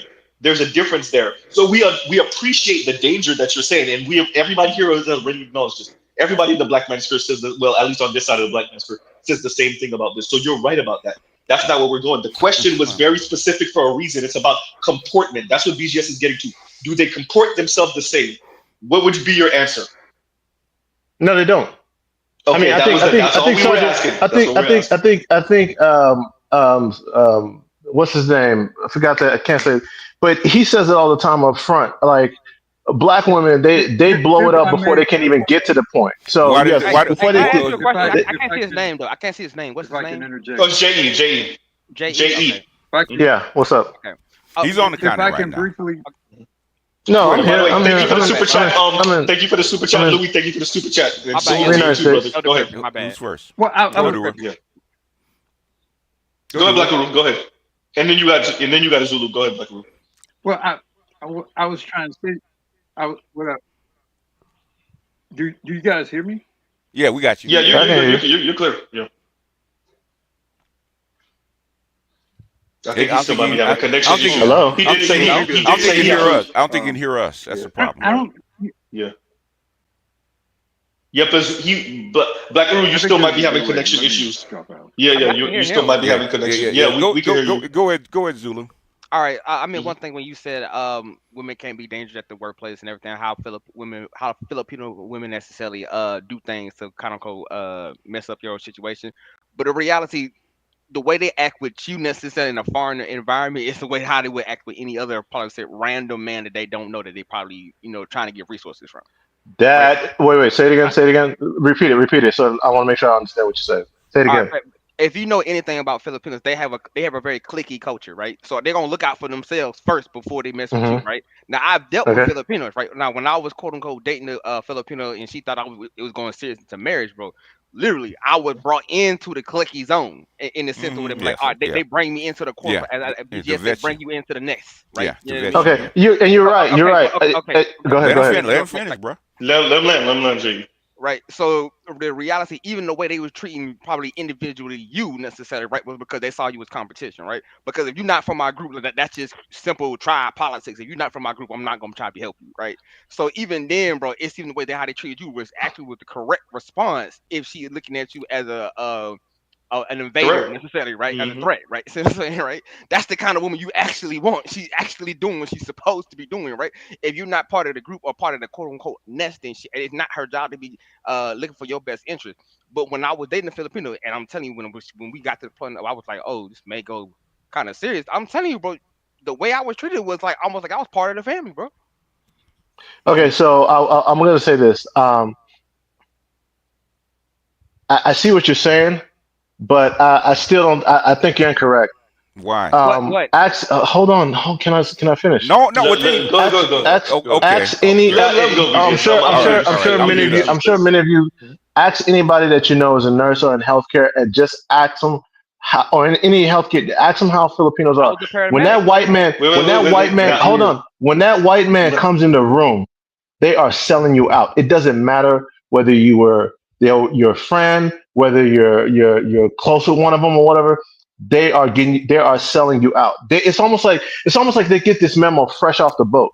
Okay, so to me, I can't compartmentalize like, okay, this is how this woman does on a professional, because it affects my ability to go out there and earn a living. All So right. I'm going to sit there. I'm going to sit there and do that. Then I'm going to compartmentalize it. You're conflating two different things. Exactly. That's where I was going. Because we're mainly talking about the intimate space, intimate relationship with heterosexual women of varying different backgrounds, races, ethnicities, et cetera, different cultures, whatever. You are speaking about more in the workplace. Those are two different. But that's a very important aspect of this. Human interaction. That's a very important aspect of it. So JE, that white woman is not doing the same thing to you that the Filipino now woman black woman ain't doing the same thing. Goddamn. Black women. Everybody. Black women. Trust me, black women will do it. Like, dude, I have a phrase. I say this is. I tell my friends this is plantation politics. That's what it is. It's plantation politics. But that's work culture. We're not talking about work culture, okay? You're talking about office politics right now. Talking about office politics, right? As any, but basically the hierarchy in any, especially dominated field, especially where white people are actually involved in. Hold on, man. Good grief, you don't want to be interrupted, do you? Okay, go ahead. Let me land. Right? What's the hierarchy? White man, white woman, non-black woman, black woman, then black man. You're the last person on the totem pole. So does that justify it? I'm not saying it's not about it. There's not a question about justifying. Brother, wait. Let's get this stuff. When we make statement, you could ask that question after we get through with this part of the conversation, because you're right, it's not justified. But we're not in that type of just society. You're taking the conversation to a different direction. What we're really focused on really is the intimate space between black men and non-black women and black women. You're taking it into the work realm. That's a whole different conversation. And no, it's not justified. But BJ described to you the hierarchy that you were pretty much avoiding the entire time. And you missed the non-black men too, BJ. But yeah, that part. Dr. Thunder was expressing the exact same thing on campus in basically an academic setting, right? Okay, the exact same thing. Who's at the bottom of the hierarchy? What did he just say? He said that for a whole hour. Did you listen to him? But you know what happens? I think oftentimes BGS is like, so you were able to get the message out of the story. I got the message out of the story. Some of us, but JE, going to what BGS is saying right now, the stories that Dr. Thunder is saying, he's telling you about the hierarchy through the story, and that when he tried to advocate for him and other black men, he was summarily well, essentially they were trying to discipline him in a way. And not only his peers, but also the kids, the students. So through the story, what he's telling you is they're reinforcing the hierarchy, and they will, in their mind, make sure you understand what I'm saying. In their mind, they will even let you skip one ahead up front of black women. That's what he's saying to you. That they're reinforcing the hierarchy, which is white man, non-black woman, black man. Yeah. They ain't on your team, bro. I keep which is exactly why the suffragettes, basically the abolitionist women became suffragettes. Why? Because black men should not have rights that white men do not have. Right. Same thing happened with with freaking civil rights. Okay, why they put sex in it? White women, black men, should not have rights that white women don't have. Right? Basically, there's no rights that white women and black women are bound to respect. And be very And it filters clear down. why in this space you hear people like Z refer to black women as traitors. They knew this. They appreciated this. They took the opportunity from white women, and white women do what they always did. They colluded with black women and white men, and then white women turned around and still married still married white men, and cheated on white men with black men. But black women were left out there with the handful of crumbs that they had from that movement. That's it. And they stole that from black men. That's all. But I've been on the continent, man. I've been on the continent, and I've been around African women, lots of them, right? And when I went to the continent, I said, "Oh shit! If these chicks after went to America, okay, they'll be a whole different animal because they're about 1 inch away from being that in the first place. That's why it's spreading on the continent as we speak." I don't know about that, BJ. I'm gonna say this much: I think East African women are a little bit different than West African women, but we're gonna leave that there. Ask them what they're like when they go up to the UK or go to Europe. Either what one. do they turn into? Either side. Hey! Go ask why? Because there was an article maybe about 6-7 years ago, right? About all these Kenyan men getting scalded by their women, right? Never mind. I just remember that? Okay. Never mind. Yeah, and you from the South, right? Because I used to know a Kenyan girl, bro, down here in Atlanta, bro, and she was the biggest 304. I'm just gonna leave it at that. Like I'm just gonna. What they say that about Kenyan women. But what I'm saying is, when they talk about scalding men with hot water, you from the South, right? You know what I'm talking about, right? Never happened to me. I didn't say it happened to you, but the thing is, you're very aware of the culture, right? Okay. I know that can't happen. I know that's like stories have happened. In other words, now why does the same thing show up? 7,000-8,000 miles away in Kenya, the East Africans that are not quite like us, right? Hey, I'm gonna let that one slide, man. Let me read this one right now. Hey, nigga, I do this shit for a reason, okay? Yeah, but if she were to do that, the consequences, she might end up in the hospital. That's the least, to scald somebody with hot water. No, on the continent. The police, she's gonna call. She wouldn't even call the police. Wait. There was no consequences. That's why I pulled up the article. There's 100,000 Kenyan men that were scalded by their women. They didn't go to jail. I can't see that happening. Just real quick, wait. Because I will find the article and pull it up for you, bro. Basically, please do. Let me read this real quick. The thing is, man, what I don't like is I have to verify and I have to show documentation of what I'm saying. Nobody else does. Why is that? BGS, you know the double standards around here. I know. BGS. I know. I got to pull up articles and shit. Okay, Negroes. My personal experience is okay. All right. I don't believe it, bro. I don't believe it. Your facts don't outweigh my personal experience. No, I mean, I just it's not that. I mean, wait. Let me read this. Let me get to it. Oh, I can't believe like Luke Skywalker says. I don't believe it. That which is why you fail. Yeah. let me read this. And B Rain Wash says, Mr. Z full professor fun. Look, writing books and going back to school. This is gonna take years. Look, I don't like how you and Dr. Thunder is trying to get. Look, but it's gonna take some time. I mean, you know enough, Mr. Z. It wouldn't probably take that long because as far as reading and intellectually halfway there already. You have to find the right program and discipline. I got and your woman has to agree to it. The thing is, basically, she does though. Goddamn, I was supposed to tell. No, yeah, but the thing is, it's called the money, bro. Yeah. It is. It's the time. What ended up happening? I messed up now that I have the 2 gigs. I would have to drop one. That's the only way, and that's money. That's a nice chunk of money off the table. What did I say? It's the money, bro. It really is. It really is, because that's the only way for me to have the time to go full bore. Because that's the only way I would want to do it this time around. That's the only way it could happen. But I could have done it years ago just by moving up to Fresno with Dr. T. God, that's what I have to do. But We'll see. I have the time though. You don't. So you're in a different stage. Yeah, and I would, hey, when she brought that up, I was like, all right, babe, you ready to not have all this nice stuff? Because that's what's gonna happen. All that nice stuff gonna slow all the way down. I was said. She said yes, but it was a yes, but you know the yes was like, oh yeah, I didn't think about that, but yes. So it was a yes. But yeah, no. Yeah. Go ahead. You a Haitian, but you only got 2 jobs. Correct. You lazy lima bean. I'm telling you, bro. This bra ain't sweating right now. You know it's crazy you said his mom.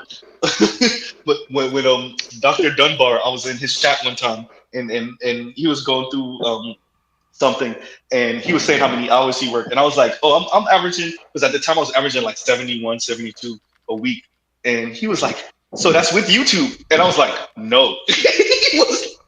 He read that comment. He was like, wait, Z, you trying to tell me you're doing 70-something hours? It went down a little bit, but yeah, I'm still in the high 60s. But yeah, so and whenever I tell people that like there's no way you're able to be up, I'm like, yeah, it's not healthy. I'm pretty sure I'm taking years off my life. It's not smart. But hey, man, those 5 hours sleep hours, man, it'd be weird, bro. Hey, bro, there gets to a point where you have so conditioned yourself to only live off of 4 and 5 hours of sleep. Exactly. Like even when you have days off, you up in 5 hours. And no matter the only way you sleep longer than that is if you're like dead tired. But then your bar for dead tired is way different than other people's bar for dead tired. So yeah. What was I about to say? Damn. But we went way off the goddamn reservation. We did. Talk about that. Let's get back to it. Let me read this from KMS real quick. KMS says, and thank you for the super chat. The black male testicular cancer theory. We have processes, protocols, and treatments to completely eradicate an issue. But since it doesn't directly impact black women, it will receive no funding and remain dormant. Yeah. That would be the flip side to what they're on, right? Like because that, but it does wait. No. It doesn't directly affect them, but it does affect them. It doesn't. No. I said affect when I meant to say impact. It doesn't directly impact them, but it does affect them both directly and indirectly. The upward mobility of black men is directly correlated to whatever the hell black women are talking about. They just don't want to let go of the rings of power, and I would agree with BGS on that all day, every day. They just don't. And if they want to rule in hell, then so be it. I tell brothers, if you can meet a black woman with the damn, grab her hand and run the hell out. And if you can't, then exercise your option. That's what I'm on with when it comes to this, right? So yeah, go ahead. We have to remember, bro. Like I was in Kenya, and I'm talking to a Kenyan chick, and she literally saying, "Oh yeah, this girl is paying me money to say this, bro." I'm sitting there, I'm talking to her, bro. I'm sitting there at the Jamba Juice, whatever, Jamba Juice, whatever's in Jamba Juice, right? We sitting there, I'm talking to her. We having a good conversation. She was like, "Oh yeah, I gotta make this video in a couple of hours, real quick." But I'm like, she's literally telling me the whole process, and I'm like, "Oh, okay." Like, so let me get this right, Zulu. A black woman is paying a Kenyan sister. Women. Oh wait, so they paying them to talk crazy about black men?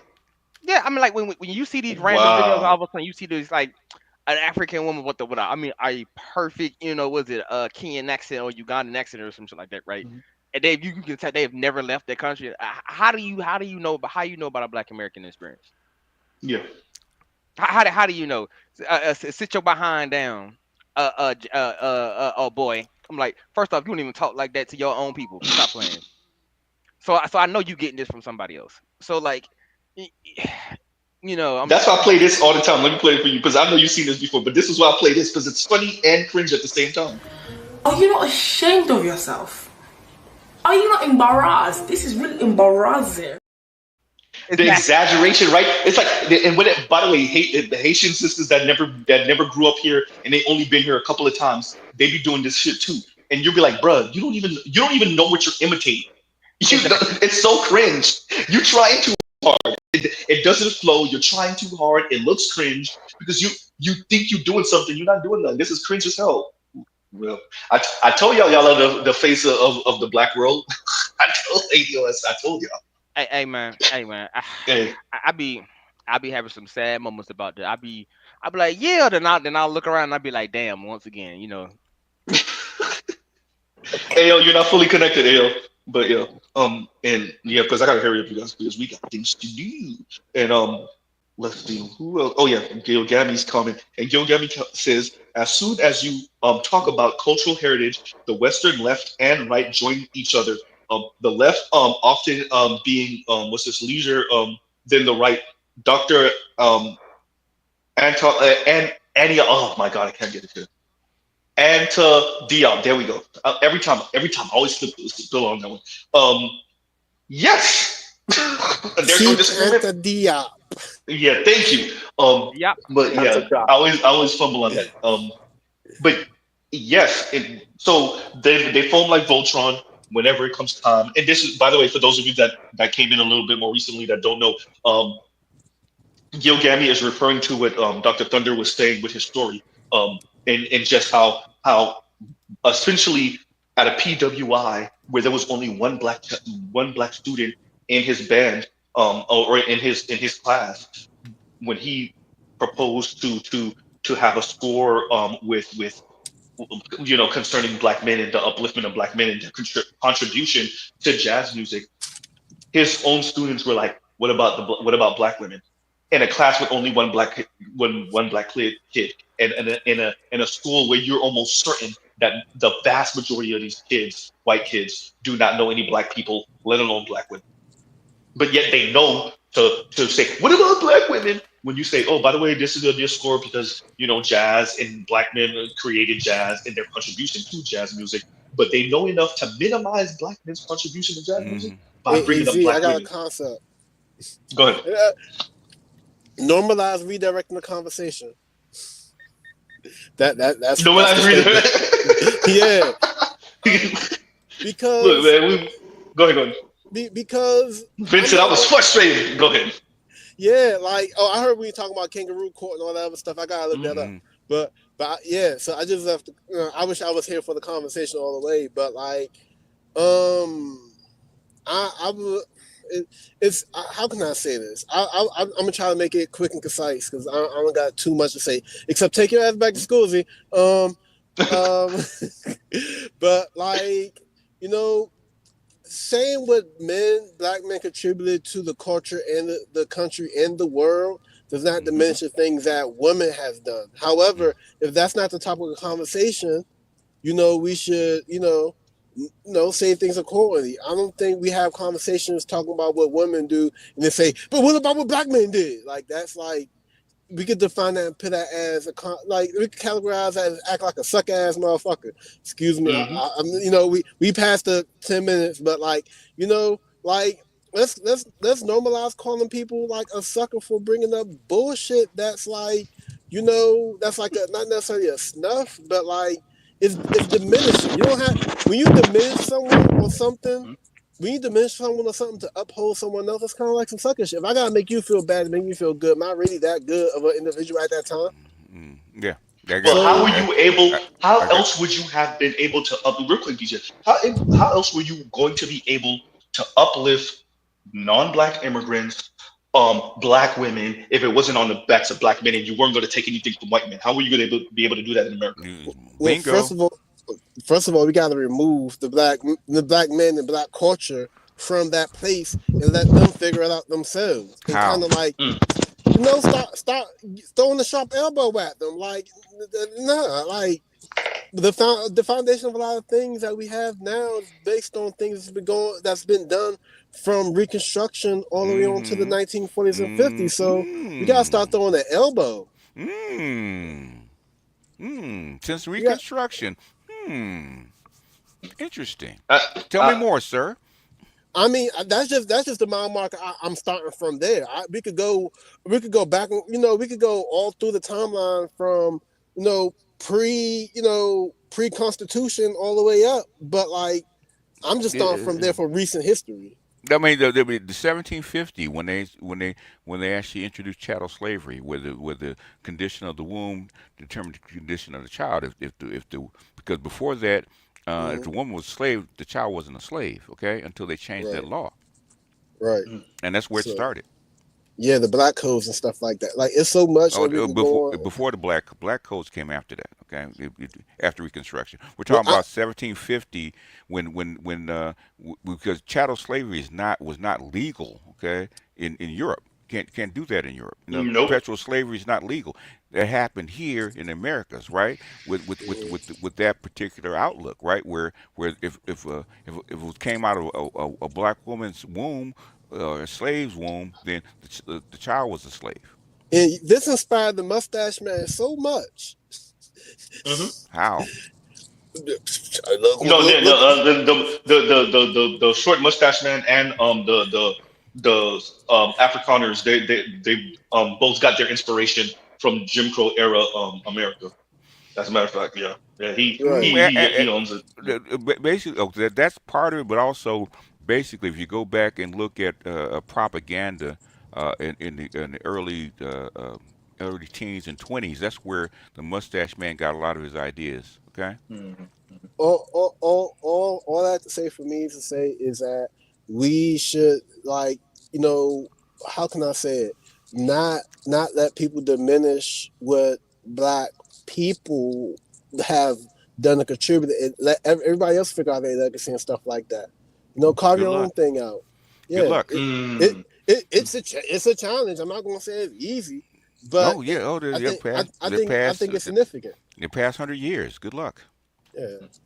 I have a question for BGS and Mr. Z. Before you do it, wait. Let me let Vince read this, and then we got your question. Vince, read the super chat for me, please, and thank you. And thank you for the super chat, Tro.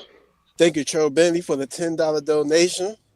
Hashtag take your ass back to school. That's why I wanted you to read it. Hey, so say one, so say we all, right? Right. All in favor. I want to say one more thing to Z. Two more things to Z, and I'm making it super brief. One, use this for your application fee. Two,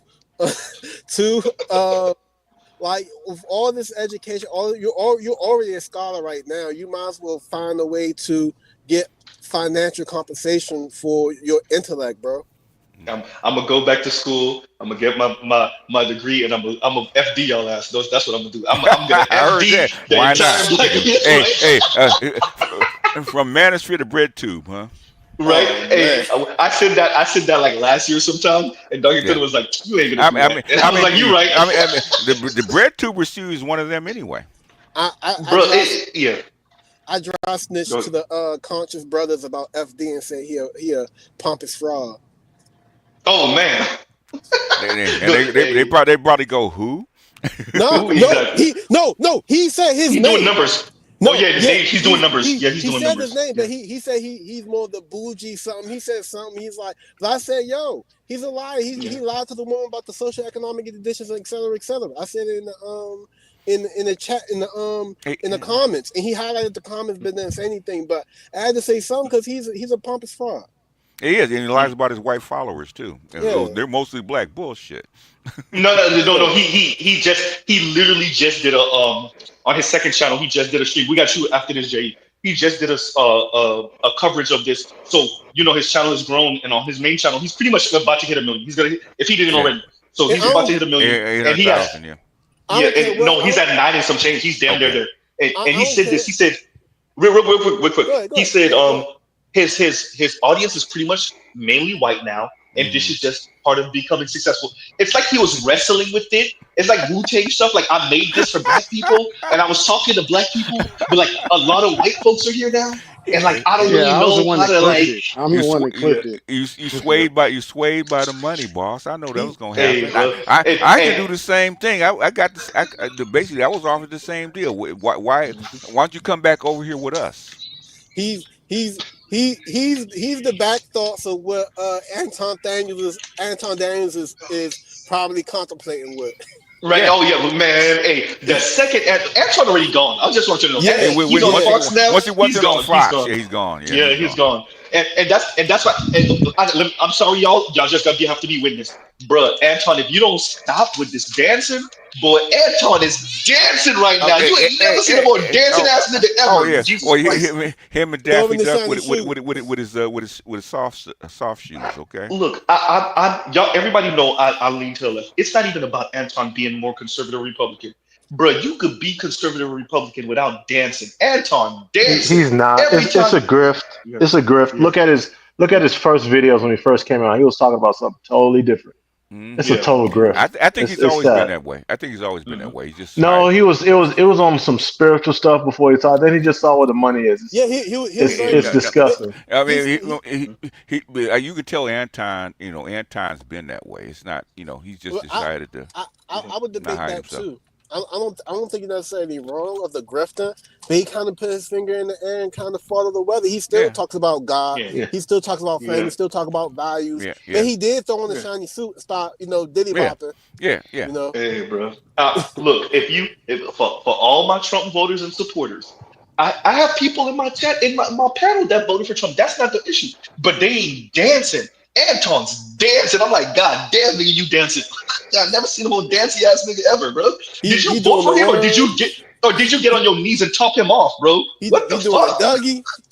He doing a God, Dougie. look, I don't want y'all to be innocent bystanders. We won't move on. By the way, All Anton, right. don't blame anybody else. It was me. It was Z. It was Z. Let me, Okay, but continue. No, he's a grifter. I'll say it. yeah. But that kind of gets to what I was going to ask you to BGS and Mrs. Ed and Hmm. to the greater panel. So with all this, I don't know if you remember. I think a week or two ago, Anthony Mackie had said something about masculinity being under attack, and Yeah. you saw all these black YouTubers that would say instead of saying no, that black masculinity has always been under attack. It's just that now that dog that white people train to attack us is now attacking them. That's what's happening now. Because I find it. We said dog. What you got to That white. So if you notice these past couple of years, every tool that white society used against black men, whether it be you see like Me Too, whether a woman can make a claim and they'll just come in, run in and beat you upside the head and drag you out, or where white men feel and as far as white men goes, they're still crying, but it's bullshit because white men feel that they can't be men anymore, but their manhood has always been predicated on the oppression of others or the mistreatment of others. But I kind of feel like you even have JD, Scott pause right there, JD. Pause right there. What did you just say white masculinity was predicated on? The suppression or mistreatment of other people. Okay. With that, now because I'm before you even landed, I'm ready getting to where you're going. With that, if black Eric, what did I do to you? you didn't do anything. No, you didn't do anything. No, I'm looking at the comment. In other words, basically, there's a pattern, and you're using the same pattern that they're using. That's what he's trying to say. In other words, basically, you're taking the meat and you're burying it in a salad. In other words, instead of getting directly to the point, there's a point you're trying to make, but you're not getting directly to it. Okay. Well, no, what I'm saying is Go ahead. Real quick, because I was saying something to what you're saying. If black women are on a run above black men, if black men are trying to elevate, how will black women interpret that? Well, they have a cognitive. What I've noticed is one time. Question. Okay. Go ahead. They interpret it to mean you're gonna have to climb over them. Yes. It's just that damn simple. Yes. It's a simple answer. Yes. Stop talking much. Stop talking so much and address the damn issue, man. That was the point. Are you talking to me? Yeah, talking to you. Yes. That was the point of the super. Address what issue? He just asked the question. I'll ask you, what dog are you talking about? Okay. Yeah, and then he interrupted me. Spinning a tale about around the world. And Jesus Christ. Can you guys comprehend? He asked me a question when I was describing. I said, with accusing black men of being racist. White men JE, saying real quick, that real they quick, can't. Go real ahead. quick. Wait. My apologies. When Black Uru is talking, or when BGS is talking, we give them all the space in the world. That's elder privilege. That's elder privilege in our spaces. What I'm Go saying ahead. is, if you're gonna say a dog, okay, Mhm. there's lots of The dogs. Now, metaphorical dog. let me finish, okay? Metaphorical. Okay, you say metaphorical dog. It has to be include a certain segment of the population. What dog? What do you mean metaphorical Okay. dog? What does that mean? Okay. The whole when white males are complaining about feminism and Me Too, Wow. when they're complaining about, oh, hold on, I got one. So if you notice, all these tactics that were used, that Doge is using, where people say, I heard one woman say that she's never had any issues, never had any write-ups, but all of a sudden they said performance. Oh, I got it. At will employment, stuff like that. This has always been the dog to attack black men, black people, especially black men. All Okay. right, in society, and Now, no one now, said the, no one said, no one said the. now, Go give the ahead. dog a name and consolidate that because you gave us all these examples without giving us a definition of what I you're talking said about. that same dog is now the same tactics that they were using. They never Tactics. thought that Okay. one. I just explained it. What is No, so you hard didn't. about it? No, you didn't. Wait. No, you didn't. No, Wow, you wow. didn't. Oh my No, god. no, You no, no, no, didn't. no. Hey, Oh my no. god. When BGS did condense, you could have said mechanisms. You said tactics, and that's why BGS backed up. Tactics, But mechanisms. Tactics is not yes, a dog. Okay. Tactics is not a yeah. dog. Okay. Who? Let me ask you a Okay, basic. Let when me I ask. say dog, Let me ask. do you know Wait. Let Black Rule go. okay? Do y'all understand what I Let Black mean Rule when I go. say dog? You're That gonna same. you're gonna have to stop Let being Black so Rule go. defensive and let him Yeah, go. I'm not defensive. Yeah, I'm not defensive. wait. Okay, dude. Okay. Let's let Black Rule go, and then I promise you will be able to speak. Go ahead, Black Rule. Who is or are they? You said they numerous times. Who is they? Who are they? Am I free to answer? Yes. Go ahead. Okay. White society has always used these mechanisms, these um, um, for like I can't even think right now, but they've always used mechanisms like that, whether it be at will employment, um, um, using women, using taking a woman's word, where as far as like with feminism goes, attack. They're feeling that like their masculinity is now under attack. What I'm saying is these were all things that were first tried, that were first done to black men. We are the canaries in the coal mine. And now the same things. So it always comes back around full circle and hits them, Okay. and they don't know All right. what the hell is All right. going Well, on. So when I let said, me ask another logical question then. go ahead. You're bloviating, as the brother said in the super chat. How am I bloviating? Hold Okay, on. these Yes, I you are. happen to. You're over talking the point. You're over talking. Now, so let Those me were the ask words you. I was looking So for let me ask. earlier. There you So go, let me Black Rule. ask. Go. So let me ask this question. Mhm. Why is white society going against white men? That was a question I was posing for. I No, wanted to know. I you want to hear said their thoughts. you said white society is the enemy, but then you also said that white society. You're saying that there are these tactics that are being imposed against Because you white know men. So you want why is my opinion. why is white society going against white Against men? each other. Yeah. We know why white society went against black men. Why Yes. is white society going against white men? Yes. Because at the end of the day, it's nothing but a house of cards. None of this stuff is rooted in any type of factual basis or anything. What Huh? I'm saying is, it's foolish of them to think that they could do that. They, I mean, and it still doesn't. Um, but what I'm saying, it's foolish of them to think that they could use these things against us and not one day bite that same quote unquote dog would bite them in the ass. What things are they did he use against us that's biting them in the ass right now? Are you seriously asking me that question? Like you, Wait, everyone, wait, everyone. like I see what okay, Black. okay. Wait, Je, wait, because trust me, you gotta wait. Black Uru just said something. The question was a statement.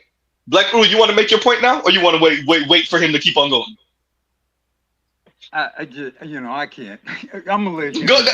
I'm gonna mute up too. I'm gonna mute up. No. No, Okay, 'cause one of y'all gotta make the point, but I think I see where y'all going. I'm not gonna 100% sure. The But go ahead. thing is, we're asking for a specific tactic, right? And you're giving us going all the way around. Okay, what's biting them in the ass right now? Man, Okay. can I speak? Now, How can okay. you I'll say it. I'll say it. bullshit?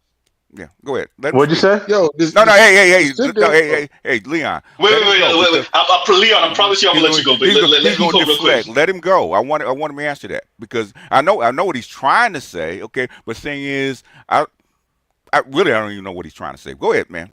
You don't know what I'm trying to say. No. I'm saying I find it funny how I saw a panel on Fox News where they were going up and they were talking about Anthony Mackie's statement, and Okay. everybody's in agreement. What was that? What's that girl that PragerU? That black girl in PragerU? She was. Everybody's making videos about it, and I'm just and to myself, I'm saying, are you guys crazy? Do you not see? Do you not see that this is the same thing that y'all used against black men? Okay, and now now the same thing. And that Go is ahead. what? Okay, what is that? The attack. Okay, black male masculinity. Okay, Okay. the fact that go ahead. Okay. You Well, want to okay. talk? Defined as what? Y'all Make a actually definition. paying attention to this bullshit. No, Leon, let him go. Oh, Okay? no, dude. I'm No, you're not. Well, okay. we're trying to get you to define to it. We're trying to get you to define it. You haven't done it yet. In black. 20 minutes. I got to define black male masculinity. Yes. Yes. What is that compared to what white society was given? So okay, so black male masculinity has never been under attack in this country. No, you Black define males aren't under attack. define it. No, define it, man. Define it. Define it. Highest unemployment numbers. No, that's not masculinity. Okay, define black male masculinity as you see it. Define it. I don't how define black male masculinity. Yes.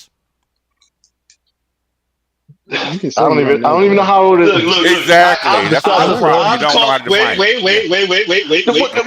No. That's like trying to say. J.E. I'm doing a Who Wants to Be a Millionaire?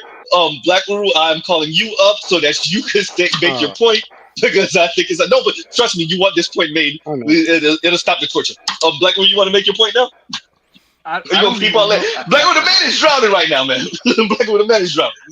I don't, I mean, there were actually some other points I wanted to make, and I think that this is kind of dominating the discussion. I think, brother, with all due respect, I think time for you to kind of maybe move in more listening mode, maybe in a little less speaking mode.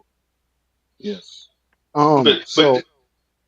And I want to make sure to say this to J.E. J.E. It's very important because J.E. Everybody's been in that chair. Trust, especially by BGS. Everybody's been in that chair. So it's what Black Rule just said. That's actually important, and don't take that as any kind of way. And yeah. But he's not saying anything. What is he saying? Oh, I mean, he's sitting here acting like he's sunning. He's sitting here acting like he's sunning me, but he's not. He's not saying anything. You're trying to describe a feeling and not defining your terms, sir. Wait, no, BGS, you went too far. Wait, JE, wait, yeah, BGS, you went way too far with that. Wait. I'm trying to get everybody with this. BGS, you went too far. You went too far. No, there's a reason why I'm saying that. Go ahead. I've been doing this shit for 20 years. I know the difference. It's a feeling. It doesn't have any definition to it. I know. That's not what I'm saying. What I said, you went too far with that. Just the statement. What is he saying? He's not really saying anything. Earlier, BGS said stop being defensive. You said you weren't defensive. Remember words? No. He asked me. He said. No. JE, do you understand what I just said there? Do you understand what I said by saying that? That I won't be. I think he's coming off. I'm being defensive now, but he's acting like he doesn't understand what I'm talking about. Are you being defensive now, or were you defensive? Have you been defensive the entire time? There's a reason. I'm not just playing semantics right now. I'm doing this on purpose. That's probably a little. I mean, if I make a comment and I get attacked from it, I'm looking at the comment as if I don't know what I'm talking about. Of course, you're gonna be a little. You're gonna be. Of course, you're gonna be defensive. Wait, brother. It's go. I've been chilling. No, Go ahead, Leon. Go ahead, because no, because people are coming on here as if they're some type of they're these infinite they're elders. They have knowledge and wisdom. Some of them are scholars. You mean they talking like that? Bro, that's subjective, but that's subjective. That's subjective. One at a time. I'm literally asking. There is a super chat. Read the super chat. Jay has completed the Bravo so much Bloviated that I can so use. I can use them to fill up and launch a private fleet of Zeppelins with an all-you-can-eat word salad buffet. What I'm saying is, by the way, Chef Butterbiscuits posted that like 45 minutes ago, so or 40 minutes ago. I saw that. And it's very feminine. Wait, everyone, wait. Okay. We're gonna let Black Guru go. We're gonna let BGS go, and then we're gonna let Leon go. Leon been waiting forever before he explodes. Go ahead. I hate y'all black guys. I know you do. So what? We love you too, Leon. We love you anyway. Go ahead. The only reason why I interjected there is, brother, it ain't just me and BGS up here, man. People are listening in the audience, man. And it ain't just and they don't know what I mean by dog. You're doing they don't know what I mean by that dog. Wait, you're interrupting again. You're being defensive. Let Black Guru go. I promise you. Go ahead. And you're bloviating. Now, a brother was willing to pay to tell you talking too much. So, I mean, at some point, you got to say, maybe I need to adjust the way I'm presenting myself a little bit. Because when somebody's willing to pay to say you're talking too much, that probably means you're talking too damn much. In other words, basically, okay, we don't know what's in your head, right? We've been doing this a long time, right? We actually define what you mean so we can actually understand what you're talking about, right? And you don't do it, so okay. You go on to give all these examples. You don't know what I mean. That's women say that all the time, right? You don't know what I mean? You should know what I mean. You know the definition. No, we don't. Define it for me. Exactly. It's like when you talk to your 2-year-old and you be like, "Hey, I got the word for everybody, and then we got to let Leon go. I'm sorry, Zulu, you got it right after Leon. Go ahead, bro. Just go ahead. Here's the word: concise. Yes. Okay. So I'm gonna try to be concise with him. Go ahead, Leon. No, Leon, you usually be good. Go ahead. But you're good, Jay. You're good. It's Mr. Z show. Like I give people space, but go ahead, Leon. Go ahead. Whatever the brother's name is, I can't see it on my phone. J.E. Yeah. J.E. Check it out. So there's a performative standard of masculinity. There's an economic stance of masculinity. And for example, if you looked at England, Britain, Spain, they only let small hats participate in a form of banking during that period, what they deemed wasn't masculine. So it wasn't legal. Yeah, it wasn't moral. Yes. So when you look at the United States, when you look at the framework for black masculinity, you're in segregation. You are the definition of segregation outside of the market. You, on top of that, you don't get to perform the free market part of masculinity. That means participating in the market. You would have to sell your goods to white people, then they would sell it to the free market. Then, if the prices crash so low, then you're unemployed while your wife, your auntie, and your sister is breastfeeding babies for 10 years and making money, telling you you're not, ish, because you can't make money. You can't perform your duties as masculine.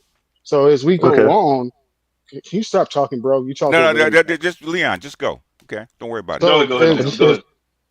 As we go on, we see forms of masculinity is owning something that you can defend in a courtroom legally. We didn't have that form of masculinity, so we couldn't do it economically. We couldn't do it through the court system. We couldn't do it through trade. We couldn't do it through the ownership of property. We couldn't do it through securing our own people with our own cops. So when you compare and say it's the same thing, that's a load of bullshit. What white guys are suffering from is openly seeing, oh yeah, we agree with the free market. Give all of these duties to the next group, and we believe in our capitalists and our billionaires that we're going to keep on giving them all their money as we see the bottom getting ate and we see the foundation cracking through, but we're okay. It's not happening to us. Then it's like When you see white boys get so much socialism and you're training them at the job for them to perform their job, and they Mm-hmm. keep on getting chance after chance to perform this until they are the white boys that you look at as leaders. Yo, it's not even close to what a black guy gets. So once this whole DEI affirmative action thing happens, you suck, you can't perform, so we're gonna hire this person. They feel like, oh, that's against me. That's against, you're taking something from me. No, your capitalists are taking something from you, but you're afraid to look at them because you want to remain in your caste position. If you go against them, you're going to fall out of it. Okay, as a group, it's not the same thing. It's never been the same thing. You can't talk about bootstraps. Then the other people get socialism. They get to perform communism in their middle class, upper middle class communities through education. They practice communism, Marxism, socialism, the whole 9 yards through their caste system, but nobody else gets to practice. And when they're a halfway decent white boy, they're mad because they can't compete with an equal. And once you show a white boy how intelligent you are, they don't like it. They get defensive. You're out of your It's not place. the But same but thing. but, but that's It's what not I'm the same saying. thing. What the thing is, what Anthony Mackie was saying, because when he said it, I understood what he meant because I was raised that way. Okay, I see that. That's old-fashioned Southern uh, embodiment of what he called masculinity, right? Basically, That head of sounds house. toxic. You toxic man. You. I mean, Yeah. head of Messing with you, household. BGS. I'm You messing make with you. you make sure that your women are protected. You make sure your mom is protected. You make sure you provide for the house. You make sure that your boys are mannerable and protective and good social gentlemen. Okay, that is the old fashioned form of Southern masculinity. Okay, because Yes. he's from New Orleans. Okay, that's a version of it. Okay, so Hmm. when I ask you, what is black masculinity? Because white boys have, come at it from a different way. Okay, because their women automatically expect them to actually perform certain version of masculinity because they give it to them. Right? It's not the same as black masculinity. So what they don't like is their women are becoming more like black women. Okay, Yep. and their women are seeing or in fact, white women and black women have already said the same thing. Well, white women wanted the freedom and control over their society like black women have, right? And black Hmm. women always wanted the protection and economic stability that white women had. The status. The status, the status, the economic ease, all that kind of shit that white men provided for their women. They always wanted to mix the two, right? So basically, black women are trying to get the same thing that white women have, and white women are trying to get the control and freedom that black women have. Okay. And black and white men say we're not going to provide for that shit. If that's what you want, the deal is off. So that's like a white men. That's like white men are actually becoming more vocal. Is because now now the shit that they allowed women to do because they thought it was funny. Okay, it's not hitting them, and I think that's what you mean.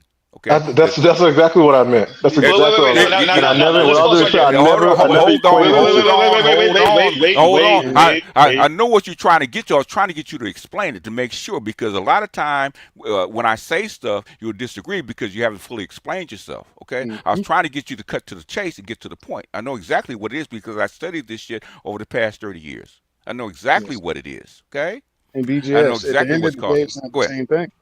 And at the end of the day, Eh, it's not the same eh, thing. eh, It just what you're trying to say is you're trying to put it, you're trying to frame it and use the wrong terms and put it in the wrong frame. Okay, that's the problem. That's why I was trying to direct you. It's not about masculinity. Okay, it's about balls and strikes. That's the old fashioned patriarchy started dying in the 1600s.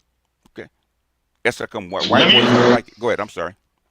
No, I'm sorry, my background, but let me read this real quick. And Ross Go said ahead. this like 20 minutes ago, maybe 25 minutes ago. BG, he meant to say BGS. BGS, you know what the hell I said? What the hell? What the f he's trying to say? Just let him let the show go on. So Rob was kind of frustrated with BGS, but here's the point. We understood what you were saying. The reason why I moved back, Je, the reason why I moved back is because like BGS knew what you were trying to say. We all knew what you were trying to say. We were trying to get you to get to the point. Yes. Because brother, you were jumping from here to there, and your example, and I'm glad that Leon came up on the panel to say that. I understood what you were trying to say with the white boys are getting their just desserts is exactly what you're trying to say, but it's not actually the same because white manhood and black manhood aren't exactly the same, and we don't perform it. We don't want the same things. That's why there's a distinction between white masculinity and And black. black I'm assuming not masculinity. black and masculinity, Yeah. and the black manosphere and the white manosphere. The white manosphere wants everyone to bow down. The black men just want black women, black women to get to cooperate with us. I don't even want to say submit, but niggas is saying submit. I don't actually think niggas want They submission. don't know. They don't want submission. Right? Is right. So black men want cooperation, and the last word. White men want everyone to bow down. It's not the same thing. And I think you alluded to that because you asked me the question and you asked me to repeat myself. Yes. That white masculinity was predicated on suppression of everybody else. That's so I never equated. I never equated both black masculinity and white masculinity to be the same thing. No, I never did. Yeah. Yeah. So, but when you were using essentially the just desserts line, that's why a bunch of us kind of stepped back because we don't actually agree with that. If anybody disagree with me right now, you can correct me. But we don't agree with that because it's not the same one to one, and you got to be careful with that language because that's the language that certain black women and certain black feminists at large try to paint us with. I mean, white male masculinity goes back about 3,000 or 4,000 years, right? Well before suppression of people even came So about. can I ask a question?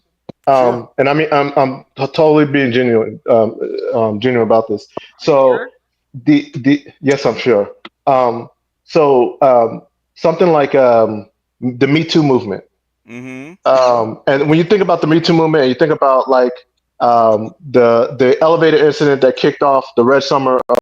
The Tulsa riot, whatever, where a woman said, or Emmett Till. When you think about, is that kind of not? When I say dog, is that not? Are y'all not under? No. You think it's different? No. Yes. Okay. A dog means a group attacking. A dog is a noun, not a adjective. Okay. Do you want to say the difference between strategy and tactic, BGS? Because I think that's needed. Words semantics. When I say semantics, right? No, a dog is a group. Okay. Yes. And I think, a woman making an accusation against a man and him losing his life, and then years later, down the road, 100 years later, these their women said, you know what? I want to attack you now. I'm gonna say you did this to me, and I'm gonna make sure you lose. In other words, white women are the dog, right? Yeah, and that is yes. White women are the dog. The dog. Okay, it's not a tactic. It's a dog. They're the dog, right? Okay, like black women used to be the dog against us, right? That's what I was trying to tell you. It's not. Well, white women were a dog against us too. But now they're attacking them. And now you extend the exact same thing I was saying. You call it semantics. Okay. Let's do this. JE, we got to move on because we got AL who hasn't said anything. We got Tunnel Runner who hasn't said anything. So let's kind of continue to move on because Mr. Z got to end out in a minute for real. Go ahead, Leon. I know you want to go, and then we got Tunnel Runner and AL. Go ahead. When you look at the totality of what the Me Too movement did, it rarely went after the highest cast of people. Like we might have had a movie producer here. Oh, yes, it did. No, yes, it did. What I'm saying is when you look at how it affected the majority of males in the workplace versus that small group, that's what I mean. Oh, how Bill we Cosby, interacted. What's his name? The director. I know, yeah. He just had it with Jonathan Majors. It took down the chairman of CBS, man. Yes. Yeah, let's move there. Again, listen to what I'm saying. Okay, I'm talking about how it made us perform in the workplace and interact with women. That screwed up more just middle working and everything in how we interact with women in the workplace. Where did Me Too start, man? Where did Me Too start? Did it start in the workplace? No, it started with the black lady talking about social issues. No, it started in the colleges first, with the elites. Yeah.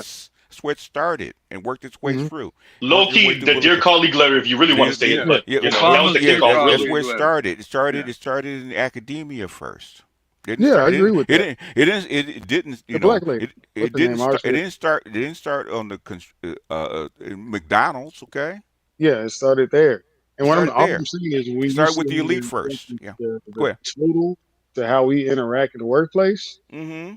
Yeah, most people don't have contact with those higher up people, but like I've seen guys that get fired. Those are Before you go, BJ Go ahead. Spencer, I'm sorry. before you go, That's all I I'm want saying. no, you're good. I want Leon to read this super chat before you go because y'all over here bullying motherfuckers. Go ahead, Leon, read this super chat for me. Boomers bullying the Gen Z tax. Exactly. Yeah. Okay. What I'm The gray swords out here bullying us. That's what they do. What I'm saying is, me and Dr. T came up with this. The trash goes out on Tuesday theory, right? Basically, these things start with the elites in college first, right? And they set the policy for the workforce for the lower level people. That's where it starts. Mm-hmm. Me Too started at the elite level and filtered down. So BGS, what about things? BGS, what about things like about things like at will employment and black men losing their jobs just haphazardly for any frivolous, stupid reason, and then now you're seeing as with Doge and everything, you're seeing people post them, and it's almost like the same reasons that we were told, they're getting told that now. Okay, now you're gonna have to make that concise because it's loose. Make it concise. You're talking about at will employment. Okay. Yes, at will employment. At will employment's been around since slavery. I mean, red states all over the country. Yeah, at will employment. Employment. I'm in a state with at will employment right now. And basically that is capitalism versus socialism. Okay. Yep. And it really ramped up under Reagan, and especially when Reagan sabotaged the air traffic controllers, the union. And after that point, you started having these at will. Yes. At will employment. At will employment's been around since forever. Okay. That's the normal state of the thing that changes was unions and socialism. Okay. So at will employment is about. Is about a revocation of socialism and unions. But when the unions weakened, weakened the states. The GOP took more control over the states, and the states started going at will. Yeah. Let me do this. And I want better you wait. You'll be actually conflating a whole bunch of different things. Go ahead. Yeah, no, you really did. But better you, if you don't mind reading this for me because it's funny. Go ahead. Elders on your head tax. Thank you, Starman. And the way he said that, because I was trying to explain to my brother why Reagan put federal employees into the Social Security apparatus. Okay. Because he didn't understand it. I said there's a reason for it. Okay, because he wanted to borrow from the Social Security fund. He needed more money in the Social Security fund to actually borrow from it, to actually get the dollar stable. That's why he did it. Right. And he was running deficits. He came in running deficits, so he had to be able to use that Social Security. Basically, Nixon had put you in default in '71. We actually defaulted on the gold system and defaulted on the dollar. You were actually in default. So interest rates were so high, so he had to get you back out of default. The only way to do that was actually borrow from the Social Security fund. But that's higher level. Who knows what I'm talking about? Okay, he's probably one of the only ones who knows what I'm talking about. Yeah. So, okay, go. Go ahead, and then we'll have them. Go ahead, Tony, because I wanted you to speak anyway. Go ahead. Yeah, I was just going to say, just coming back from Colombia, and I was look, Tunnel Runner. I can't take this shit no more, Tunnel Runner. Every time you're up here, you bragging. Every single time, Tunnel Runner, you're bragging. Every single time. Tunnel Runner, take your dick off the table, please, sir. Right, look, every time. Take your dick off the table, sir. I gotta say something. Hey, Tunnel Runner, you just come in here, Tunnel Runner. You come in here, just came back from Colombia. Yeah. Oh yeah. Ha ha ha. No, I just wanted to say that. Swing the dick to the left, swing the dick to the right. Go ahead.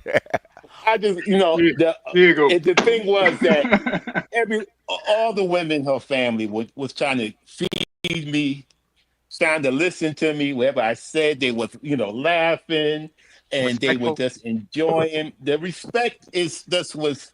I was like, a little shocked because I mean, every one of her sisters. I mean, I got like 5 people around me listening to every word I say, laughing at my jokes. Want to know if if my health is good. Do I want to sit down? Do I want to lay down in their bed? It was just Sounds like something Earth very. 673 to She me. go to This sounds like sleep, an get your alternate pass. universe, right? That's what I heard. That's what I heard too. Paradise. That's what I heard. Go ahead. They Go ahead, taking son of care of you down there, Negro.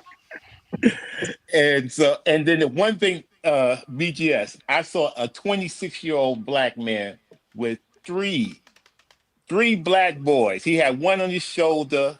He had holding one's hand, and the wife had one in the back. And he was so happy. He was in front of them, and I had to tell myself, when's the last time I seen a 26-year-old with the mother of his children, and he happy and laughing in the middle of the day? I haven't seen that in America in a long time. A black man walking around with his family and walking around with 3 black boys with big smiles on his face. I don't think I've ever It, seen it, bro. that's what I mean. So just seeing stuff like that, and then you have to come back into the matrix, and but you see what's going on and arguing and fighting. But it was just a good time. It just was a good experience, and I want more brothers to see if they can, Turn around. Can I ask you a make a question, bro? plan. Yeah, go ahead, go ahead. My question is, do you miss the fact that they always trying to feed you? Because that for me, that's the thing that I miss more than anything else, bro. When I'm down there, they always trying to feed me, bro. Mm-hmm. Oh yeah, I mean her mother is loving on me more than my wife. Exactly. I've been telling my wife about, hey, I might have to, but I can't get rid of the father. But she's just very very loving and caring about me. But it's just that the male respect is just on a different level, just a different way. And I know that brother was talking about the African women and stuff like that. It's just as you might get the mother, you might get your wife, but to get her whole family is that's I don't I haven't seen it. I haven't seen it, haven't experienced it. But I was getting that and enjoying it, and On today's just episode of Bragging on Columbia, we have Tunnel Runner. Go ahead, Tunnel Runner. Go ahead. I'm messing with yeah. you. Go ahead. But no, that's about it. That's about it. I'm not. I don't want no more. I don't want no more smoke. So I'll let it go at that. Hey, bro, bring No, no, all no. the It's smoke, bro. definitely I'm with not you, bro. smoke. It's jealousy. It definitely ain't smoke. It's jealousy. Right. Right. But no, no. I mean, like I said, I'm lucky for my situation. I actually have an ADOS woman, and her mom is like fantastic, and she's pretty great. So, but that I won the lottery. So, I was like, for now. But yeah. So I own that. So yeah. Yeah. One time, real quick, let me say this. One time it was the funniest thing. I said, when you're in a relationship, you have to have a lot of luck and a lot of skill. And Dr. Thunder was in my comments, and who else was in my trail? I think no, telescope, and everybody in my comments like AZ is way more luck. Luck is way more important than skill. Way more important. I think even Black Guru was like, no, that's way more luck than skill. It's way more luck than skill. And yeah, so yeah, look, yeah, Yeah. you got lucky, Thunder Runner. No, Skill matters too, it's but really luck and skill. it's really But all on the upbringing and the support system around that woman. Yep. That's it. In America, that's all you got. You don't Yep. have the law. You don't have patriarchy. The bullshit Alvin was saying on your video there that don't thank you. exist. It certainly don't exist for black men anyway. The only thing you have is her upbringing and the people around her who she listened to the most. You know, Yep. the And people And I that were you're good definitely would people agree with was that. see, gonna you happen. Black guys are Guru and Mr. Z is like say luck. You have to have some luck involved, and you have to try real hard to check her out and check out Now, her family. if the women around her care about you and love you, you're in a very good position. You're in a very good position. You're in a I very persuasive position. I want most to. definitely. I'm gonna tell you just like this once, right? The fact that my girl, upon my girl, the chick I like, I'm gonna say it like that because that's my girl. We should say that. The chick that I like, right? The fact that her friend is always, hey, can I do something for you? Girl, did you cook for your man, bro? I that keep my special friend in very very how what's word? I'm gonna say what proper words I'm gonna use for this. focused. It keeps her very focused on her tasks when it comes to dealing with me, right? So it does, and her mom loves me. Her grandma likes me. So I get a very like I can say a layer of favoritism when I do show up and stuff like that. I'm just gonna say it like that, man. Yeah, because I mean, I get respect from the brothers, and like I say, all the women, seem to respect what I'm doing for my wife. So I High mean, value like I man. said, I'm in a good situation. You're a high Well, value that man, that Wait, man. wait, brings wait, in Tunnel, wait, another wait, wait, wait, another Leon, wait, conversation. wait, Tunnel Runner, say that again. All what does what? There's a word you All said there. respect. Thank you. That's the word. That's the word. Hey, if getting respect as a black man in America is like pulling teeth. God damn. Z, Yeah, Go ahead, go I ahead. think I think that Remember, plays a Z, my part. first I wife think that was a plays. black American. I think that Oh, plays a see? part Not even Go Trinidad. ahead, even when Leon, he and then was we get talking better you. about. Go ahead, go ahead. Go ahead, Leon, and I then we get think better you. that plays a part even when he was talking about like in the workplace with different races. If you're not really adding value to those people and being their helpmate in every single type of way, you're in competition with them in the workplace, no matter what race they are. But when you're integrated into their family and you're performing, you're doing it for them and their family. That's how they view it. So you're not Mm-hmm. competition. So they're gonna treat you good. So I understand in the workplace that makes total sense. Like Yeah. like I said, when I'm in the workplace, I'm going here, I'm doing this, I help anybody, I do whatever. So I just be in my own space. People come to me, ask me, write about everything, and I don't get wrote up for nothing. You know what I'm saying? I'm at the target of anybody's issue. Let me do this, Leon. Tunnel So Runner, if you you're a don't mind reading this super non-intimidating chat, black and then man. real quick. No, Tunnel Runner, if you don't mind reading this for me, and then we got better you. Go ahead, Tunnel Runner. Oh, okay. He's Yeah. preoccupied. Breaking Okay. news from Paradise with Tunnel Runner. And thank you for the super Dun, chat, dun, Gammy. dun. Thank you for this. Breaking news from Paradise with Tunnel Runner. How's the I weather? think he asked a question towards me, and it was like, "What were you trying to say, bruh?" You said it. Speak up. And repeat the question. He might not. He might have forgotten. He said something about I'm not like the intimidating black guy in the workplace or And something like that. what he's saying. What he's Oh, are saying you is to talking to fit me? him. I'm sorry. Are you What talking he's to me? Yeah, yeah. yeah. What'd you say? No, I said so. You got to be the non-intimidating No, no, no, black no, man. no. We're not. Uh, We're not. We're not going no, there. No, no, no. no. Leon, no. This is he. I answered. I Oh answered. boy, Jesus I Christ. answered. Yeah. Oh, I think if Leon. you attempt to be Concise, Leon. intimidating, Yeah. I think when you attempt to be intimidating to others in the workplace, you're a black man, it's not going to fare well for you. You know what I'm Yes, saying? that's I'm true. not there to be No, intimidating. no, no, no. Like But you don't have to be. Wait, wait, wait, wait, You wait, don't, wait, you wait, don't wait, have wait. to No, be. we're no, not no. doing You don't that. have to be We're not doing intimidating. that. You don't have to. We're not No, gonna do this. no, no. We're gonna let You better asked you the go. What we're Host, gonna question. do is host, Let's move let the on. everybody, host, host.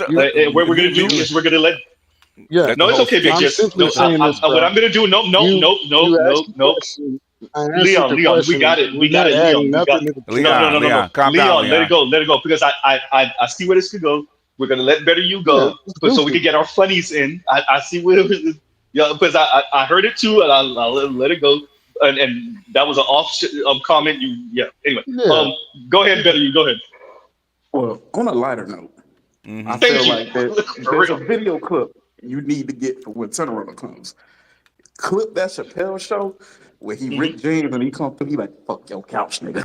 Right. Exactly right. Right. I was if I could find it without a copyright infringement, I was thinking about the new Mortal Kombat with Jax, and I'm gonna try to find like because it's so nice and like it's Hollywood and Palm Beaches and Palm, yeah. I think I'm gonna try to use that with the palm trees and whatever. I'm gonna try to use that from Jax every time Tunnel Runner comes through. Right. So yeah, yeah, yeah. But no, not Jax. That's the wrong person. What's his name? Johnny The Cage. one. Better you. But yeah, the Johnny Cage anime, which is really good by the way. It's funny as hell. But yeah, every time Tunnel Runner comes through, that's what I think I'm gonna try to use. But and thank you for that. That's all you had on better you because I'm gonna let AL go because AL hasn't said Yeah, anything yet. Okay, thank you for that. That's funny. Eh, Go ahead, yo. I don't know if you can see this, Mr. Z, but the thing is, what he's talking about as far as the workplace. Okay, I got Corporate to. world. Black women were my biggest enemies. Oh, they hated me. They hated me. What? Oh, they hated me. I didn't meet a black woman who was really for me until I was like in my late 30s. Yikes. Yeah, we're always trying to, well, you think you're better, or you're Uncle Tom, or you're this, or you're that. And the reality is, you know what I'm talking about. You're just trying to survive. The quote that Carl Sagan said is that an organism at war against itself is doomed or cannot survive. So if you are an organism, a biological creature, and you are consistently fighting yourself, you have no future. If we're killing each other and we're hurting each other and we are assassinating each other's characters, there's nothing you can do to survive. So create those partnerships. If you go out and you see someone who, and I've done this a few times, they're positive, they're Yep. Okay. Yep. What you saying about black women doing what again? I mean, like, not even just in the workforce. It's everything she said. It's organism at war with itself. Well, who started Yes. the war in this community? Who kicked it off? Who backstabbed who? Right. Yeah. So yeah.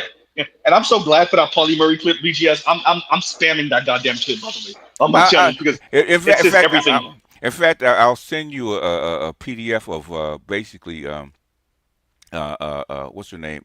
Brittany Cooper chapter about Polly Murray. Okay. Please and thank you. Yeah, because she actually goes through. In other words, she went through the same biographies I actually went through. Came to the same conclusions. The thing is, she knows. But the thing is, when she gets out into the professorship, she doesn't mention this stuff. Like I forgot. They know. They lie about it. Yeah, no, I've said that.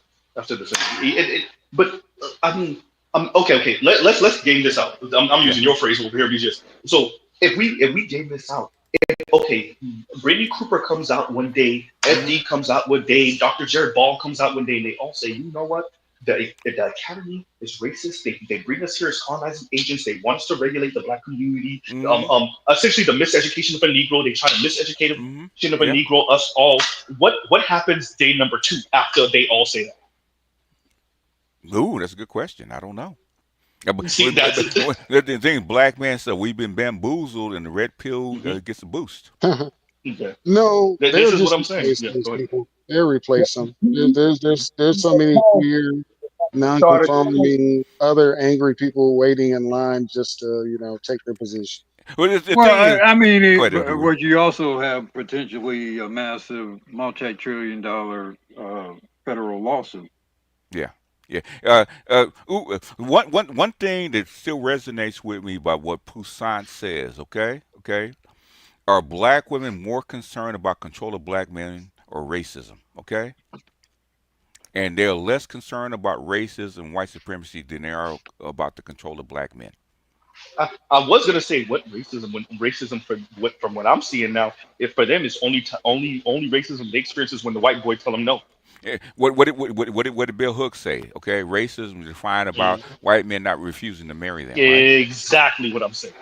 That's exactly what I'm saying. Scarily. I think they have a problem with their position in this society. They don't care about it. They don't want to change it. They just don't have a problem with their position.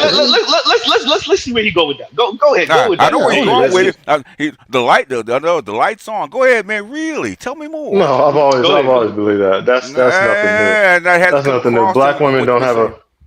No, I've always said that. Black women don't have an issue. It's plantation politics. They don't have an issue with racism. They just have an issue with their position in racism, and they need black. And it's almost like what they accuse us of. That's what. Yeah. So they need. It's not like the white man is gonna. What's that? When you put your hands together, let them get a boost for it. Then the white man's not gonna do that. So they need black men to do that. So who is the attack dog that you were trying to say was that you kind of talked around? I said no. But I never said. I said black women do the same thing. In other words, you're still talking around it. Who's the attack dog again? Well, in that instance, it's women. Okay, all right. But Here we in go. that instance, Here it's we women. go. Here, No, in that instance, it's women. It's women. here we go with the bullshit again. Go ahead, man. He's trying to get you No, on and I mean, if technicality. you don't He don't understand, want if to you don't say get it. it, you don't get it. He got you If in you the don't understand, technicality. He got you in the technicality. if you don't get it, you don't get it. But I in that get it. instance, I it's get. I women. get it. I Hey, get you it too know what he well. just did? Yeah. He What? just put women, but they recognize that the black is the actual issue. Yes. Yeah. That's all you And just did, bro. in other words, he deflected. Oh, I don't. The not all, not all, not No, all. that's not what I'm Wait, saying. wait, That's wait, all I'm wait, wait, saying. wait, But wait, I'm wait, wait, saying wait, wait, wait, wait, black wait, wait, women wait, are wait, wait, just. wait. Wait, let me do this. Let me do this. Let me do this. You know I, what? it's I'm gonna raining, do right? Leon and Solid. I'm gonna do It's Leon and Solid. raining. It's not pee. It's raining. Okay. Yeah. No, let me do Leon and Solid real quick. But JE, you know Leon could catch you up on what you said, what you sneak dissed him with earlier, with what you just said.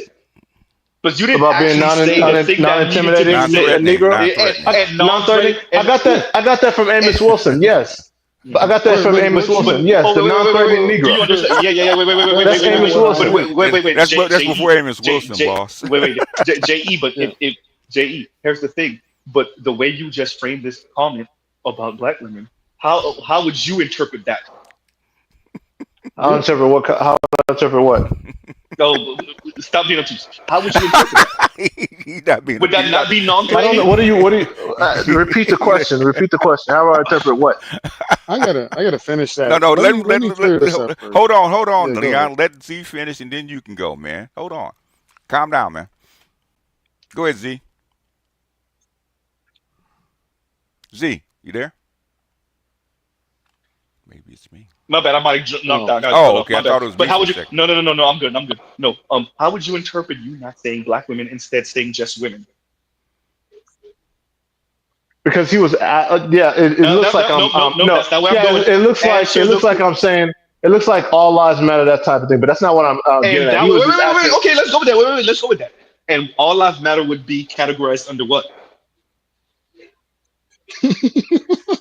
Dude, I don't know where you lead. I don't know where you're trying to lead. It would be categorized as non-threatening, bro. That's why BGS was laughing earlier. That's why Leon's laughing. What would be You understood what I was categorized trying as to. non-threatening? So let me You clear up the not saying black non-threatening. women. You saying just I women. want I Yeah, want to clear up the non-threatening. My woman is sitting right here in the bed. I am a threat in the workplace. The thing he is. is, I've talked to BGS about this when we had another brother on. I Mm-hmm. learned that it's better to be number 3 than number 1 because it makes white guys feel better about themselves. It And does. all I have to do is breathe down their neck to make them work harder than the people behind me work harder. Mm-hmm. But if I'm number 1, it creates such a toxic environment because motherfuckers be in their feelings. You know what I'm Mm-hmm. saying? So all I have to do is breathe down their neck to make them perform more tasks, and I help them through tasks. You can't change the environment. You got to work with it. Yes. And basically, this. And me and BGS had that conversation a year ago. Mm-hmm. Yeah. Yeah. I mean, So that's the panacea for black men in corporate It's America, in not the a workplace in panacea. It's America. what you have to work. It's what you have to work through to get to where you need to go. Yeah. It's not a panacea. What's Yes. your Well, choice? I mean, what's Yeah.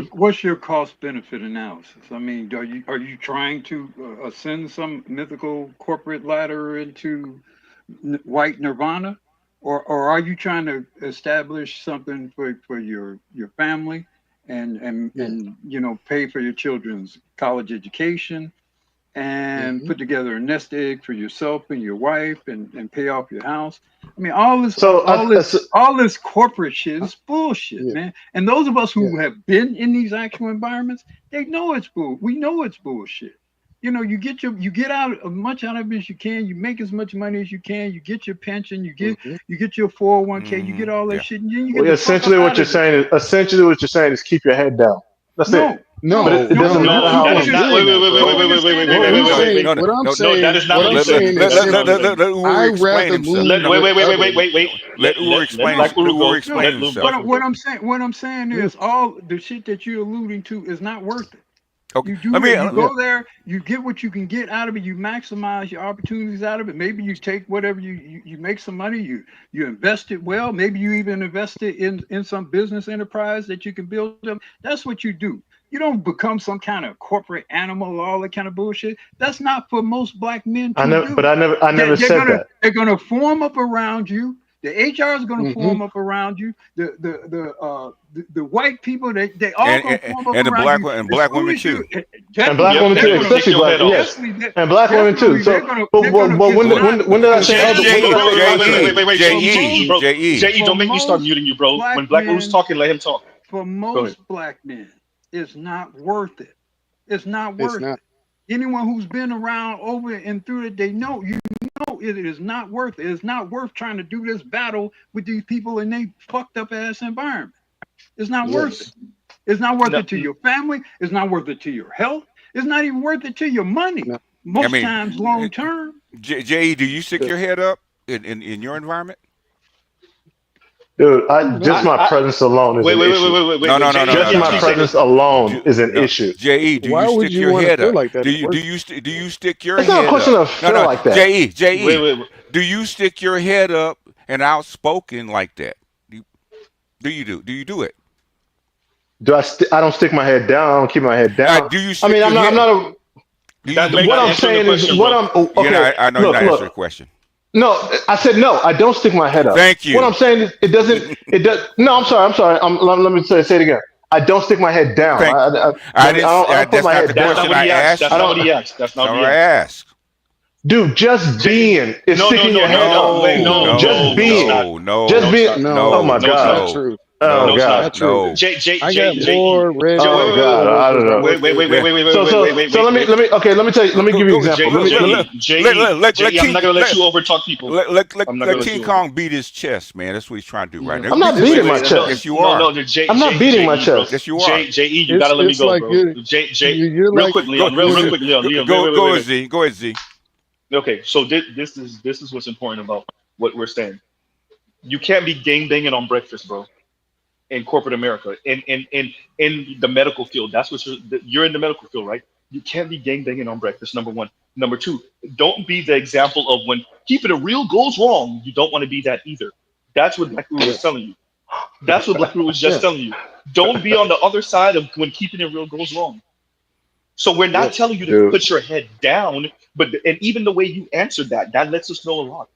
Nobody asked you if you keep your head still or if you don't put your head down. No. We're saying stick your head up, as in every situation that concerns any, I guess, marginalized people or black women or black men. No, I don't do that. No. Okay, then. All right. No, I don't do that. No, I don't do that. That's stupid. We do tell you by the PC language that you're using. You don't do that. Thank you. Which ties into what we were saying. But what I'm saying, I don't think a black male. Go ahead. No. Go ahead, J.E. We cleared the pathway. Go ahead, man. What I'm saying is, I don't in this country. I mean, and the numbers bear it out. As far as, especially in the workplace, black male masculinity and white male masculinity cannot exist under the same roof. Why not? He's going to get you up out of there. It's already. Why not? He cannot. No. Wait a minute. Let him finish. Why not? How come it can't exist? Because, like I said, your presence alone. I think Dr. was alluding to it earlier. No, he was talking about jazz. Your presence alone is an issue for him.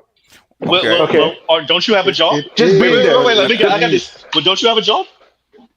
Yeah. You work at a hospital. Who's the head of your hospital? Because I bet you I got an idea. I bet you I know what they look like, probably. And I'm just gonna throw a guess.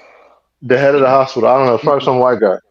I don't know who the head. Right. So, don't you have a job? We already know they don't like us. Is what I'm getting at. That's not the point of the matter. But you literally described it to you perfectly. Get your stuff. Do what you got to do. Get your work done and get the hell up out of there. If your presence do what you need to do for your. If your presence at that hospital was a threat, they got rid of you.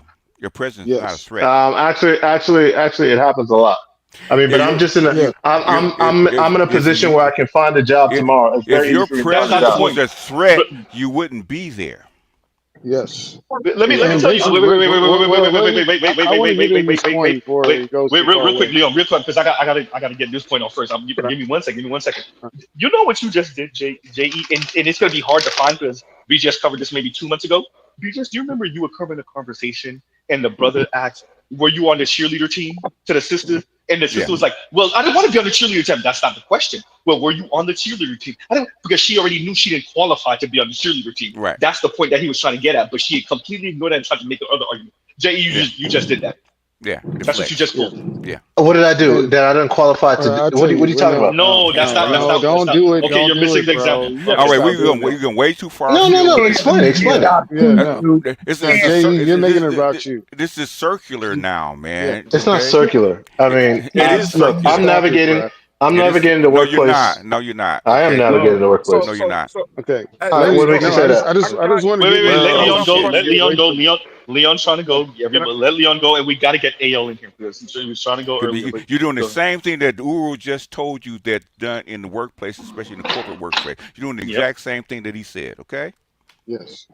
All I'm Go, telling go you ahead, Leon. is I know it's healthier for me to be number three than number one and two because it makes a healthy environment where the people behind me perform better and I can breathe down the white guy's neck.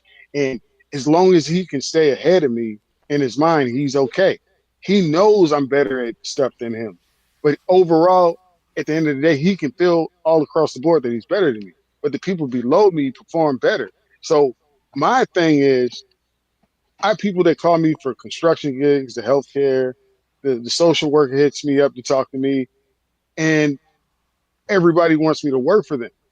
That's the point. I'm surviving in the circle, in the bubble. And if these guys are doing good, they want me to go with them.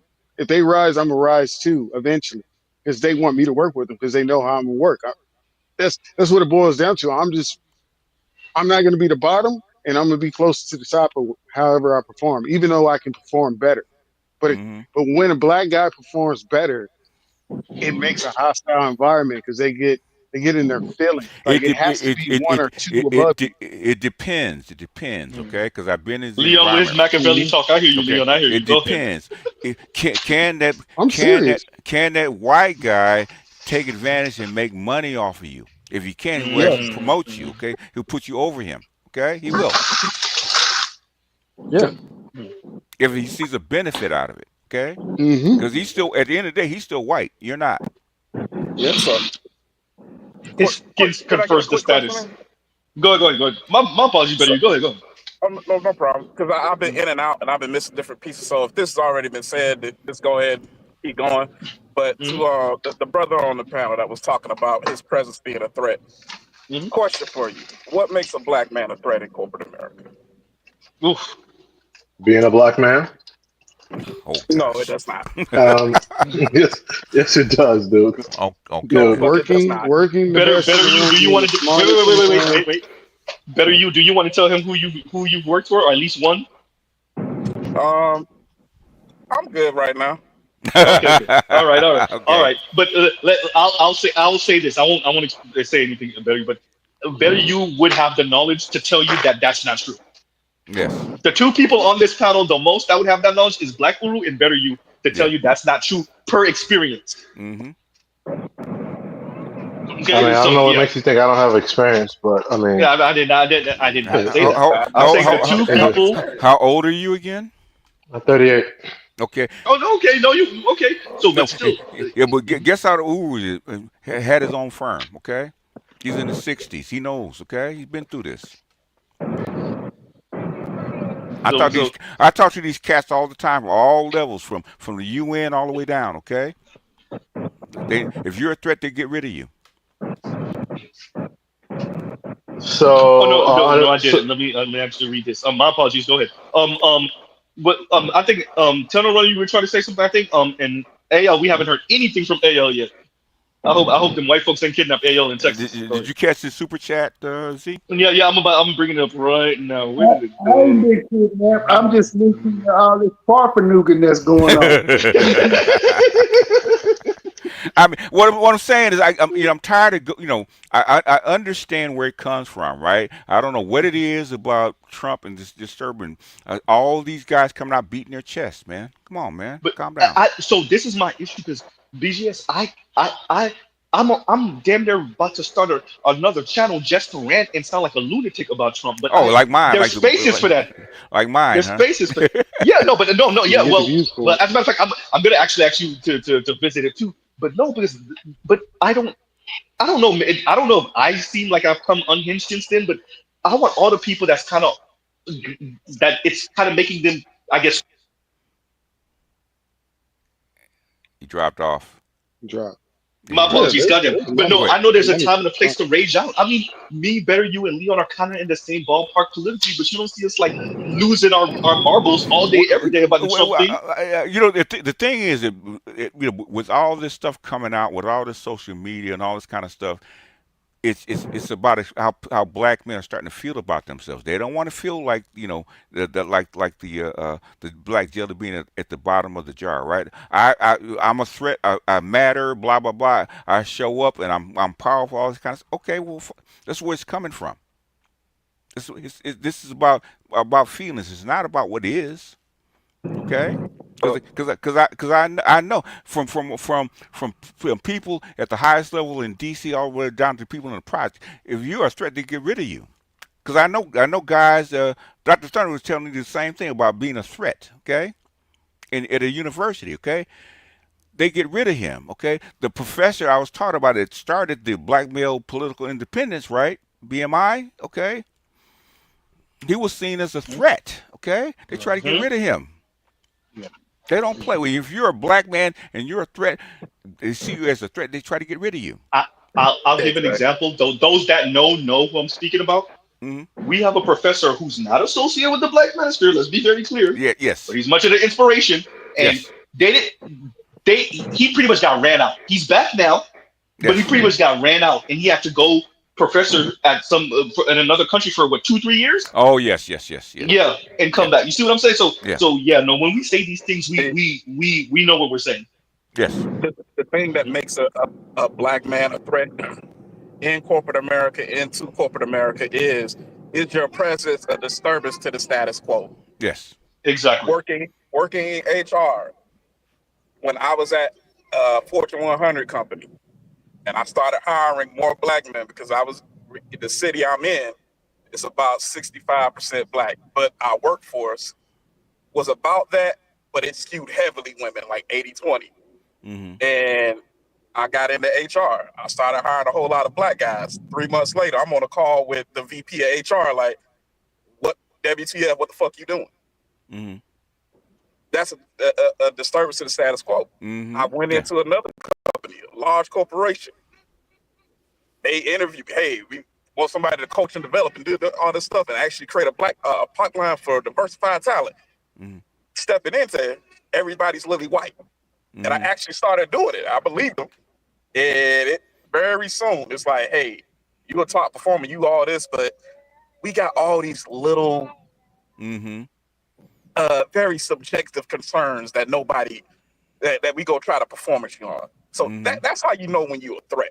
Mm-hmm. If you just show up and you come to your job every day and you don't catch no static or anything like that, you're probably not a threat. That's the reality of it. That's what makes a black man a threat in corporate America. And it's not a badge of honor to be seen as a threat, because that means instability for you, your family, the people connected to you. Yeah, a threat to white supremacy is when, if you go outside the country, come back and they look at your passport a little bit too long. I wasn't even going there, but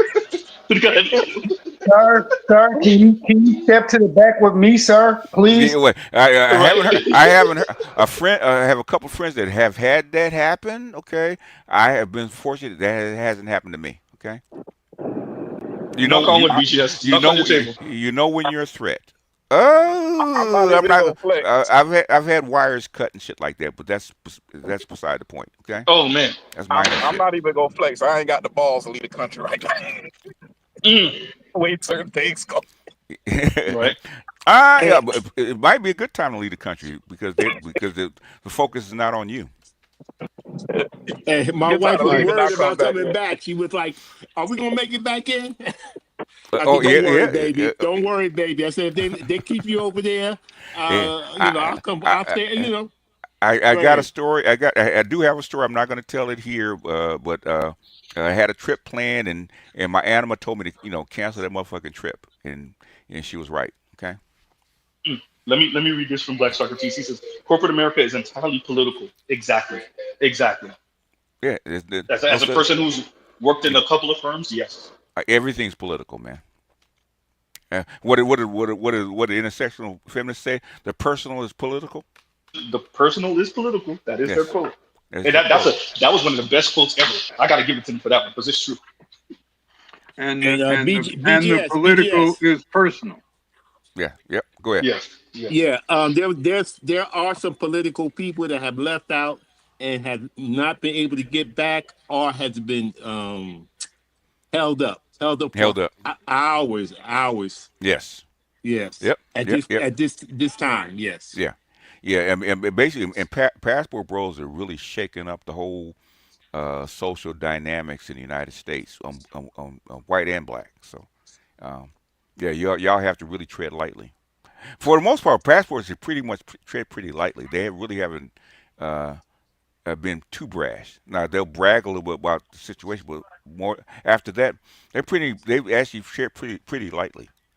They haven't really stepped on too many toes.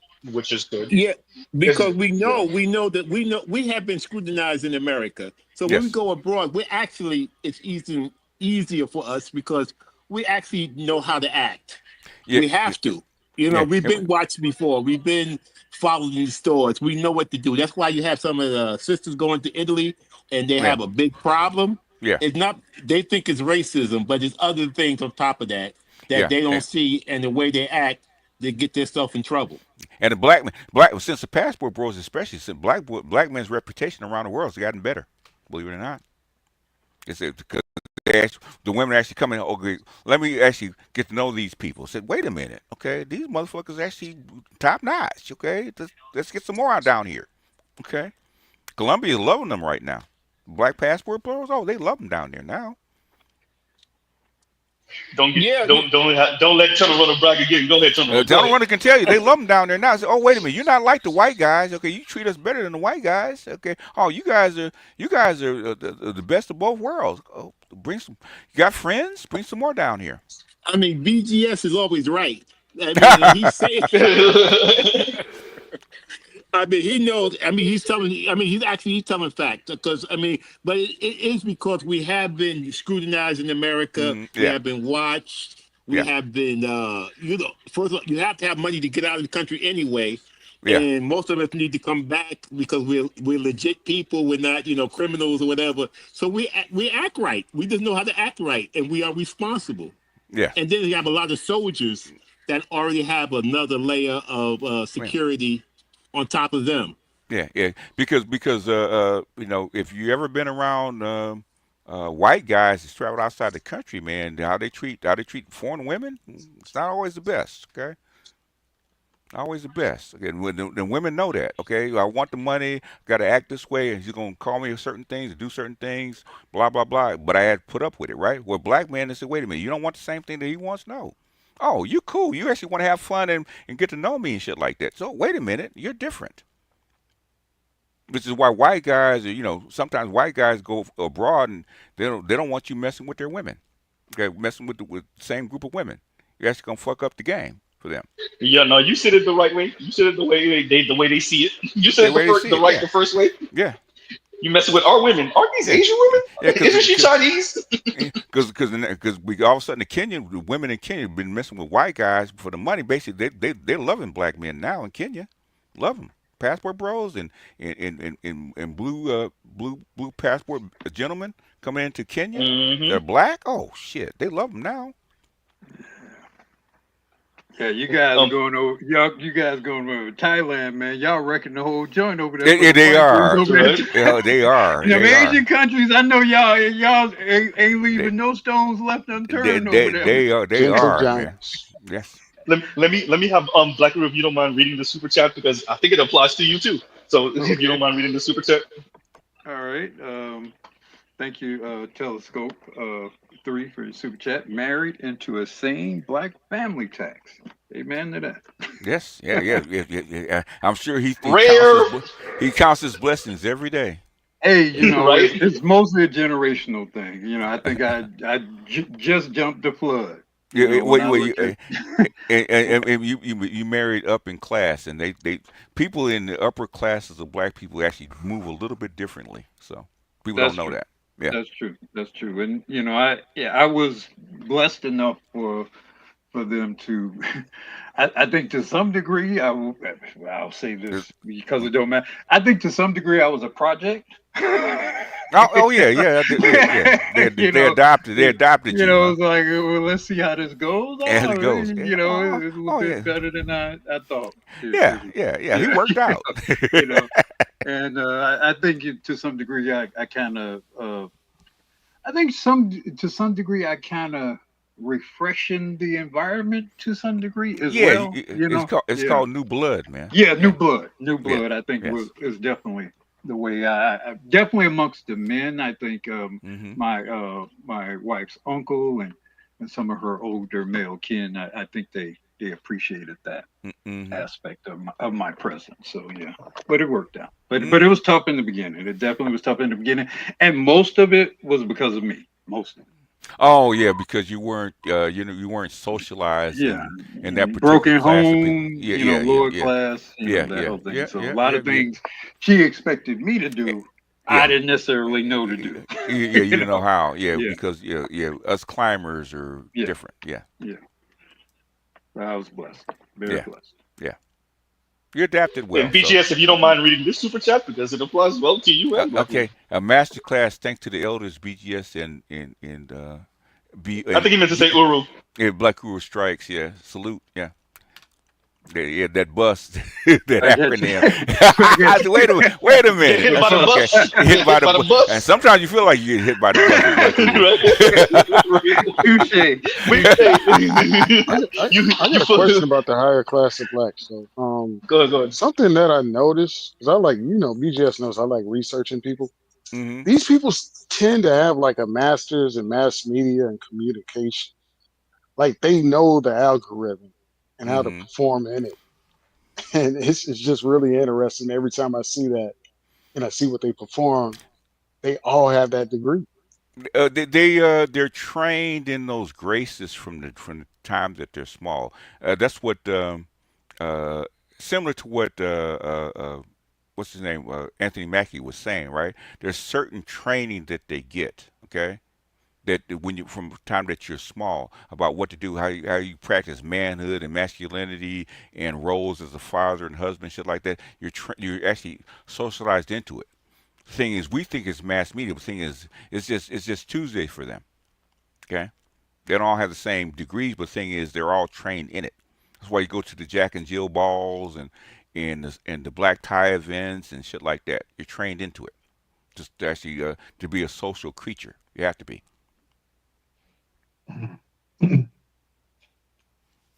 Yeah, And I just always find it interesting. Yeah, yeah, yeah, mm, yeah. Because it's just like being if you trained in a royal house. Okay, there's certain social graces and certain social graces you have to be trained into how to interact with not only the people at your level, also your peasants. Okay, so there's a certain way that you're trained to actually interact with people. I actually wanted to thank Black Uru for exhibiting exactly what we do here Hmm. by him saying, it was pretty much him that didn't get understand the cues when Hmm. he first got with his wife, because Hmm. that's something we don't hear from the ladies. We hear it from the men. I've heard too many black men be like, "Damn, I messed up marriage up," or "Damn, I did this wrong," or "Damn." Black men like this thing that we hold on to our pride and we don't admit when we're wrong or when we might have made a faux pas. No, no, no. I'm glad Black Blue did that because it speaks to like, no, we that's not us. These caricatures are like horrible, and I'm glad we have this internet and social media to Yeah, show young yeah, men that might be on the fence and might sound like Alvin if they go down the wrong direction. That's not actually true. yeah, yeah. Black men, regular black men, Hmm. actually admit when they're wrong, when they might have overlooked something, or when they might have Hmm. went in the wrong direction. That Yep. these caricatures, I need other black men not to buy into them. Did you hear me, Alvin? Go ahead. Yeah.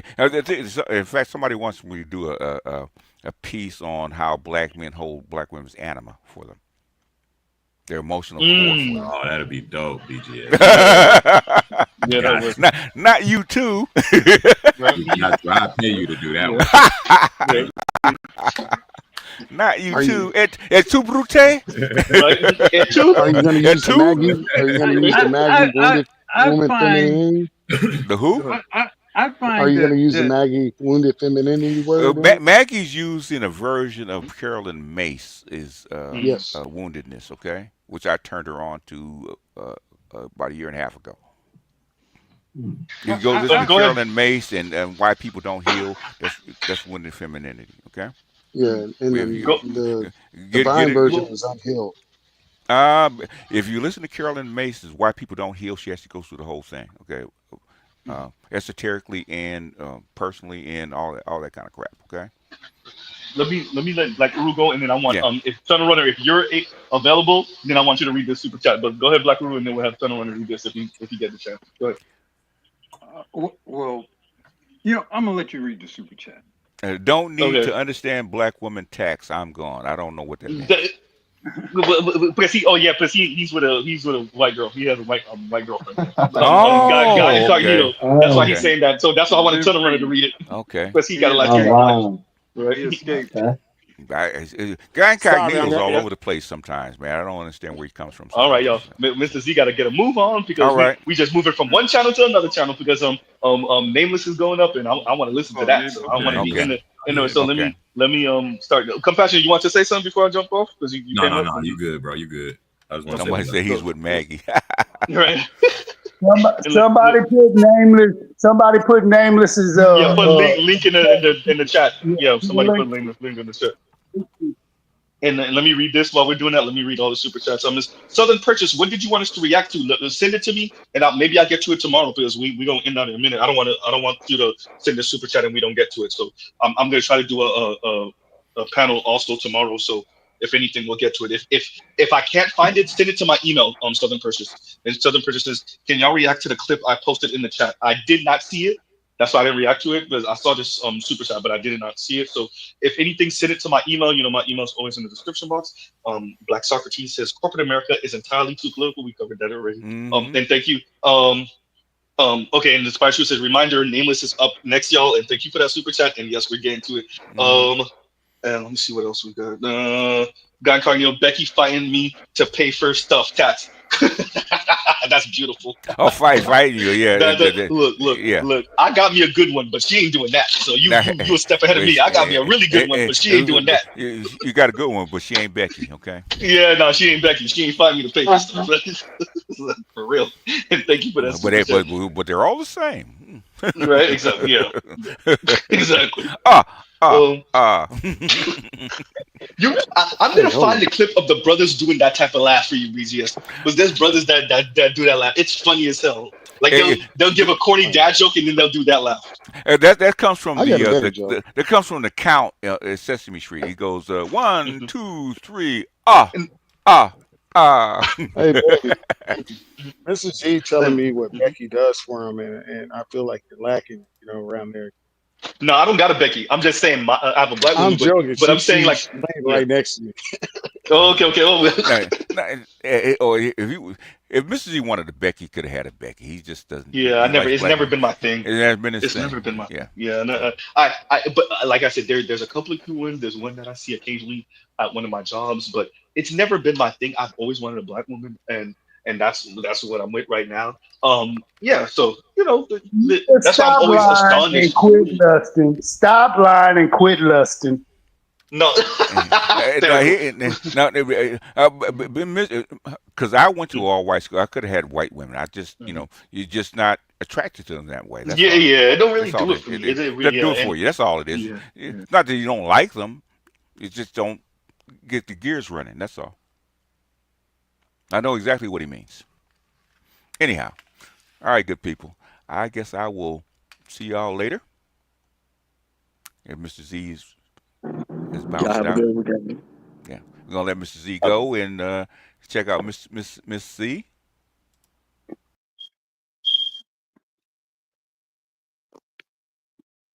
Yeah, I would like to close out by saying, no old boomer can tell me anything. Joking. Right, y'all. So we gonna go ahead and in the CZ BGS already dipped out. So we are headed to Nameless's channel, everyone. We are headed to Nameless's channel. I hope I got to all of you guys super chats. The only one that I think I did not get to is Southern Purchase. So Southern Purchase, please send me that email so that I could maybe if it's short enough of a video, I can download it and get to it tomorrow. Hopefully, I think I read all of you guys. I'm trying to make sure. Oh, Inspired Truth. It's this one. Inspired Truth is David Duke turned politician for a men in Louisiana. Yeah, I remember that. I remember that. I was a kid though. But yeah. Wait. No. I remember watching something about it. Yeah. That's better. That's better. Yeah. Yes. But yeah, that's true. Right. Yeah, and then there's a video of a young black dude walking up to David Duke at like a city fair or something like that, and getting and shaking his hand. I was like, why? What's the significance of that, bro? You ain't you. What are you trying to prove anyway? That it was lame. It was lame. It was lame. Right. Chef Butter Biscuits just posted this super chat. Let me get to this. It says, in regards to corporate America, how will the dynamic play out if it's a black-owned corporation and most of the execs are black? Then you're dealing with the gynocracy, probably. I mean, like if it's not a black man at the head, then you're probably dealing with the guy. Even if it's a black man at the head, if the HR is a black woman, which let's be very clear, the HR is probably going to be a black woman. And it's what Better you were speaking about earlier, which is like an 80-20 black women thing. Yeah, you dealing with the gynocracy. So even if it's black owned, then you're dealing with the gynocracy. Then you might not Yeah. be dealing with white supremacy per se, right? Yeah, So even the yeah. 100 in Houston, I mean, there is a lady high up in the ranks that's the HR manager. She runs everything. You know what I'm saying? Mhm. Even in the 100, you know, it's across the board in black corporations. Oh, I didn't know that. The They 100 yeah. is a black I woman who's spoke too HR. much shit. I shouldn't No, even it's say that. okay. It's Read okay. that part. You ain't saying nothing. You ain't saying nothing. Everybody All a men in black I forget machine thingy, the little probe thingy that'll make you forget. Right, I forgot what it's called. I'm over here sound like a kid. But okay, y'all. So we will pause right here. Love, peace, and chicken grease. Y'all go check out other Black Manosphere content like Nameless Protagonist. The link is right here. Thank you, Gil Gabby. And y'all go check out other Black Manosphere content and non-Manosphere content after Nameless. And all right, y'all. Mr. Z out. And we're gonna do this. We're gonna leave this link up at the very end, and we're gonna peel out on y'all. All right, y'all. Mr. Z out.